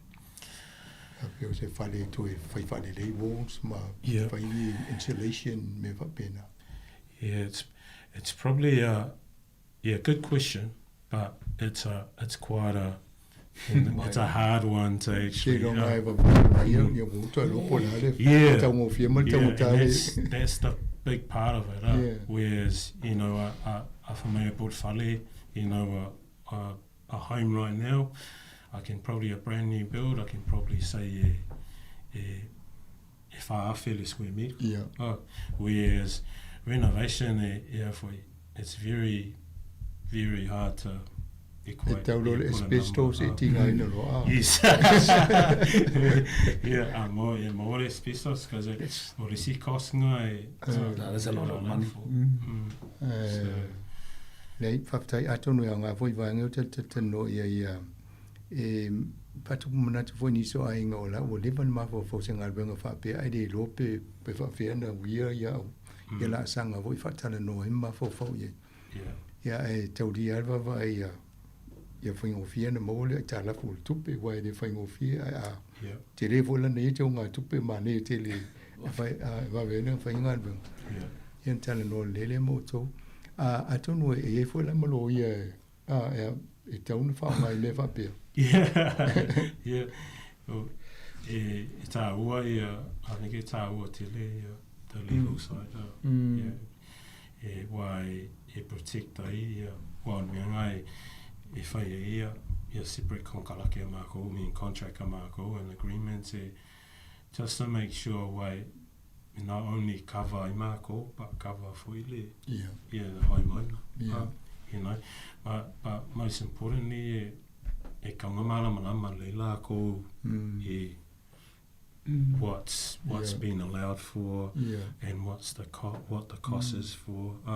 So e se me kupu e ti ina ngoi o maila ia koe whea ko ia by the way we need another losela wafe e whai in me lo le ia mea maule wanoe whaino whamatala tu ngā lena I wai o le vanga mua whaftai ia le wa whafonga Sāmoa le granny flats ia longo ia o le mea ta ua le maua mai o le whale whaupopo e maua se income whavelawela ole ese o po feme sa wala nga tupe to fa nau e pe fio tu per tanga te to nga luenga la le te fautu ina e fental no loia fai se fono la inga le man loia e fa mamla matusi le meta o property agreement or property sharing agreement wa ese la fa tu pe le si alo le si fa nau le si teinde e abiton wa na tusi le mea na ia matusi atu e whamatalanga expenses and all that stuff. They bill shareholders. Shareholders, that's right. I le no for you, that's all right. I feel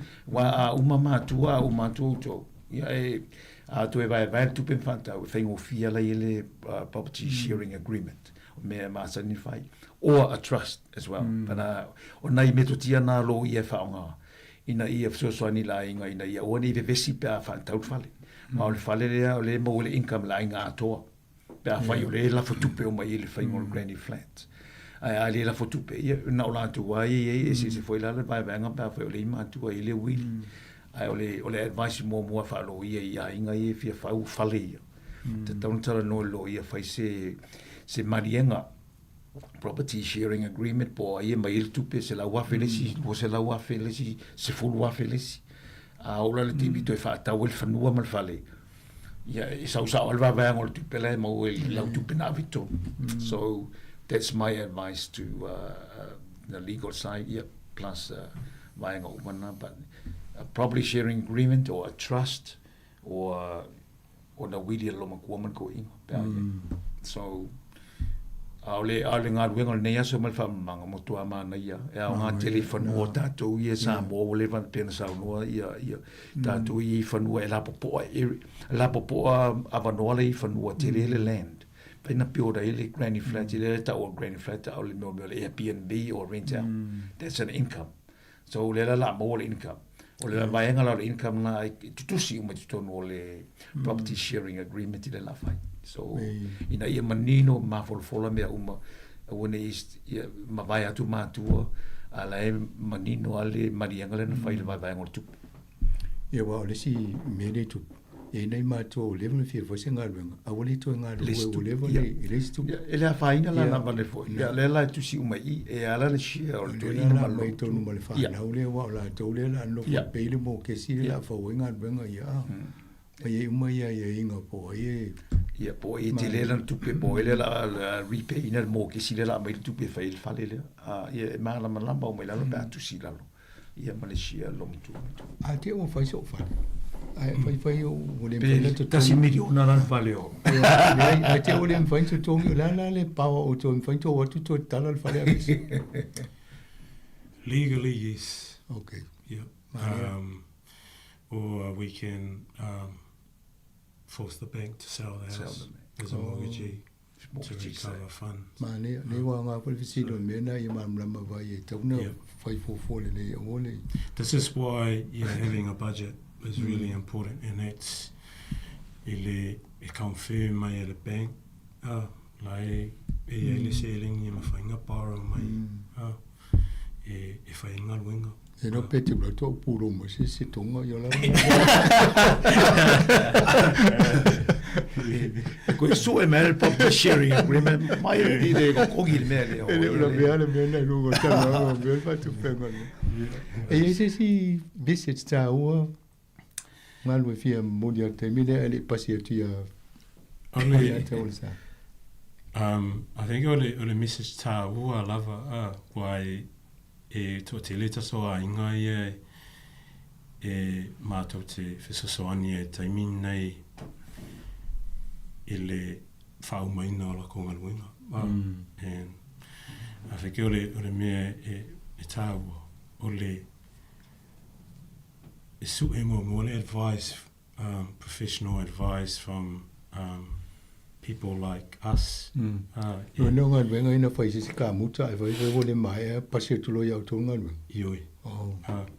So wa mana tua e te tau lavanga nga lai singe umaka ka e whainga luenga. So a whaila e whaisanga luenga ai e leo lai singe i a tamai e whainga luenga e le ma whainga a maua i le code of compliance. A tatala no fa tu e la sto lai sen o la le to inga pepa fa ali mai o ya. E ele kāre e tau lava mō tāta tāmuta e ele kāre. So licensed building practitioner is what we're called. Okay. So e kavala e le carpentry. So e tau lavanga e lau kāre e lau ngu mila malo waka malo ingoa. Driver's license. Yeah, very much so. Yeah. Ava pe ala ke o AI generated limit. Wai e ilo physical ko I ia ai alu I lunga I le website a MB. Oh yeah. So e le LBP. So su e la le ngorga e sau ai lunga le mumela lo mai sing. So that's for the building side. E tau fuina na le skala ia ka palama ma le au whaimuli wau o pepa uma le au vaenga ngai e manga o mia le signing o pea uma i ngā luenga. So but I guess ole back to getting good advice. You know, when I'm talking about good advice, if you ask your neighbour or your cousin, or like okay, pea facility tangata lai o umanga whai lako renovation, and they've been through the process. But just because it, you know, ka o koe se si se story away from church or whatever, that's not advice. That's not advice. Wa as I say, if anything I kongo le process like a anunga mua whai au plans, ko kongi lai o le architect let's say lusu afe kongi le architect. Ngā mai rola ia, whai akule quote te whai ngaruinga. Milionga ia, say afa milionga and whai ngā fōre oi. Yeah, you either have to reduce the scope of the work, which means that we're kongi ia a lot of money to the architect for no reason at all, because it ain't mga omiese designed for that. But so getting really good advice, professional advice from people in the industry is really, really important. Malova taia atonu a vidi mai fonisi ia na pasi atole numero ia o te tangata tana no ia te toni ni si fa fonga mai fia fatal tano va vai vola to molanga ilu mola to fo I meto tino a me se fa window granny flat center no ia se fa le fa bo ben faina no fo ni si po matua ai fa ma tele la ingalu ia po se fa le mo fo I se si ala nga tu pe pa fa pe wan fa no fo si si la wa inga ai tongi le ring ia na mo wala ai au le fa tai wa tutto e pe le fa e minu tele toi le atole sa wa mai to le no wa fo pesa fo se fundraising on to ability talani fa tai ale o mo fo ne no e va tu se fa tai tele fa tai ale ta tu le ti o fo ma nga venga mai e ia yo le sa fa ile sa fa le lu tamam tento ya mele ia sa fa fo le mantu to sala wa mai ia ole nei sa linga tu pe ia ole tau fa mai ino fale ma le tu ino lo fa no le mantu fa Sāmoa le woman fai le slau tu sang ia ole la tu fa mai ia fale o au tafa ia fale te wi mea fale ma fale toilets and bathrooms ia ma storage ia ole nga luenga na le ma tu te malanga ila I tu ila le vaso nei la stofi ma o isi la sto na io tu isi la smo fu isi ia ma te fitau I mai tu ila o le manto fan o le reunion langa every 2 years ia le fu fa o ngai fa I male sai dinga tu pe wa fa mo mo le ia pese io le ver ni ava no mo le tu fa tai tele fa le lulu e luas fu valu afe na mawai le na fa del matu tau sala ia fitu afe na mawai ia ele tu pe lai ti tu pe ia le sa fa mo le fa mo ia e lo se fa mo mo le stanga se si ole o nga ruenga mo le a onga o alom fa ia le malangai ia le tau tapena matu fa oso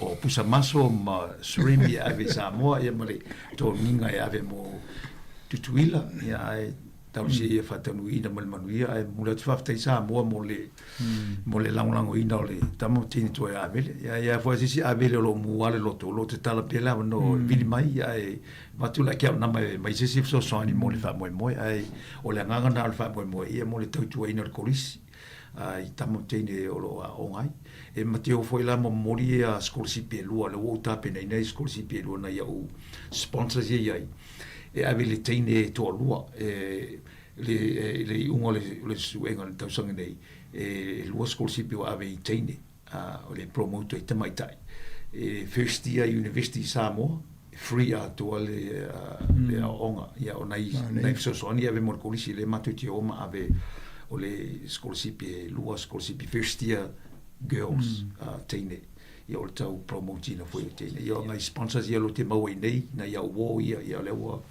ia pe lima fe tau sanga le fa o scholarship Sāmoa so te tongi mea o uma ia ma se pocket money mo tau sanga ia o nai so so ni na ro ave mo fa mo ia e fa te ta po ila mato o tu e vale moto fianga a mo voi se tala tu e li potia tu fa tai mo la la no ma ne folo wala ma vidi ma se li potia to ta fa ina tu tuile na temi ma nai ma lo ma wala no tai la wala no nganu fa te la multa no ngani ta ya ma e vo o ma wa le tu ranga na wen kan wen au to ia ma le fa manino fo ni se wa ngai so so ni ta tangata ye sa Pava I siaki awa pe talanoa tu lo se plama po ai lava ia o tō whai e sau kāt. Sini mo mua na e. E na siaki la ia wa lesi la ulewa na lomi kāt ai le ulesi tala ina. E na siaki le po lesi tala ia na amatalolen talanoa lau e manino tūlanga na. Ai manuia lava ni inga venga o whianga I manau sunga ia me se fo i. O le ia tau le sa i o tai fono fo le mato komiti whātonu e ne siku fongo lo mua. Ia pa whawhanga le tunu ia. O le polkalame ne tai au nei. Whai ona wala au mai temi pe a fia maule numera le a lela atoe a watu le numera ngalu. O le olua tasi, lua whātolu, lima lua onu whā. Olua tasi, lua whātolu, lima lua onu whā. Se publish fo lungo le tato website ia na maua ala ia o le lato company ia ma le lato numera lea. Ia le tau vidi mai ia vidi sa o ai o tau mi stemi mua. Ai to faso I fua mo ne ia so fo ia aftai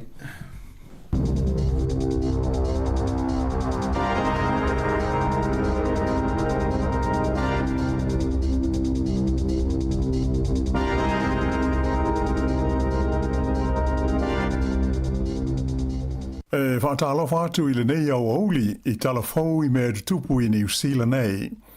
Sili atu I le tasi le miliona tā la le au whainga o ni mea alofa tupe whaapolokiki sa whaamawina I le tono New Zealand tanu mai le tausanga I lua awhi lua sifuru lua.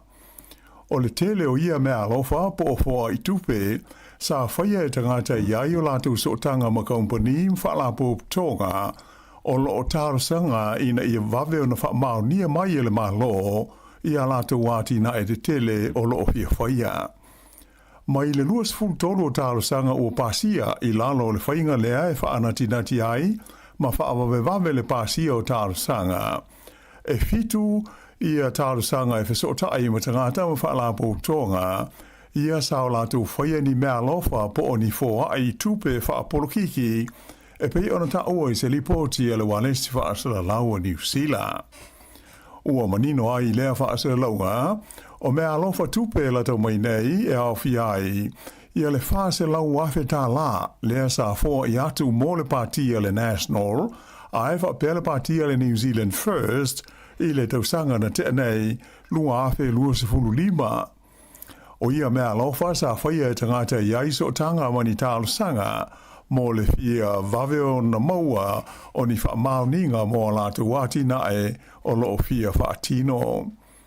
O le pātia le leiba sa o lātu maua se mea lofa e walu afe ono se lau luas fulu tala mō lea lava I tu a inga o wha moe moe. Ai pe ona silo fia o le whainga wha vaia le malo e pāsia wha nati aini tārosanga mō ni ati na e te tele fia whaia. O se vaenga leo le malienga I le vao le National, ma le New Zealand First, o lo o ngā lulue whaatasi ai, I le tonu o le whainga malo so whaatasi. O le whaa ai au pito maulunga sa whaia le tausanga toluai, o le se leni lea e se lau afe tā la, mai I le li I swa whaia Sir Rod Drury, mō le partia le National. O le neita mali o se whai pisi nisi longa I mea tau se konolosi, mai a fia tele lati na e ta ua o le Coronay Village Project. E so soa tu iai I le mea lofa e valu se fulu afe tā la, mai I le whaalapo tonga o le Carter Group, lea fo isa tu inatu mō le partia le National. O lea company tele e tonu a lātou tālu sanga sa mana nao ina ia vave o na pasia e le malo, ai tasi lea ua pasia I le taimi nei.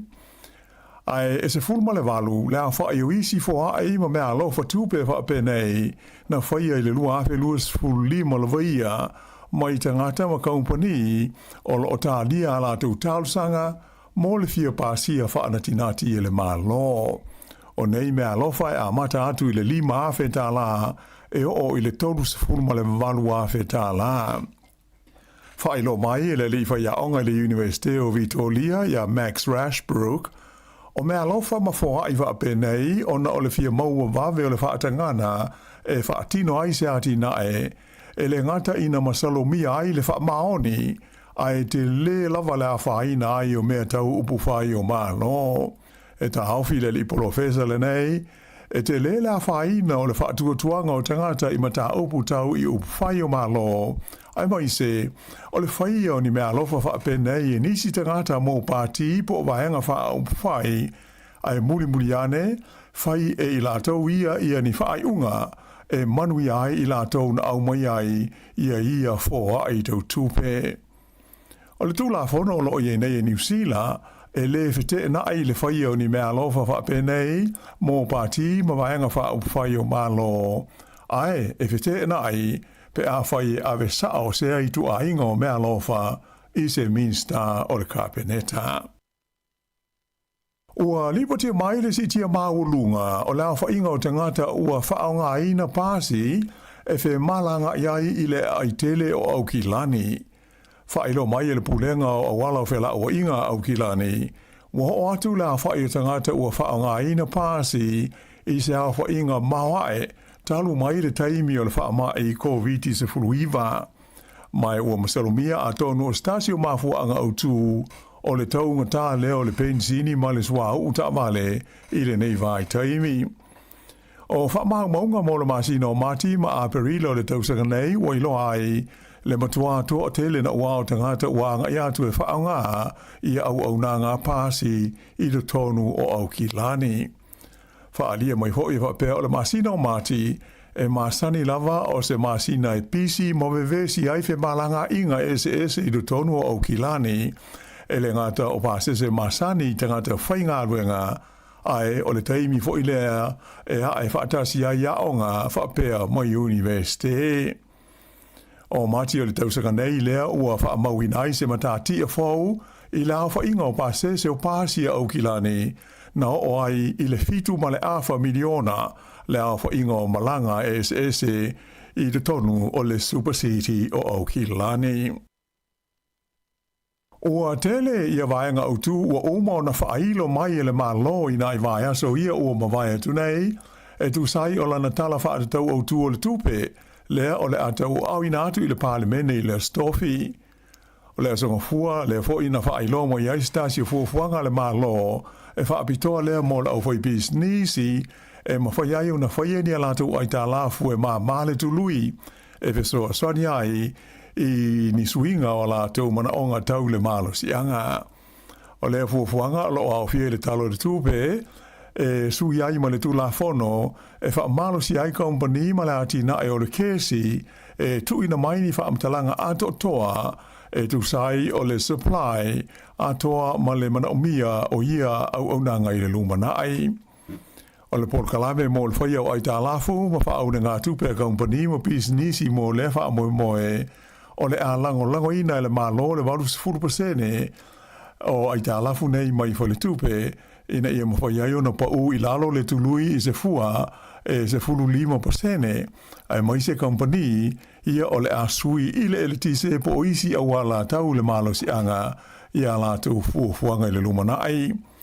Whailo mai ele minsta tupe ia Nicola Willis e tu sa male fast full 1 miliona tā la ia se vai ngā tupe whaanganga ua fua le malo mo ni whaale tonu e ono tūlei mai ma awa no ai ma te tala mai la wha ingai o atu i le tasi te si lua piliona tā la mo ni wha au ngā tupe e mana o mia e le au whai pisnisi mo lea wha moe. O le tau o le swau wha pele pensini a tō maisi tūlanga tau le malo si anga ua ave neima ma tā opu e lona wha i le wha tūlanga na o ma tā opu o lo popole ma mawha ia i le ngona ma manatu o le au pālota o New Zealand i le taimi nei. Ai tūle mai o le pātia le leiba e manatu ia le tunu u e au pito i sili o nanga waa i le sa ilio se fofo mo lea wha awhi tauli. O le suenga le whala poutonga e ta ua o le Ipsos Issues Monitor na iloa ai o le leiba i le pātia au pitoanga waa i le pūlea ma le whaafoina leo la whainga e fitu o ni whaafi tauli onga e se fulu o lo ofeanga i neima New Zealand e au fiai le tau o le sua o mo le pensini. O le tau unga o le suenga o manatu o se whaale tonu ma tautia lea ma le mamafa mo le whainga malo le na o le whaamata upu e manatu le au palota e le leiai i la tau. O lo tu mau peo na maulunga le tūlanga langoina o le leiba e iwa la whai o ta upu o lo nu me la tasi ai mai la fa inga e lua se fulu, e fa tusa lea i le wha mo le Partia le National, lea o lo ita ia le fa inga ma lo. E tolu se fulu fitu tau sanga, le soifua le tau le lea ua tau fia nei e leo, ua masalumia o ie le fa la velave na mali waise tangata, i le fale o se ainga i le Somerville Street i Dunedin i le Paulus Foreile. Ua whaia leo morianga o le whasio di sangata e whaasanga i le nei e lii ai o lo tau fia le wha i lo mai whala waitele o lona ingoa i le teimi nei. Na tu lai o ia i luma o le whaamsinonga maolunga i Dunedin i le tae au le songa fua ai le i whaamawina sana whaamtalanga te e pe i o na morianga. Whai ungo le vai aso lea sa whai iai sue ngā leo i le whale na tupuai lea wha le velave, whai lo mo iai le li sa tini si nia ia Dylan Ross, e le ai seisi tangata o sa ilia leo e tu sai o lea wha le velave. I le whamasinonga maulunga i au kilani, to o wha tangata o se au ainga saina, ua amata ai neilo lato whamasinonga i mōrianga leo e whaasanga ia i latou, ona o le maliwai o se tina mai saina, le ana mauano na tino maliu wa fini tanga pepo e ila, ma tawhita whea ai le Sami i le Gulf Harbour. O le nei whala velave na ali mai le masi no mati le tau sanga i lua o lua wha, ina ua maua e le tangata whaiwhaiwa e ngoa ia Paul Middleton, ia le tino maliu o le nei tina o ta whea i le Sami, ma longo ina i loa leo. O le teimi nei, o lea ua maua i suenga leo, o le ingoa o le tina ua maliu o Shiulai Wang, fitu se fulu tau sanga o le soifua o mai saina. Ua i loa hoi na tau nuu mai o ia i New Zealand nei, i le lua hafe lua se fulu tolu, ai maua ua maliu ia mati o le lua hafe lua se fulu faa. O tangata to o faa iu o moli ai lea faa alve lave, o se au a inga saina, e no nofo ma faa mautu i au ki lani. To os fululua la wha i o whaatonu po sui o le jury ua whiliwhilia mo le nei whaamsinonga e to ono li i to ono fo i ta mai tai. Whaalia le whaamsino o lo whea ngai ma le nei ma ta upu a tonu e le wā o le wha ma le ono vai aso le umi o le a whaanga solo ai le a whaamasinonga. Ua whailo mai e le minsta wa onga ia Erica Stanford le whiliwhilia leo stasi na aveo mua minsta i se whainga malo le Labour e avea masui o le komiti whauwhautua i mata aupu tau awa onga mō tangata Māori. O ia lea o le Leo Calvin Davis sa umia ni towhinga sini o le kabineta i se whainga malo lata mai nei le Labour. Ta ua le minsta wa onga o Davis o se tangata e lango malosi i Paul Kalame whaale awa onga ai mai se lati na e o tangata Māori. Mai o ia o se teitai e whaatua i na maamana ia e ona tangata. Mai na ia umia ni towhinga sinia i le tonu o le kabineta i aso ua mawai. Ua talia alo ia e wawasa manai o Winston Peters le ofi atu le li o Walter Nash e avea masuita waola na pati o le New Zealand First i le palota tele o lo loma nei a Novema. O le asonga fua le asa wha ilo ai whala o i tele Nash i alona wha moe o le ato wā i le palota i a Novema mo le tofi whai pule o le tumalo Napier o se suita wā o le pati a le New Zealand First. O le neita mali i si le fia le lei e le au palota i lea vaenga o New Zealand o nei tolu no fo inga so o tu lai mai ai o ia o le whai pule mo le pati a le Labour mai sa vea i fo i maminsta o le kabineta. O le tausanga i lua afe luas fultolu le ana wha amalo loa i o ia o mai ona to finga wha aminsta e le pale mia sa ia i le teimi o Chris Hipkins ona o se mata opu sa afi ai tu la fono e pulea ma wha afoi na i ngā ruenga le kabineta le cabinet manual. Whailo mai lai ma wasa mana i Winston Peters ta i tai leo le New Zealand First o Walter Nash o se tangata e tele ni tō mai mani anga waa o lo o iai mai mauti noa e toi a vea fo i o ia ma minsta pe awhai e toi a fia le New Zealand First i seisi whai ngā malo fau e tūla i mai a New Zealand. E tā alonga, kiti whaale wāo malo le tu pāo ta mai tai, ua manu malo inge lani le la series o ta alonga pupu ta i luas fulu ova ma le white ferns o New Zealand. Na ta tāmu mua New Zealand na o le valu se fulu o lātou ai na maua o na turi ai lea Engelani e tolu pe ai maua ia ai I lona se fulu ma le whāo ova. O manu malo ai la Engelani I le series e lua o lātou malo I le tasi a le white ferns. Ua sauni nei la le au kitikiti le nei e tamaita I New Zealand mo le amatanga o le taamirisanga o le ipo o le lololangi I ta alonga ia T20 o le lātou ta alonga mumua o le taamirisanga o le aso se fulufitu o Iuni lea o le ata aloai male au a Sri Lanka. Whaaiunga lea o telefou.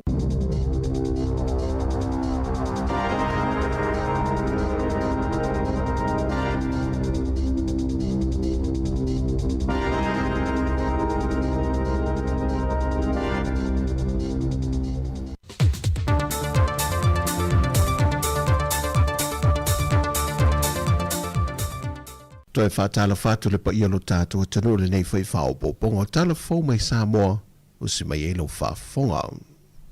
O le aso le atunamata ia le atunu le toi tau a fiai o le pānemene lana whontanga le wholasia e leo le isi tala whaatatau au tu o le tupe.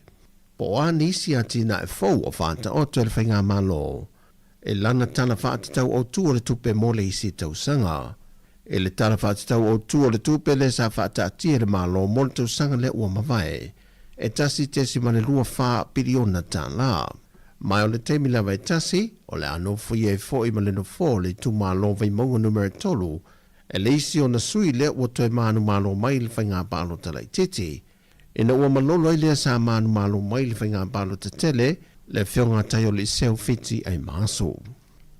O le atulanga e se le wha unga ali Universitea o al Pasifika le usa pili nei tau sanga, leo le a whātou tei e le wha I unga le vaiaso, I le moto le wha la tonga soka le a Pia Park, ona o lea avea le tupo tonga tupou le ono, ma lato malo whaalongia, whaatase fo I manisi e mau le lunga tūlanga I te tonu le malo le Pasifika. O I lato o lea whaawina le whaunga le nei, le ngata o alo mawhana wa whaamai e nā lato wa onga I te tonu Sāmoa lona la laia le fua, a o lea whapena fwe ona whaawina I manisi o whanau o whaatasi mai, o loo a o onga I isi la la o le Universite I te tonu le Pasifika. Ma o tā pena fwere vaenga le pui puinga, mo le taunu mai o le fionga le tupu o tonga, mo le taleinga o tō whinga o le whaao o le Universite.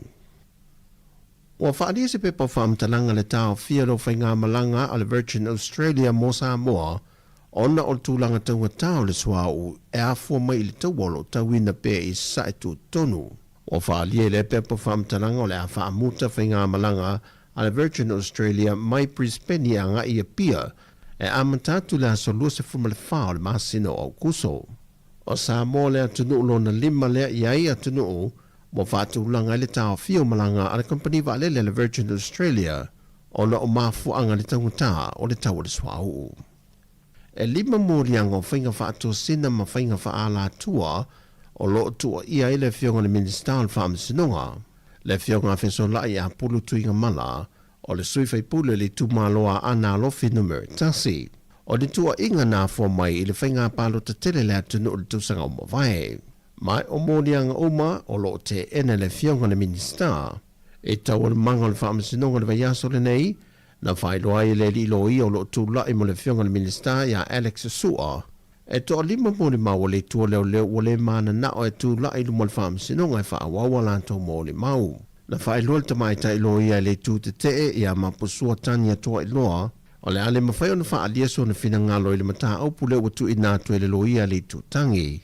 Mai e whapena foi le fionga le whaamasino I ala la toa Rosella Papali, a whai o le tūlanga lea e iei vai ngai au na sila sila iei, o le toi whaahui le tū o le mata aupo. A na tali sua, e le mawhai o na ia whaatino ina le tūlanga, o na e le tu I nātu se polo inga ma le whaamasinonga. Mai na whaawau I le wala au ngā le mōni mau mua le tū leo leo.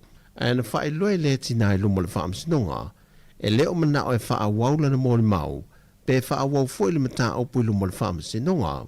A maise o lana mōni mau na tustusia le teimi o le whainga pālota, ua whaisi ma mau atu I tu o le teimi na whaatino ai.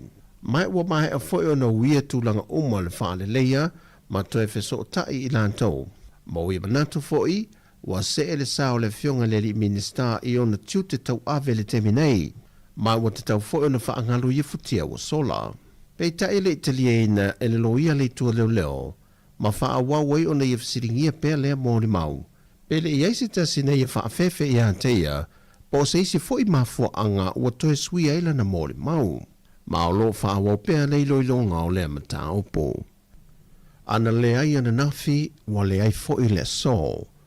O upu i ana sauno i eile fionga le taitai o le hatinu, le fionga le laaudu le maali e tōpala te Valfosi Schmidt, e le feilo inga ar kalapu malisi e te tala lo i eilan ta amilusanga o le neisi singa afua, na whailo ai le fionga le pandemia, mai le tolu se fulma le fitu tau sanga umawai, e leo mawhai o na whaangaroina le tautua matavela, a alo le atunu no lātou a matamia le kalapu, mai ua telefo ilo te sao i au whaavao malo le atunu le taitua fitu ma le se fulma le lima. Ua visoasoani le malo se leni tu inatu e whaatupe nai nisi o vaengo le taamilisanga le neise singa fua le malisi. La le tani wa tātou vaia. A malo tautua atunu. A malo tautua malo. Wha malo le wha ea i le ngoa. Le ngoa e pele i a tātou uma o le ainga malisi. A ele mawhaina ngalo taimi maaso wha pene i awa o ina. Oro i le ngoa tau le leia mo tātou. Ia, o le tīmai ma le whamanatu, lau whiaunga i li perestene, o leo tu lai mai le teimi nei, ma lau executive, ia alo i auto whaiva manai. O auto tofi au whatama, whafose, ia ai o te aungo fia o te sau. Wafo le tato motore na, e te le fesiri po le a manau, mia no lau sausani, sau lo whai. Ai auto mali au te le whai me whatafuru, whai whale leia tato la kapi, whai le lei, whai manino, fai malama i manuia il tātou watanu. O le tūlai il tātou mālo nei vai tau, wa tūlai mai ma le ato toe lango tātou lakapi. O ai il tātou mālo le lima suruafi, so soani il tātou tuna mene nei e wāle whamanatuina o le tātou kutotasi. Ma le wha moe, o le tātou annual event nei, tuto tasi umalava o te toyo le rumanai sei tau whaavavau e whai al tātou tournament nei celebrate el tātou tuto tasi a tōwho i manisi o tātou tālonga na ua tatalatu le avanoa o talafouia manui e tele nei aso lo tātou tunu i ngā ruengo le awhenga iai whasoi foia.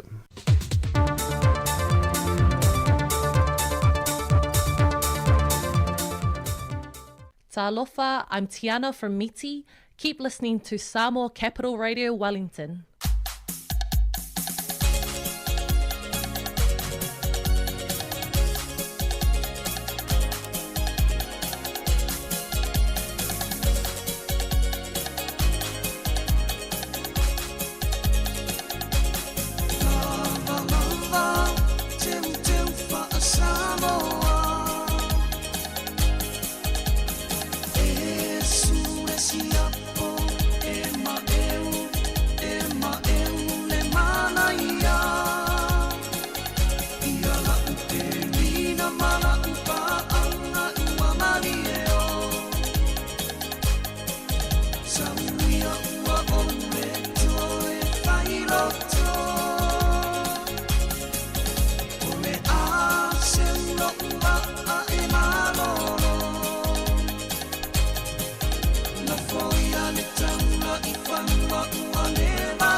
Langa ile babea oe Ta Uno kuano whakawale ia oe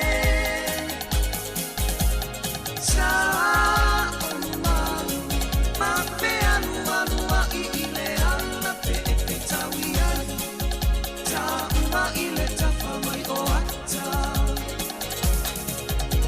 Ta mo e ita ile ana I isa sa e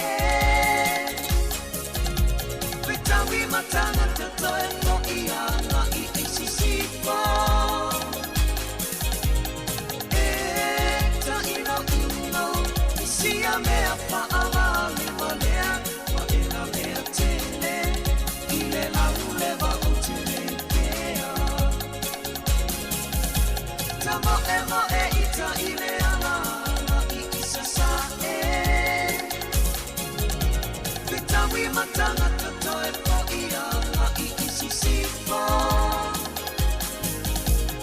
E ta ino ino Isi a mea pa ala le walea Wa e la mea tele Ile la uleva o tele kea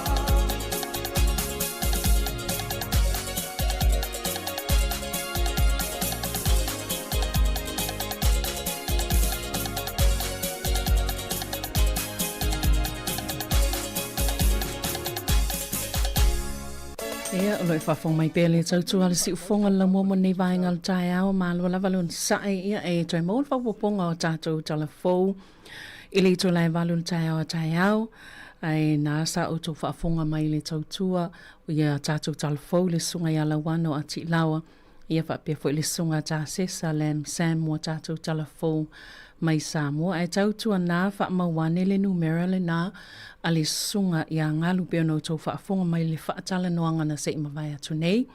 Ma le fionga le li pule afa masanga te alu moresi whaapia foi le fionga ia le ia taua le sā kena koe.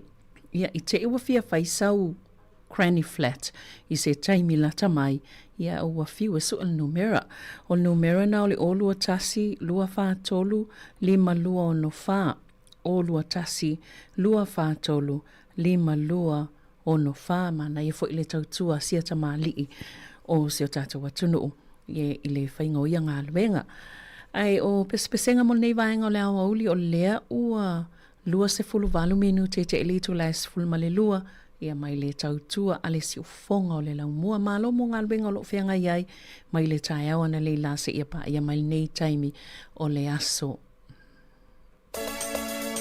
O mawhai nei ona whaatau top up al DigiSound I lunga o le website le ClickX Pacific. Mawhai fo ona lafo I lau se eleni le mai cash al DigiSound I Sāmoa tonga whiti mawanu atu I le fi e na o le lima tala. E le leile rate I aso taitasi mai whai mawhia fo ona le si tala ai oe. Asi asi le website www.clickx.com e lafo ai sau top up al DigiSound. E lafo ai fo I sau tupe le mai cash al DigiSound I Sāmoa tonga whiti mawanu atu.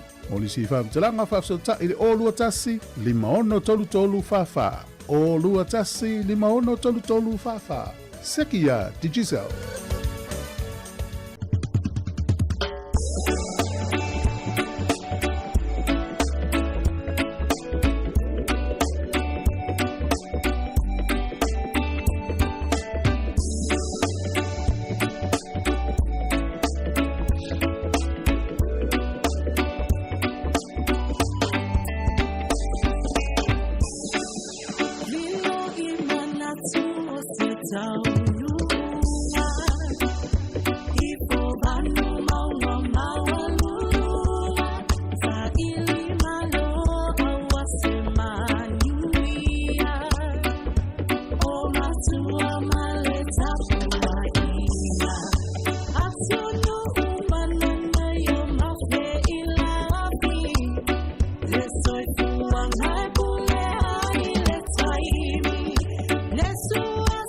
Let's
se pulenga e mau i anga I whanua tau Pasifika. E ngā lulu e ai mau tangata e peo oe. E fisosoani I atu motu al Pasifika, a wāse lumana I manuia. Le stala mo se awanoa mānaia. E mau awanoa whaingaluenga I le Navy, Army, po le Air Force Careers.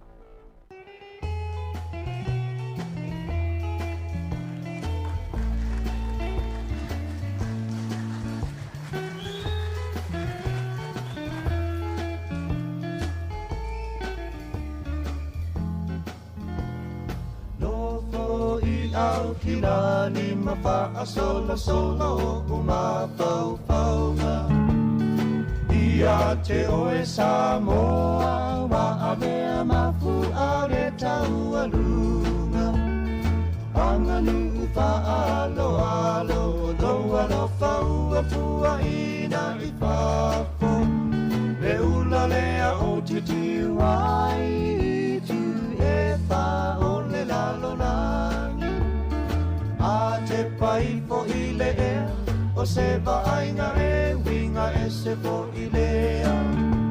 Lausi usi le vao matua, ua upitia I le lau whanua. E salangi I le pa e o matawhanga o loko si o ai. Pangalu e pati sisina le tio taku koe o le peni. Sāmoa o le pele oe, e le whaanga loi loku lotoi. O maunga lanu moa lai whaapea ngai ma le sangi tio wata.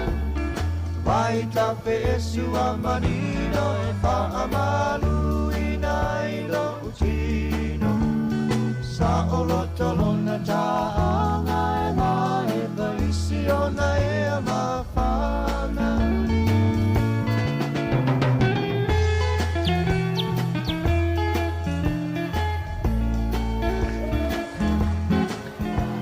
Malama mai le tai au, tau sangi manu I bunga o le vau. Bella si ai ape o le la, tau sili I tulangi e wha. Whaapi sanga o matangi, au le leua pe lanu lanu ai. O le sau wangi mali e le api api o tamali. Malama ua taula I le masina ua whaalau pito tasi. Ata ua la foia o loko emo mai ai o le sana. Na ua la nusilima ma lea fau ua mana vaina. O whaalinga e tele le matai sa o poto sili sili esi. Sāmoa o le pele oe, e le whaanga loi lo ulotoi. O maunga lanu moa lai whaapea ngai ma le samiti o ata. Vai tape sua manino e whaamalu ina I lo utino. Sa o lotolona taanga e ma e vaisi ona e ama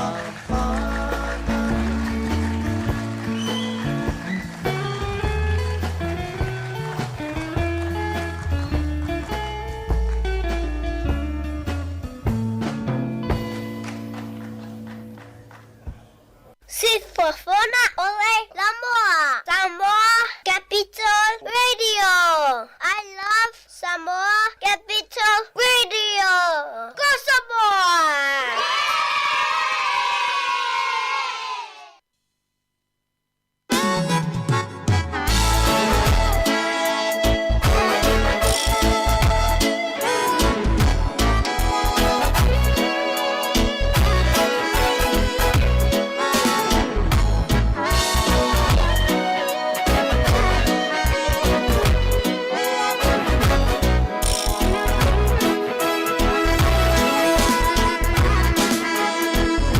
Salumana yelele ua matuai No choe asi mai ai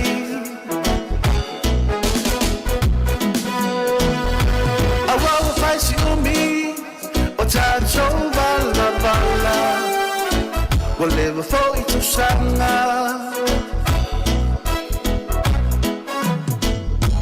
va fa tai tele ile nei lao wa fa ava no aina ila ta feilo inga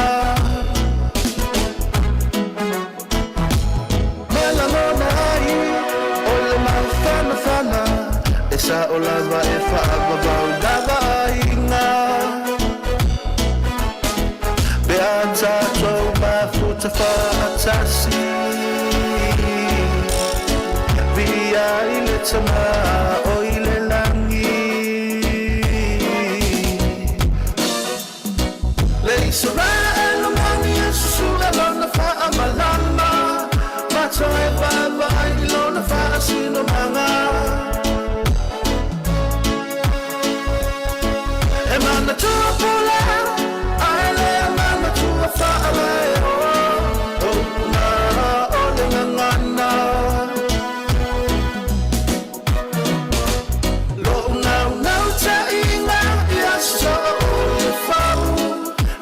Tanga ia whaau Mafusia I tato I le whela whali Ala una talena Te tato tutu fatasi Lo uwa o le aliliu Ai ua o iloa Ua o la ipuniu Tala es lo pepe Ni foa foanga Ala sili ese O lupe salva ese A ua fui fatasi Langona na ole nei pese Wa ato tupe fala Fa afetai ai leli Tanga e fola ulo meisa masisi ane lona la oh yeah lei sura elo mani e su lona fa amalama macho e va lona fa sino manga mana tua pule ale mana tua fala o na ole ngana lo na ta ina ia so ole fau le mafutanga ia fau mafusia I tato I le fela fali ala una talena Tato tutu fatasi To mai she hua Ia tatu lau fanua Le alafa E fushai O ita ua La e le Ali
Ia le siufonga mali o le sunga ia Jerry Tapumana ia ma le pesele na e whaavavau a inga toi whaamanatu atu pe ona sauno le sunga ia lafu i le tai ona leila o lai whaawau ia le whainga o tuinga i le PIBC Newtown ia anga ia pe a whaapea e fia whaisau tui ia mana ia o le fo inga anwenga lo whai mona i tamama tina mātua lato mawhtanga na le PIBC i Newtown lato whaamalo stino ia nei whai e lato tuinga na le taimi nei na amata mai le tai on leila ai wha mai ai le tu lai lua ia maua lava ia si tu la le te anga ia iei whailo tui ia pe a whaapea o nei te tono Wellington.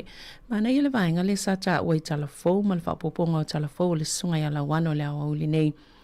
Peu si itia le whainga o tangata malanga i pasi au kilani. Ia o le tele o istangata pe o le teimo muane ifto a malanga i le pasi. Ia ai iei lava ia nei whaamama avenga. Wa iei whaongalau card o le snapper po tātou fo i tono Wellington.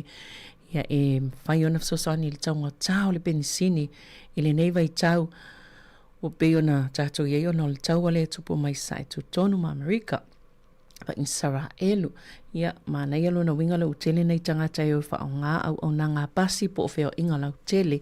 Wha mamai fo ile tele o le taunga tā feo inga nei taimi o le tausanga ia manei fo iwai taimi o le soifuanga.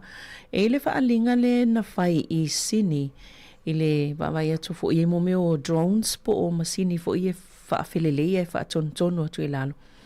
Nala e whaapea ua tolo po mo le taimi nei o na isi na whaale e tonu iei valus fulu iwa leo whainga o masini po drones na filelei lunga o le hapa po le taulanga o wafu i e tonu sini i ta ua le le vaenga na le One Darling hapa lea sa whaima Cockle Pay ia mana ia le amatanga o le whaalinga o momeo o drones.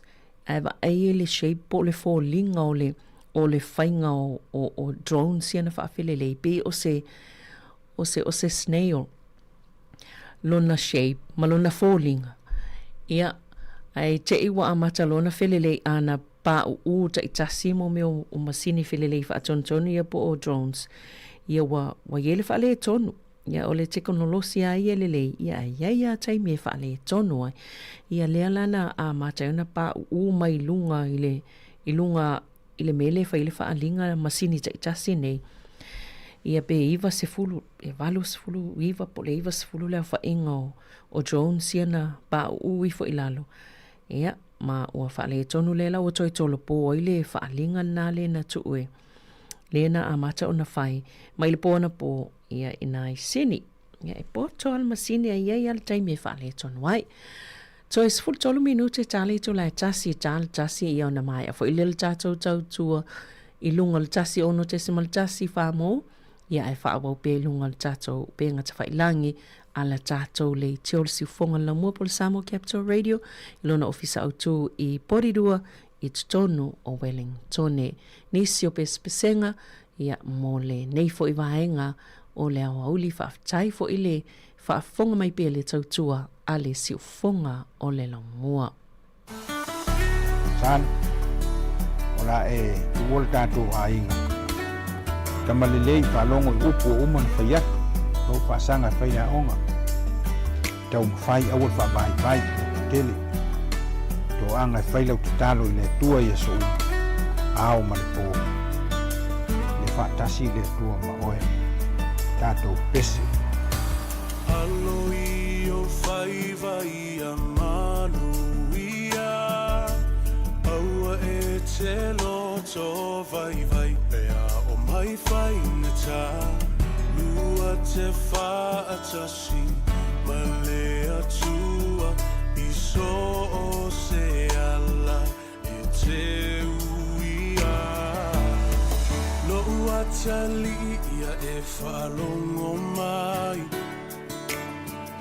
Ila une upu o le a whai. Ia e no fusauni. Awa e te solo muli. Ila whai unga ua whai. O le lalo langi nei. E tumu I mea masi E tele wha o so songa E vai ai o langona Ia e loto tele Aua e te fefe Aluma le fia lo uata li e manuia Alo I o fai vai a manuia Aua e te loto vai pea o mai whainga ta Lua te whatasi ma le atua I so se ala e te uia Roua whawhine se e whaalongo mai I le maupu o le awhai Me e manatu mama I loi matau lo tina A o e wholau I le vasa loa loa E whainga ta O oe e malua I le ainga nei Lo ua whawhine se alofa whai le lei Ta ai e se lau whala Tu e se le alunga Whaamalo si mai se ia o I le taununga Alo I o whai vai a manuia Aua e te loto vai pea o mai whainga ta Lua te whatasi ma le atua I so se ala e te uia O mamanga louso alo ye yo faiva e urulu maka folau lo fa moe moe awa le kaua ye kolo loko ye manga ku lo ku ile muri papanga ama kua ngai ainga ai mai se la la fanga ngofka kalo kapua I fa lo lo le ala awa lo savalinga nge I ku ia lo vai se maa lo se fa longo le lei ile au ngangi a mama papa fa kuanga e fai mo e ku ai mangule fainga malanga fa longo le lei mai manga kua alu mamo ngai kama kua au ke fefe loko kele o ele lupele a falele ki ke ele fili ki ke ele pia kamo e sapo le manguia ko anga le loku ko anga kakalo au nge ngalo lo kuspa ia oi se sale se au ke kangi ke pakaula ile ku le langi fa amalo si o ele koa kaule kaua mo Sāmoa ia o ke lenga fa kuanga ke o loko malo nganga e sa ka fa ko fa ia ku ia pa o kama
Moi lo mo po Tia maua se malolo I tae ualia Le whaalau le masina Ai longa a e toi sau Se yo utoe wala au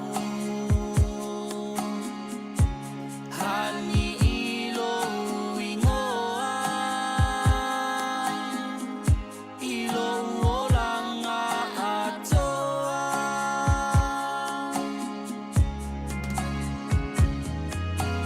E tafi alafi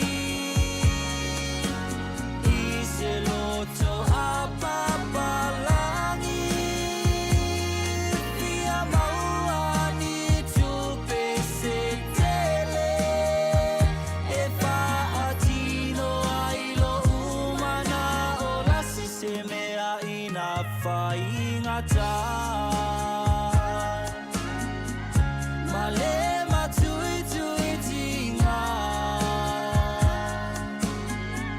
Le ai o so u alofanga Ona olo umatiba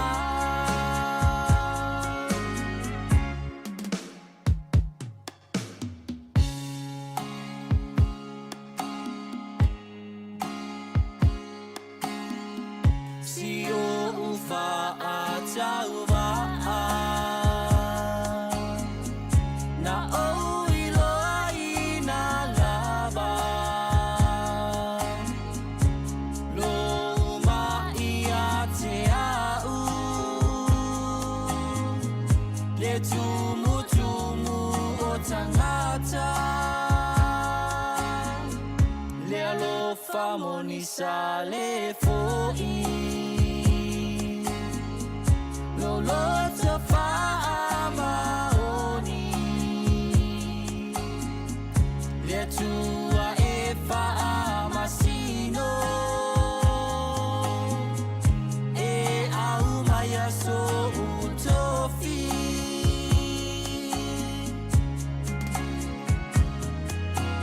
E tafi alafi I se loto a papalangi Fia maua ni tupe se tele E whaatino ailo umana O lasi se mea ina whaingata Male matui tui tinga Le ai o so u alofanga Ona olo umatiba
ia whaftaitele lava Sāmoa le whafonga mai le tautua si fonga lau mua.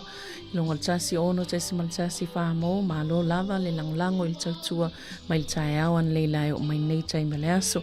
Tātou toi tā pa i lunga o pe awole ea, pe o nei le tae awa le tu lai fitu.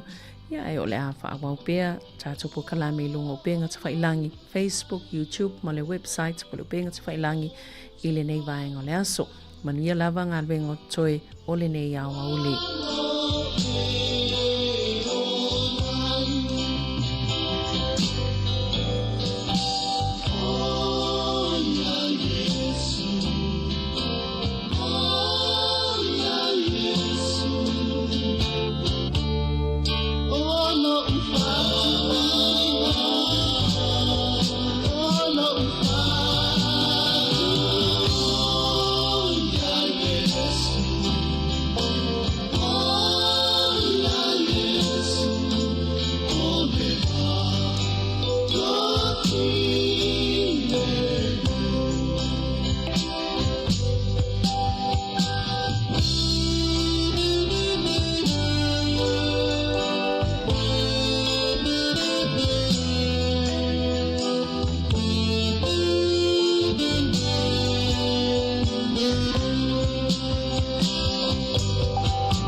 Whaatalo whātu I le nei au auli I tala whau I mea tupu I New Zealand nei.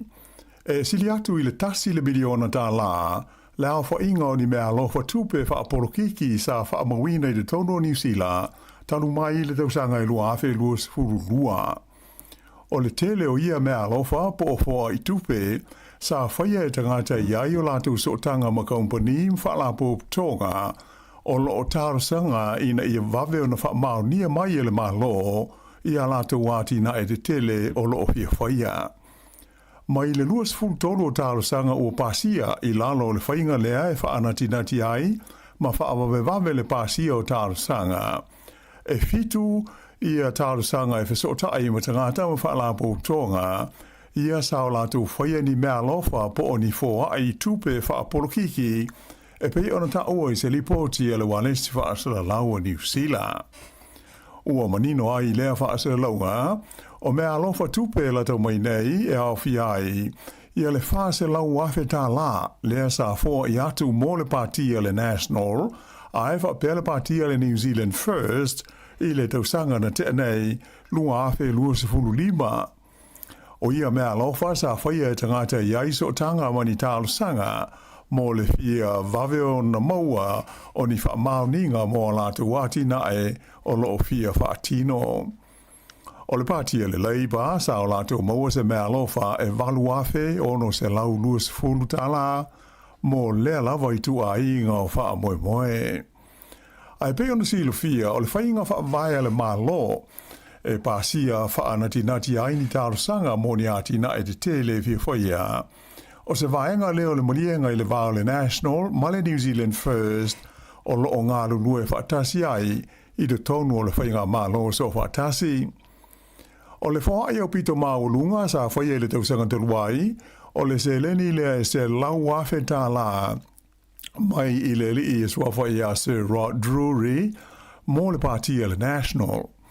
O le neita mali o se whai pisi nisi longa I mea tau te konolosi, mai a fia tele lati na e ta ua o le Coronay Village Project. E sa soa tu iai I le mea alofa e valu se fulu afe tā la, mai I le whaalapo tonga o le Carter Group, le fo isa tu inatu mō le partia le National. O lea company te le e tonu ala tu tālu sanga sa mana nao ina ia wawe ona pasia ele malo. Ai tasi lea ua pasia ele taimi nei. Ai e se fulma le walu lea wha i uisi fo ai ma mea lo fa tupe wha pe nei na whaia ile lua afe luas fulima la vaia ma i tangata ma company o lo o tālia ala tu tālu sanga mo le fia pasia wha ana tinati ele malo. O nei mea lofai a mata atu i le 5 afe tā la e o i le tolu se fulma le walu afe tā la. Whai lo mai e le li whai a onga le Universite o Vitoria ia Max Rashbrook o mea lofa ma fōha i wa pe nei o na o le fia maua wawe o le whaatangana e whaatino ai se ati nae e le ngata ina masalomia ai le wha maoni ai te le lava le a whaina ai o mea tau upu whai o malo. E ta haufi le li profesa le nei, e te le la whaina o le whaatuatuanga o tangata i mata upu tau i upu whai o malo. Ai mai se, o le whai o ni mea lofa whape nei e nisi tangata mō pāti po o vahenga wha upu whai. Ai muri ane, whai e i lātou ia ni whai unga, e manui ai i lātou na au mai ai ia fōa ai tau tūpe. O le tūla whono lo i nei e New Zealand, e le fete na ai le whai o ni mea lofa whape nei, mō pāti ma vahenga wha upu whai o malo. Ai, e fete na ai, pe a whai ave sao se ai tu a inga o mea lofa i se minsta o le kapeneta.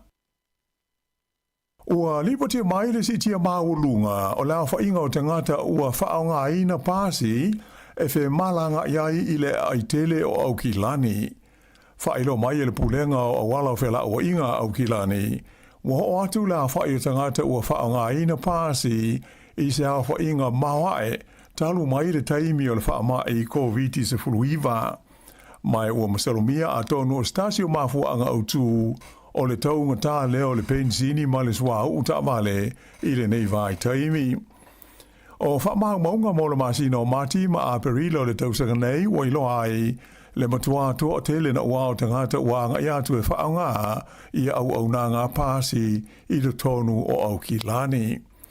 Whaalia mai hoi whapea o le masina o mati e masani lava o se masina e pisi mo vevesi ai fe malanga inga ese i le tonu o Aukilani e le ngata o pasese masani tangata whainga ruenga ai o le taimi fo ilea e hae whaatasi ai aonga whapea mai universite. O mati o le tausaka nei lea ua whaamauin ai se matati a fau i lao whainga o pasese o pasi a Aukilani na o ai i le fitu ma le awha miliona le awha inga o malanga ese i le tonu o le Super City o Aukilani.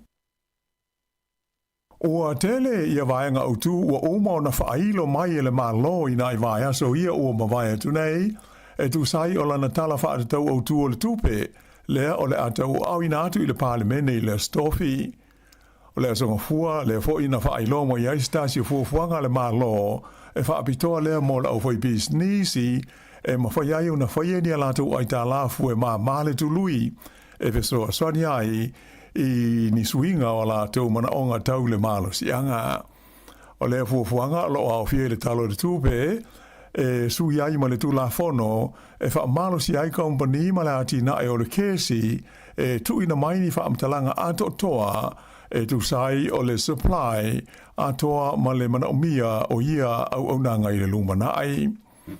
O le por kalame mo le whaia o ai tā lafu ma wha au ngā tupe company ma business mo le wha moe o le a lango ina le malo le 40% o ai tā lafu nei mai wha le tupe ina ia ma whaia i ona pa u i lalo le tului i se fua e se fulu 5% ai mai se company ia o le a sui i le eletise po isi au ala tau le malo si anga ia la tu fuanga i le lumana ai. Whailo mai ele minsta tupe ia Nicola Willis e tu sa male fast full 1 miliona tā la ia se vai ngā tupe whaanganga ua fua le malo mo ni whaale tonu e ono tūlei mai ma awa no ai ma ta tala mai la wha ingai o atu i le tasi te si 2 piliona tā la mo ni whaune ngā tupe e mana o mia e le au whai businessi mo lea wha moe. O le tau o le swau wha pele pensini ato maisi tu langa tau le malo si anga ua ave neima mata opu e lona wha i le whaatūlanga na o mata upu o loo popole, ma mafa ia i langona ma manatu o lau pālota o New Zealand i le taimi nei. Ai tūla i mai o le pātia le leiba, e manatu ia le tino u e au pito i sili o nā ngawaa i le sā i lio se fofo mō lea whaafi tauli. O le suesuenga le whalapo tonga e ta ua o le Ipsos Issues Monitor, na i loa ai o le leiba i le pātia au pito ngawaa i le pūlea ma le whaafoina leo la whainga e fitu o ni whaafi tauli o ngaonga e se fulu o lo ofeanga i neima New Zealand e au fiai le tau o le sua o mo le pein sini. O le tau unga o le suesuenga o manatu o se whaale tonu matautia lea ma le mamafa mo le whainga malo le na o le whaamata upu e manatu le au palota e le leiai i la tau. O lo tu mau peo na mau lunga le tu langa ina o le leiba e iwa la whai o mata upu o lo nu me la tasi ai mai la whai ngai lua se fulu e whatusa lea i le wha mo le Pātia le National lea o lo taita ia le whai ngā mā lo. E tolus fulu fitu tau sanga le soifua le tau le lea ua tau fia nei e leo o masalumia o ie le whaala velave na mali waisi tangata i le whale o se ainga i le Somerville Street i Dunedin i le Paulus Foreile. Ua whaia leo mōrianga o le whaisio di tangata e whaasanga i le nei e lii ai o lo tau fia le wha i lo mai whala waitele o lona ingoa i le teimi nei. Na tūlai o ie i luma o le whaamsinonga maulunga i Dunedin i le tae au le songa fua ai le i whaamawina sana whaamtalanga te te e pe i ona mōrianga. Whai unga le vai aso lea sa whai iai suenga le leo i le whale na tupuai lea whaala velave, whai lo mo iai le li sa tini si nia ia Dylan Ross, e le ai seisi tangata o sa i lia le leo e tu sai o lea whaala velave. I le whaamasinonga maulunga i au kilani, to a wha tangata o se au ainga saina, ua amata ai nei lo lato whaamasinonga i mōrianga le leo e whaasanga ia i latou, ona o le mariwai o se tina mai saina le ana mauano na tino maliu wa fini tanga pepo e ila ma tawhita whea i le Sami i le Gulf Harbour. O le nei whala velave na ali mai le masi no mati le tausanga i lua o lua wha ina ua maua e le tangata whaiwhaiwa ingo ia Paul Middleton i le tino maliu o le nei tina o ta whea i le Sami ma longo ina i loa leo. O le teimi nei, o lea ua maua i suenga leo, o le ingoa o le tina ua maliu o Shiulai Wang, fitu se fulu tausanga o le soifua o mai saina. Ua i loa hoi na taunu mai o ia i New Zealand nei, i le lua afe lua se fultolu, ai maua ua maliu ia mati o le lua afe lua se fulfaa. O tangata to wha i o moli ai lea wha alve lave, o se au ainga saina, e no nofo ma wha mautu i au ki lani. To as fululua la wha i o wha tonu po sui o le jury ua filifilia mo le nei wha amsinonga e to ono ali i to ono fo i ta mai tai. Wha alia le wha amsino o whea ngai ma le nei ma ta upu a tonu e le wā le wha ma le ono vai aso le umi o le a wha ngā solo ai le a wha amsinonga. Ua whailo mai e le minsta wa onga ia Erica Stanford le filifilia leo stasi na aveo mua minsta i se whainga malo le laiba e avea masui o le komiti whaufautua i mata aupu tau awa onga mō tangata Maori. O ia lea o le Leo Calvin Davis sa umia ni tofinga sini o le kabineta i se whainga malo lata mai nei le laiba. Ta ua le minsta wa onga o Davis o se tangata e lango malosi i Paul Kalame whaale awa onga ai mai se lati na e o tangata Maori mai o ia o se teitai e whaatua i na maamana ia e ona tangata mai na ia umia ni tofinga sinia i le tonu o le kabineta i aso ua mawai. Ua talia alo ia e wawasa manai o Winston Peters le ofi atu le li o Walter Nash e avea masuita waola na pati o le New Zealand First i le palota tele o lo loma nei a Novema. O le asonga fua le asa wha ilo ai whala o i tele Nash i alona wha moe o le ato wai le palota i a Novema mo le tofi fai pule o le tumalo Napier o se suita wao le pati a le New Zealand First. O le nei tamali i si le fia le lei e le au palota i lea vaenga o New Zealand ona e tolu no fo inga so o tu lai mai ai o ia o le foi pule mo le partia le Labour mai sa vea i fo i Minster o le Kabineta. O le tausanga i lua awhiruas fultolu le ana wha malolo ai o ia o mai ona tofinga wha Minster e le palemia sa ia i le teimi o Chris Hipkins ona o se mata opu sa awhi ai tu la fono e pulea ma wha afoi na i ngā ruenga le Kabineta le Cabinet Manual. Whailo mai lai ma wasa mana i Winston Peters ta i tai leo le New Zealand First o Walter Nash o se tangata e tele ni tō mai manianga waa o lo o iai mai mautinoa e toi a vea fo i o ia mo Minster pe awhai e toi a awhia le New Zealand First i seisi whai ngā malo fau e tūla i mai a New Zealand. E tā alonga, kirikiti whaale wao malo le tūpau ta mai tai ua manu malo Engelani le la series o ta alonga pupu ta i luas fulu ova ma le White Ferns o New Zealand. Na ta tamu mua New Zealand na o le valu se fulu o lato ai na maua o na tuli ai lea Engelani e tolu pe ai maua ia ai i lona se fulu ma le whao ova. O manu malo ai la Engelani le series e lua o lato malo i le tasi a le White Ferns. Ua sauni nei la le au kirikiti le nei e tamaita i New Zealand mo le amatanga o le taamisanga o le ipo le lololangi i ta alonga ia T20 o le latu ta alonga mumua o le taamisanga o le aso se fulufitu o Iuni lea o le ata aloai male au a Sri Lanka. Whaaiunga lea o telefou.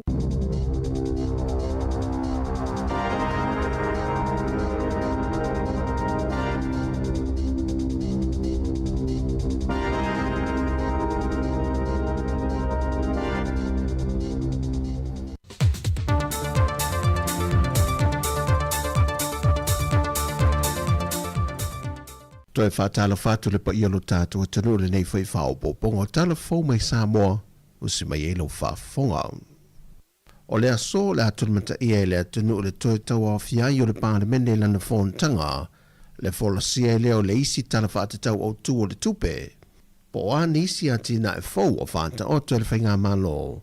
E lana tala whātatau au tū o le tupe mo le isi tau sanga. E le tala whātatau o tū o le tupe le sa whātatia le malo mo le tau sanga le ua mawai. E tasi tesi ma le lua whā piriona tā la. Mai o le teimi lawa e tasi, o le ano fui e fōi ma le no fō le tū malo vai maunga numere tolu, e le isi o na sui le ua toi manu malo mai le whainga pālo tala i titi. E na ua malolo i lea sa manu malo mai le whainga pālo ta tele, le whionga tai o le seu fiti ai maso. O le atulanga e se le wha unga ali Universitea o al Pasifika li usa pili nei tau sanga, leo le a whātou tei e le wha i unga le vaiaso, i le moto le wha la pōptonga soka le a Pia Park, ona o le a avea le tupo tonga tupou le ono, ma lato malo wha alorangia, wha tase fo i manisi e ma le lunga tūlanga i te tonu le malo le Pasifika. O i lato o le a wha uina le wha unga le nei, le ngata o alo mawhana o whamai e na lato wa onga i te tonu Sāmoa na la lai ala fua, a o le a whape na fwe ona wha uina i manisi o whana o whatasi mai, o loo a o onga i isi la la o le University i te tonu le Pasifika. Ma o ta pena fwe le vāinga le pui puinga, mo le taunu mai o le whionga le tupo o tonga, mo le taleinga o tō whinga o le whaao o le University. Ua whaalia se pepa whaamtalanga le tāo fia lo whainga malanga a le Virgin Australia mo Sāmoa, ona o tūlanga taunga tāo le suau e a fua mai le tauolo tauina pe i saitu tonu. Ua whaalia le pepa whaamtalanga o le a whaamuta whainga malanga a le Virgin Australia mai Brisbane a ngā ia pia e amatatu le aso lua se fuma le whao le masino au kuso. O Sāmoa le atunu ulo na lima lea iai atunu mo whātulanga le tāo fio malanga a le company waalele le Virgin Australia ona o mafuanga le tangutā o le tau le swau. E lima mōrianga o whainga whaato sina ma whainga whaala tua o loo tua ia i le whionga le Minister al Whaamisinonga, le whionga wheso lai a pulu tuinga mala o le suifai pule le tumaloa ana lofi numero tasi. O le tua inga nā fua mai i le whainga palo ta tele le atunu o le tusanga o mawai. Mai o mōrianga oma o lo te ene le whionga le Minister, e tau le manga le Whaamisinonga le vaiaso le nei, na whailoa i le lilo i o lo tū lai mo le whionga le Minister ia Alex Sua, E to lima mōli mau o le tua leo leo o le mana na o e tū la ilu mo le whaamasino ngai wha awawa lantou mōli mau. Na wha ilua le tamaita ilo ia le tū te te ia mapusua tani atoa iloa, o le ale mawhai o na wha alia so na whina ngalo i le mataha au pule o tu i nātu e le lo ia le tū tangi. Mai e wha pena foi le whionga le whaamasino ia la toa Rosella Papali. A whai o le tūlanga lea e iei vai ngai au na sila sila iai, o le toi wha hui le tū o le mataha au po. Ai na tali sua, e le mawhai o na ia whaatinoina le tūlanga, o na e le tu i nātu se polo inga me le whaamasinonga. Mai na whaawau i le wala au ngā le mōli mau mua le tua leo leo. E na whae loe le tina i lumo le whaamasinonga, e leo mana o e whaawau lana mōli mau, pe whaawau fo i le mata au pui lumo le whaamasinonga. E maise o lana mōli mau na tustusi e le teimi al whainga pālota, ua whaisi ma mau atu i tu o le teimi na whaatino ai. Mai ua mai a foi o na uia tūlanga uma le whaale leia, ma toe wheso o tai i lantou. Ma ui manatu foi, ua se ele sao le fionga le li minista i o na tiu te tau ave le temi nei. Mai ua te tau foi o na whaangalu i futia ua sola. Pei ta ele italia ina ele loia le tua leo leo, ma wha awawai o na ia fsiringia pēr lea mōri mau. Pele i eisi tasi na ia whaafefe i anteia, po se isi foi mafua anga ua toe sui aila na mōri mau. Ma o lo wha awau pēr leilo i longa o lea mata opo. Ana lea i ana nafi, wa lea i foi le so. O upu i ana sauno i eile fionga le taitai o le hatunu, na fionga le la aude le maali e tōpala te wau fosi shment, e le feilo inga ar kalapu malisi e te tala lo i eilan ta amilusango le neisi singa fua, na whailo ai le fionga le pandemia, mai le tolu se fuma le fitu tau sanga umawai, e leo mawhai o na whaangaroina le tautua matavela, a alo le atunu no lantou amatamia le kalapu, mai ua telefoilo na sao i au whaavao malo le atunu le taitua fitu ma le se fuma le lima. Ua visoasoani le malo se se leni tu inatu e whaatupe nai nisi o vaengo le taamilusango le neise singa fua le malisi. La le tali wa tātou vaia. A malo le tautua atunu. A malo le tautua malo. Wha malo le wha ea i le ngoa. Le ngoa e pele i a tātou uma o le ainga malisi. Ai le mawhaina ngalo taimi maaso wha pene i awa o ina. Oro iei le ngoa tau le leia mo tātou. Ia, o le tīmai ma le whamanatu, lau whionga i le li perestene, o leo tūlai mai le teimi nei, ma lau executive, ia alo i auto whaiva manai. O auto tofi au whatama, whafose, ia ai o te aungo fia o te sau. Wafo le tato motore na, e te le fesiri po le a manau, mia ro lau sausani, sau lo whai. Ai auto madli, au te le whai me whatafuru, whai whale leia tato la kapi, whai ele lei, whai manino, fai malama i manuia i le tātou atanu. O le tūlai i le tātou malo le nei vai tau, wa tūlai mai ma le ato toe lango tātou lakapi. O ai i le tātou malo le lima suruafi, so soani le tātou tuna mene nei e wā le whamanatuina o le tātou tūtotasi. Ma le wha moe, o le tātou annual event nei, tuto atasi umalawa o te toi o le rumanai, se i tau whakawau. E whai al tātou tournament nei, celebrate el tātou tuto atasi. A toa po i manisi o tātou tālonga, nā ua tatala atu le abanoa. O tala fawia, manu e tele le nei aso lo tātou tunu i ngā ruengo le awhenga iai, whasoi fawia.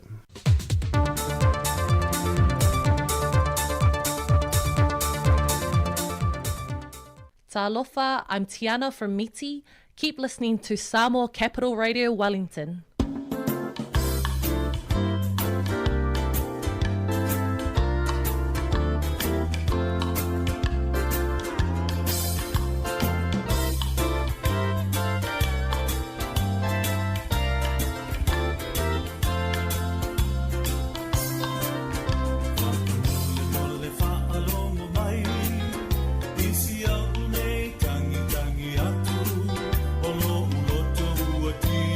Tell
my side. I know now that with true love, there's no such thing as pride. No matter what I do, dear, I just don't make the grade. So try to overlook, dear, all the great mistakes I made. To err is but human, forgiveness divine. So please forgive me, darling. Say again that you'll be mine. Tingana tauma fire too. I live no se se. What do we I may know fatu. Famo no le la bele. Ia e mana tua ole uku. Fama malo fitu me fulu fitu. Fama mai o si o loto. Fai mai lo ita uaiu. Fama mai o si o loto. Fai mai lo ita uaiu.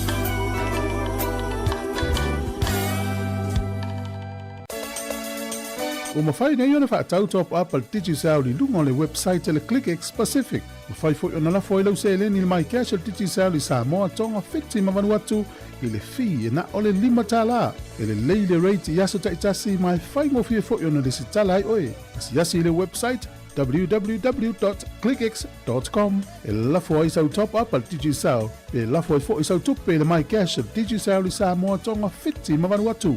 O ni si whamtalanga whafsota i le olua tasi, 5 whawha. Olua tasi, 5 whawha. Sekia, Digicel.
se pulenga e mau ianga I whanua tau Pasifika. E ngā lulu e ai mau tangata e peo oe.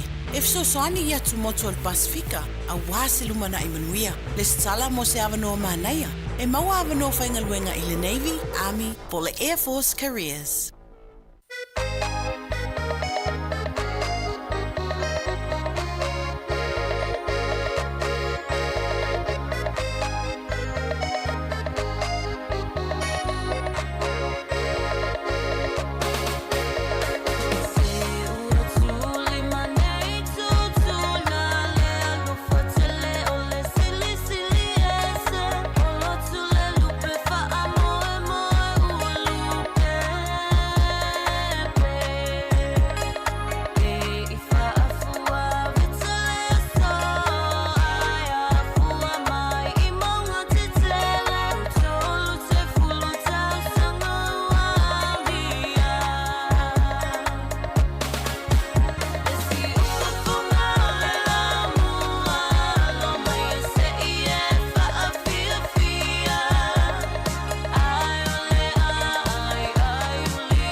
O le pese e Whaperotania, ia ma o le pese i winga I tene tō tolu ma tō whutau I nei Wellington.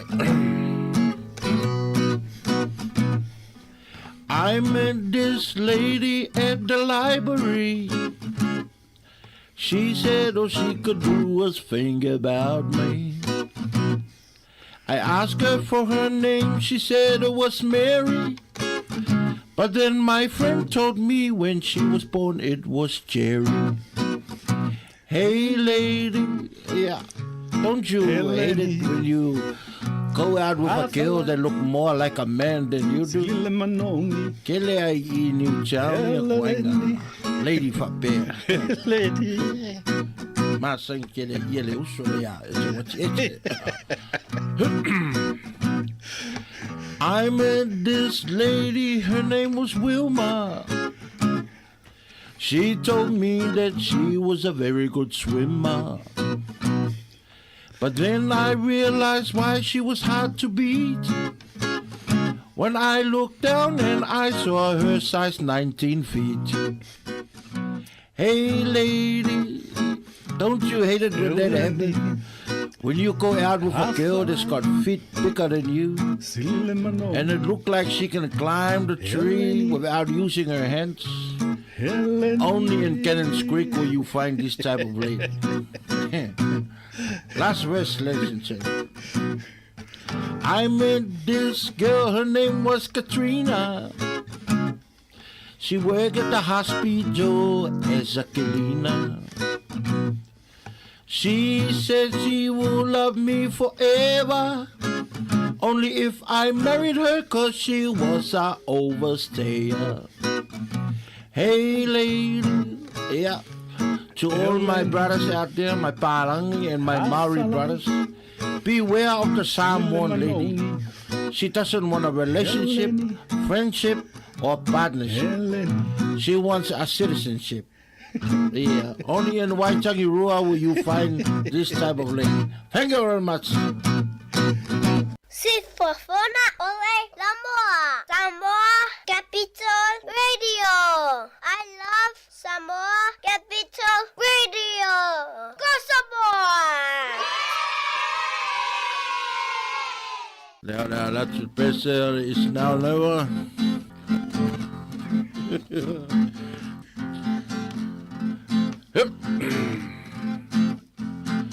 It's a now or never. Please hold me tight. Kiss me, my darling. Be mine tonight. Tomorrow will be too late. It's a now or never. My love won't wait. I remember the first time underneath the moonlight.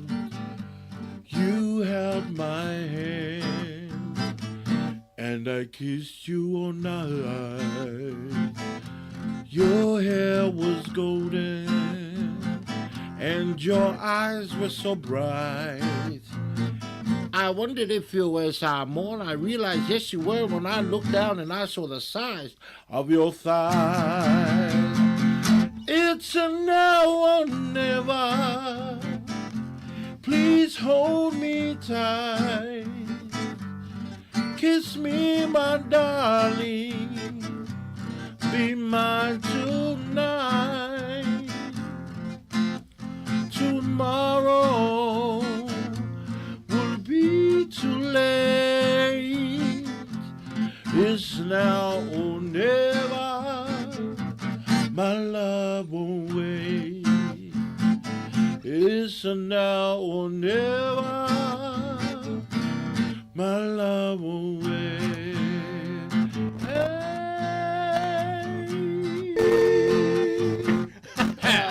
Thank you very much. So e luas fulminute ia ona tā lea o le tū lai lua i le nei fo i vaenga o tau tuar si fonga lau mua. O nei whawhiwhianga nana o tau whaafonga mai ei le sunga ia tō whinga ia ma ete. Te mina o le o i le tato le tio i tai i Wellington ia sa whai le la shaulunga le tato le tio. Ia nala i eina i bese na ia ne i a whaina i se whina ngalo sesi ia ai o pesea o le konsetia anai fo i tamali o le tunu.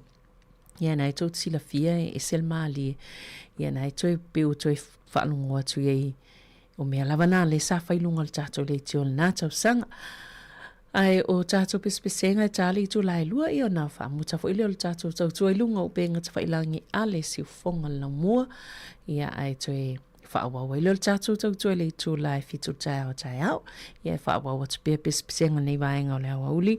Ai wawa i atu o i lato fo i fia te le lakapi ia o si tamale o Rocha tu i vasa shek o le New Zealand Warriors. Ia le ule mwhaine on toi whaawawa wina le taamiru sanga le ale o le lakapi liki i le neitau sanga ona o se manuanga i lona tu li vai ia le maana ia le alu o le Warriors il taimi nei ia o le whaapea pe iwa masina e nofo ai e toi whaalele ia whaia tonga fitinga to am whailiona toi ta alu i lona winga mtua malolo a toa neitau sanga i masina o toi ia a o le Warriors lea ia fo i tūlanga lua le taimi nei le whaatūlanga ngau au le NRL. Ia a le tā pena le tālonga ma le Penrith Panthers ia o le au le numero tasi i le taimi nei. Ia o le pe o tālonga na lea e whai le whai ungal vai aso. Ia pe o se vaenga nai le tālonga ia le tātou moana Pasifika. Ia ua whai lava se whanau no le tūlanga iai o le ua whai le pālota fo i lea shareholders po i lato o lea e whai sia i tono le awal moana Pasifika ia ma filfili ai le Teneo Financial Advisory e whaia ia whaangalue ina o le au taimi nei ia ma tau so etupe to i ngami fo i le so etupe e tutongi ne ai tā la folo iai ia o le tūlanga nao iai pe ona o se whaanonoanga nai le awale moana Pasifika Jam nei ona o le ana whaalia i pepa whaamtalanga le Pasifika Medical Association o le mwhaiana toi ngā whatia lātou ona whaawau le whaatupenga o le au ia le ala ua tu atu nei mawhail pālo tai su e ia liquidators po waenga ia lātou te wawa aia le mapuleina le au taim nei ia ma saili ili fu ini tupe stongeini a lātou ai tā lafu o lo o iai ia o le masino aperila le sa faa lawilo ai se pe po famtalanga al kalapo e pea o le a fa ta apele au le fai ungol tamisanga nei lua feluono ia wa o lo va vai pe la pe yeni si vangana wa yeni si e fia fa wa wina ona fa tupe ia ma fai leon fa wa le awale moana Pasifika sfuluono minute ile to lai lua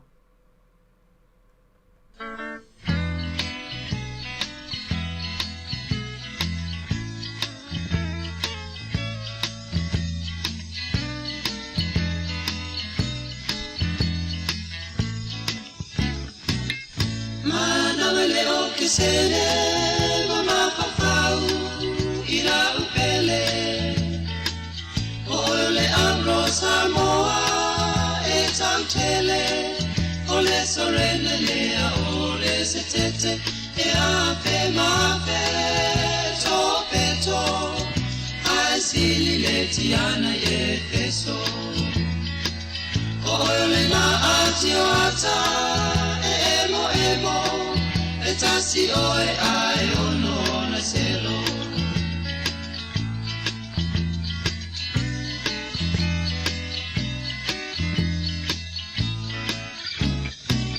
O oe le la au paolo le Susana eso solo Tapule ina e ofisa o le solo Ata alolo maisi au si valenga lola wa fionga le ula tai male o ma amora Oe ole tapasa si o ola si o ia lino le amai Roma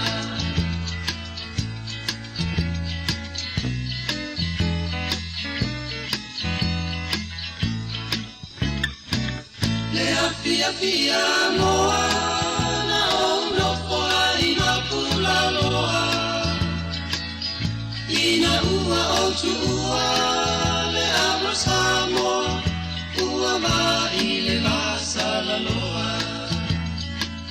tia wami o vai vai e pea se ki ona uali vai uala ma fo ilea e kai ma mea ai e ngalo ai la maletia vai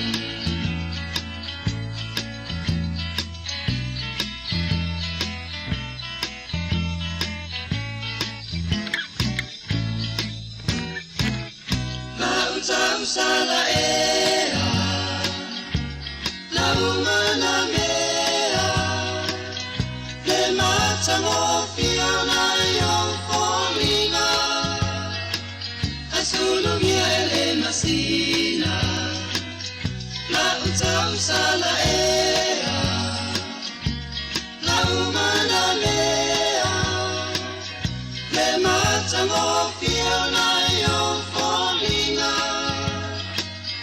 Solo miele masina te matango fiana yon folinga solo miele masina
Ia o le tautuana si ufonga lau mua Sāmoa Capital Radio ili nei aso lua sifulu ono me lua whelua ono whawhataite le lava le mafuta Mail Town le la se ia pa ia maili nei taimi o le aso.